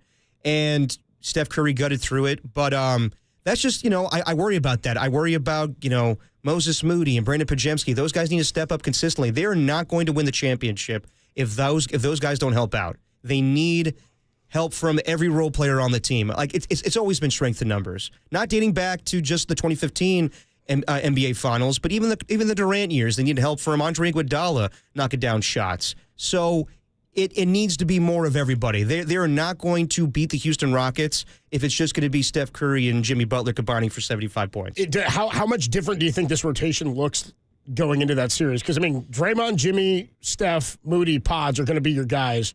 I imagine you're going to see Buddy Hield off the bench. You're going to see GP2 off the bench. It'll stay the same. You think you'll see all 10 in a regular rotation? I think it's going to shrink a little bit. I think you'd probably see, my guess is that you'd probably see less of Guy Santos and probably less of Quentin Post. Why do you say that? I mean, maybe Post if you need some scoring. 22 minutes for him last night. He had a big 3 early, 11 points. He played pretty well. I honestly think that all those guys are going to play. And maybe. I just feel like rotations get shrunk down when you get into these series. And maybe early on in the series, you'll see more of them, and then you'll see a hone in on what the matchups are going to be and how you use them. But, I mean, 39 minutes for Steph last night. You had 40 for Jimmy, and it's probably going to be more of the same. I mean, these guys are going to have to be out there for about that much to get through this series. And by the way, I give credit to Steve Kerr for realizing, even though Draymond Green had 4 fouls in the third quarter, to bring him back in the game. It's like, we're not messing around here. Obviously, he fouled out, and that was late in the fourth quarter, but you got to bring him back in the game. Can't go down with anything in the chamber there. Exactly. He's got to be in the game there. By the way, somebody checks in on the Golden State Lumber Showroom text line 209, says Celebrini is Alfred. Okay. Okay. 415 says Raymond Ritter's Alfred. Steve Kerr Commissioner Gordon. That's not bad. By the way, who's Lucius Fox is my question. Ooh, great question. That would have been Mike Brown back in the day. Okay, all right. Our guy, Marcus Boucher, who will be joining us for the draft show a week from tomorrow at Jack's in San Jose. He had maybe, respect the hell out of Marcus, maybe the worst take I've heard him say in the morning show today, where he said that Batman is not a superhero. He's just a rich guy with gadgets. Sir, how dare you? The Iceman cometh. I would say to Marcus, just stay in your lane, bro. You don't know S about superheroes. Marcus, just stay in your lane. Very one of my best friends, but you don't know S. Just stay in your lane. And it showed. I actually laughed my ass off when he was like, I don't give a damn about superheroes. I don't give a damn about Tony Clark or whatever his name is, Iron Man. Tony Clark? Tony Clark. Was he a first baseman? Yeah. Was he like in the PA? I think he's the head of the Players Union for baseball, dude, Tony Clark. Big 6'7" slugger. I respect the hell out of that. Where he says, I don't give a damn about that guy. He got his name wrong. Props to Marcus for that. That's pretty funny, dude. I don't give a damn about that guy. What's his name, Iron Man? Tony Clark? Yeah, I don't give a damn. And also, Jimmy must have watched Batman recently because, as Anthony Slater said to Steph, he referenced it like 4 or 5 times last night. He had Batman on the mind. Yeah, I would say, like Marcus, when it comes to Batman, that's, and by the way, that is the laziest, lowest hanging fruit rip on Batman that people make all the time. Well, he's just a rich guy. Dude, what, you think he didn't have to train under Ra's al Ghul to become the Batman that he is? You know what I'm saying? He's the world's smartest detective. How about you watch your parents get murdered in the street right in front of you? Tell me how you turn out, huh? We actually have audio of Marcus. Go ahead. Mama's wrong again. You know what I mean? I mean, some would say that Batman is the number one superhero because he's the most relatable, being that he's only human. It's sort of like why Spider-Man has that same sort of appeal to him as well, because he was bitten by a radioactive spider, but he was not a superhero. He wasn't born like Superman with the powers. Well, it's kind of like Steph Curry being Batman, where he's relatable, where he's only 6'3", and a lot of these guys are monstrous. Spider-Man's got morals. He says it to Iron Man at one point in one of the movies. He's like, just because I got these powers now doesn't mean I should go and play basketball or football. He's like, I couldn't before, so I shouldn't now. It's not the way this works. But do you agree, it's Steph Curry, Batman, Jimmy Butler, Robin? I would say physique-wise, I would change it up, but in their roles as far as what they do on the court, that's accurate. Yeah, I would just I love the Batman Robin dynamic duo. It's just an easy label, but it's tough to label anybody Robin. Part of the Flying Graysons. No one wants to be Robin. He's an 8-year-old boy that gets what's Batman doing? That you want to come down on Batman for something? What's he doing picking up a ward at 8 years old? You know what I mean? Yeah, that's a little. I got you there. A little bit more odd. You know what I mean? I think we're selling people short if we're talking about Jimmy. You want to rip on one of them, rip on Robin. You know what I mean? That's not the. That's why in the movies they were always older. Like Chris O'Donnell was in his 20s, or Joseph Gordon-Levitt. They were all much older than in the comics. His name is Robin, but he's not really Robin. Nice little nod from Chris Nolan there. Yeah, that actually was kind of lame. Yeah. Steve on the YouTube chat says Marcus Boucher seems like a guy who's still hangs Ferrari posters in his room. Without a frame, too. We'll take a quick break. When we come on back, Susan Slusser, we'll get into a little bit more of what's going on with the San Francisco Giants. They lose yesterday. Still no wins for Justin Verlander. How about this guy, though? Undefeated. Robbie Ray, 3-0 in his 2.93 ERA. He's carrying that into a game tonight against the ace of the Phillies, 0-3, a 5.51. It's Aaron Nola. We'll talk more about Robbie this. Ray come up in the... we'll talk about it later. You don't move the rotation around now. You just stick with the rotation, and his turn comes around. You hope you get a win when he does. Anyway, we'll talk more about it. 707 says, don't hate on Burt Ward. Robin was very successful with the ladies off screen. I know Burt Ward. I know all about it. I'm talking about being Batman's Ward, not Burt Ward the actor. Anyway, we'll get more into some Giant stuff when we come back with Susan Slusser. Dirty Work. It's the greatest show in America. Stay in your lane, Marcus, on the Sports Leader. The Burt Ward leader.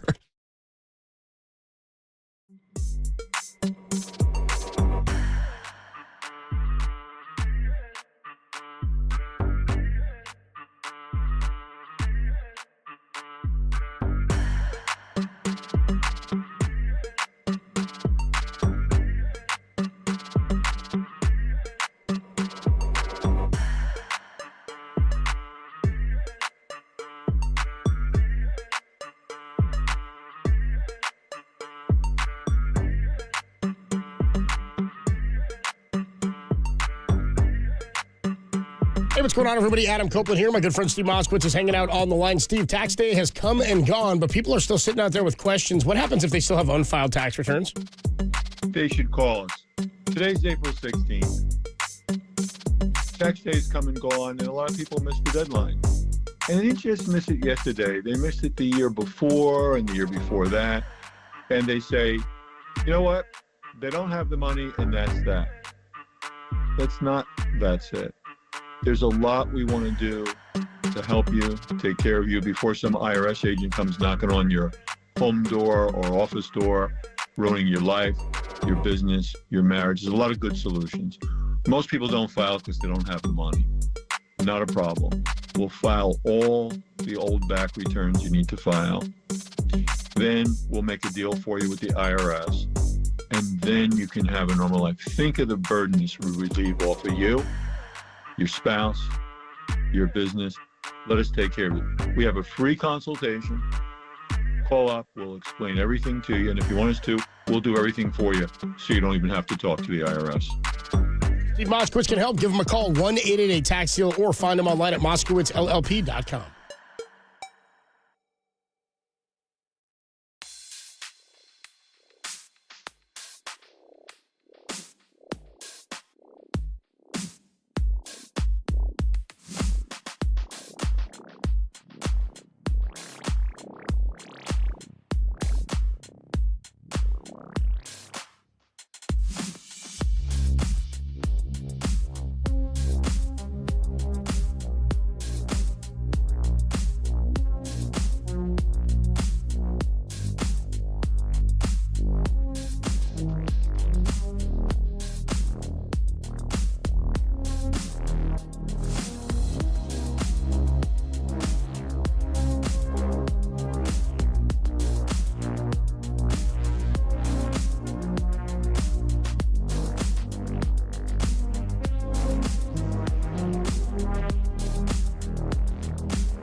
If it's Giants baseball, it's Dirty Work with Adam Copeland and Derek Papa on KNBR, the sports leader.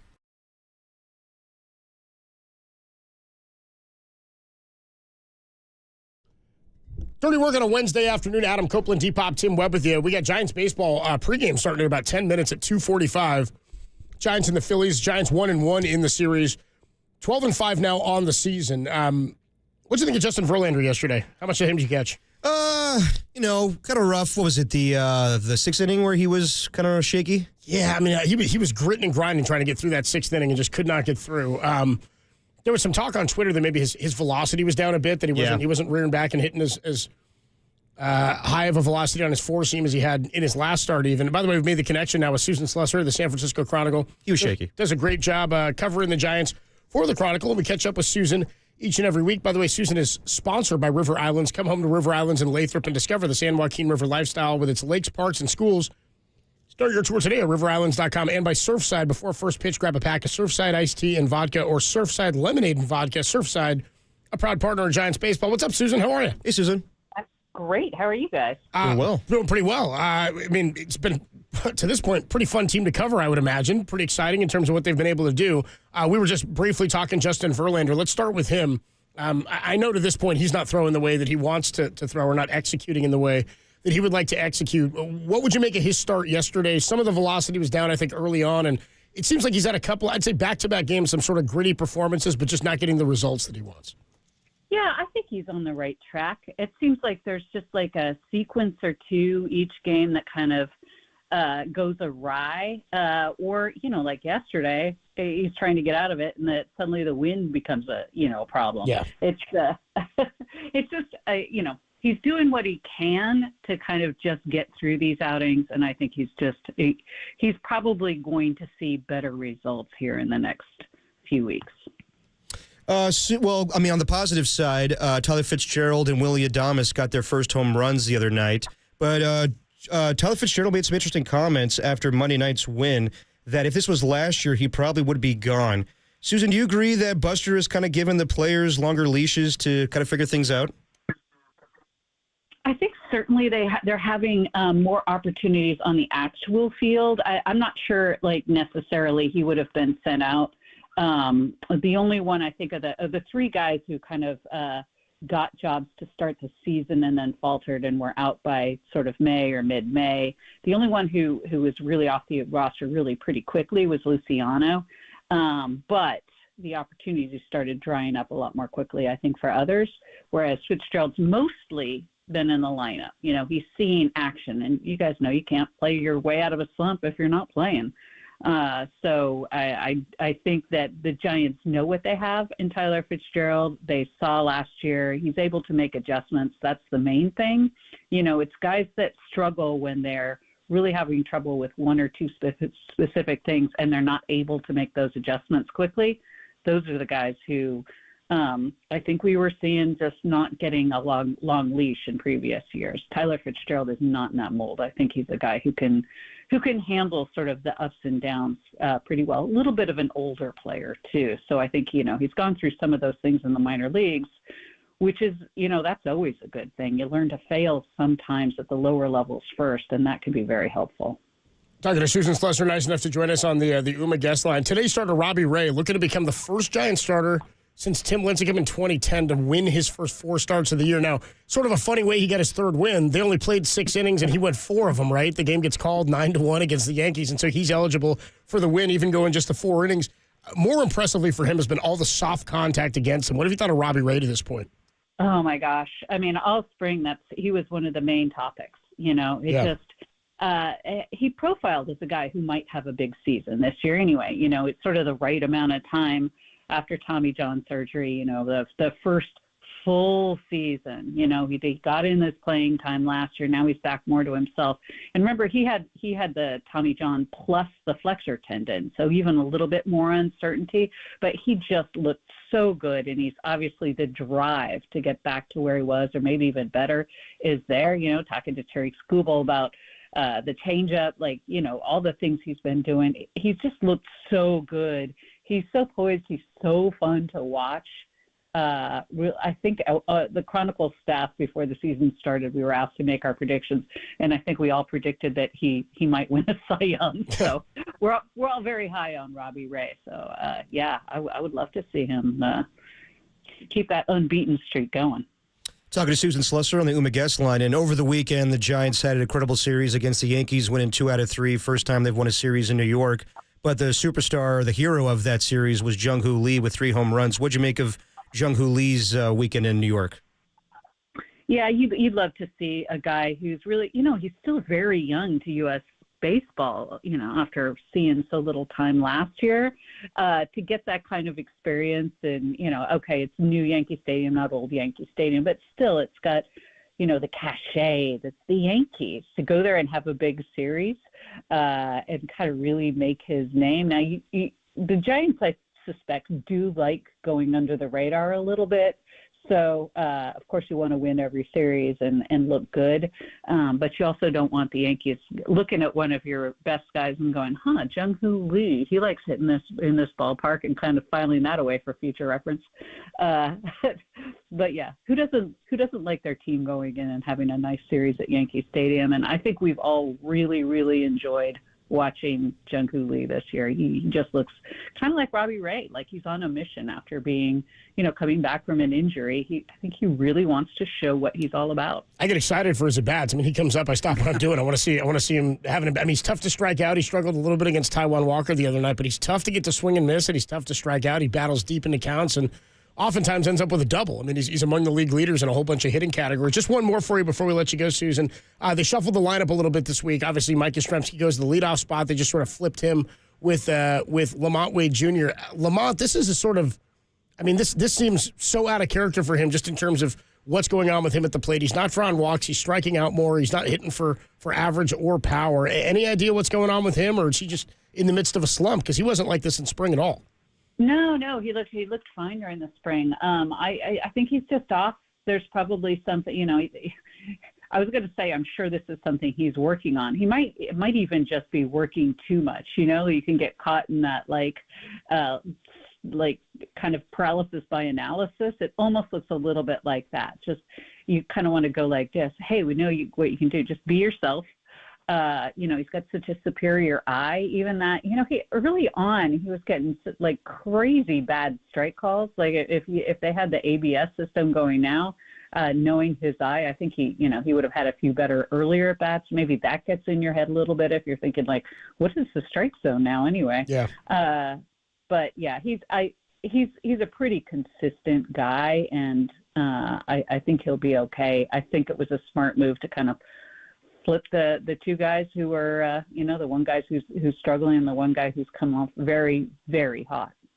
Susan Slusher, the voice you hear, does a great job covering the Giants for the Chronicle. We got Giants pregame in less than 3 minutes. Susan, great to talk to you. We'll talk to you soon. Thanks, Susan. Fantastic. Thanks, guys. Great stuff there from Susan Slusher. Yeah, Robbie Ray has been fantastic. I mean, 3-0 on the season. Yeah. And according to Stats Info Solutions, of the 39 batted balls against him this year, in his 3 previous starts, only 2 of them have qualified to be called line drives. So soft contact all over the place for Robbie Ray. Not getting a ton of swing and miss on his changeup that he got from Tarek Skubal, but nonetheless, he's pitching pretty well. We're going to put the show to bed here as we get to Giants pregame coming up in 2 minutes. First pitch at 3:45. Aaron Nola still looking for his first win of the year. He's not been very good.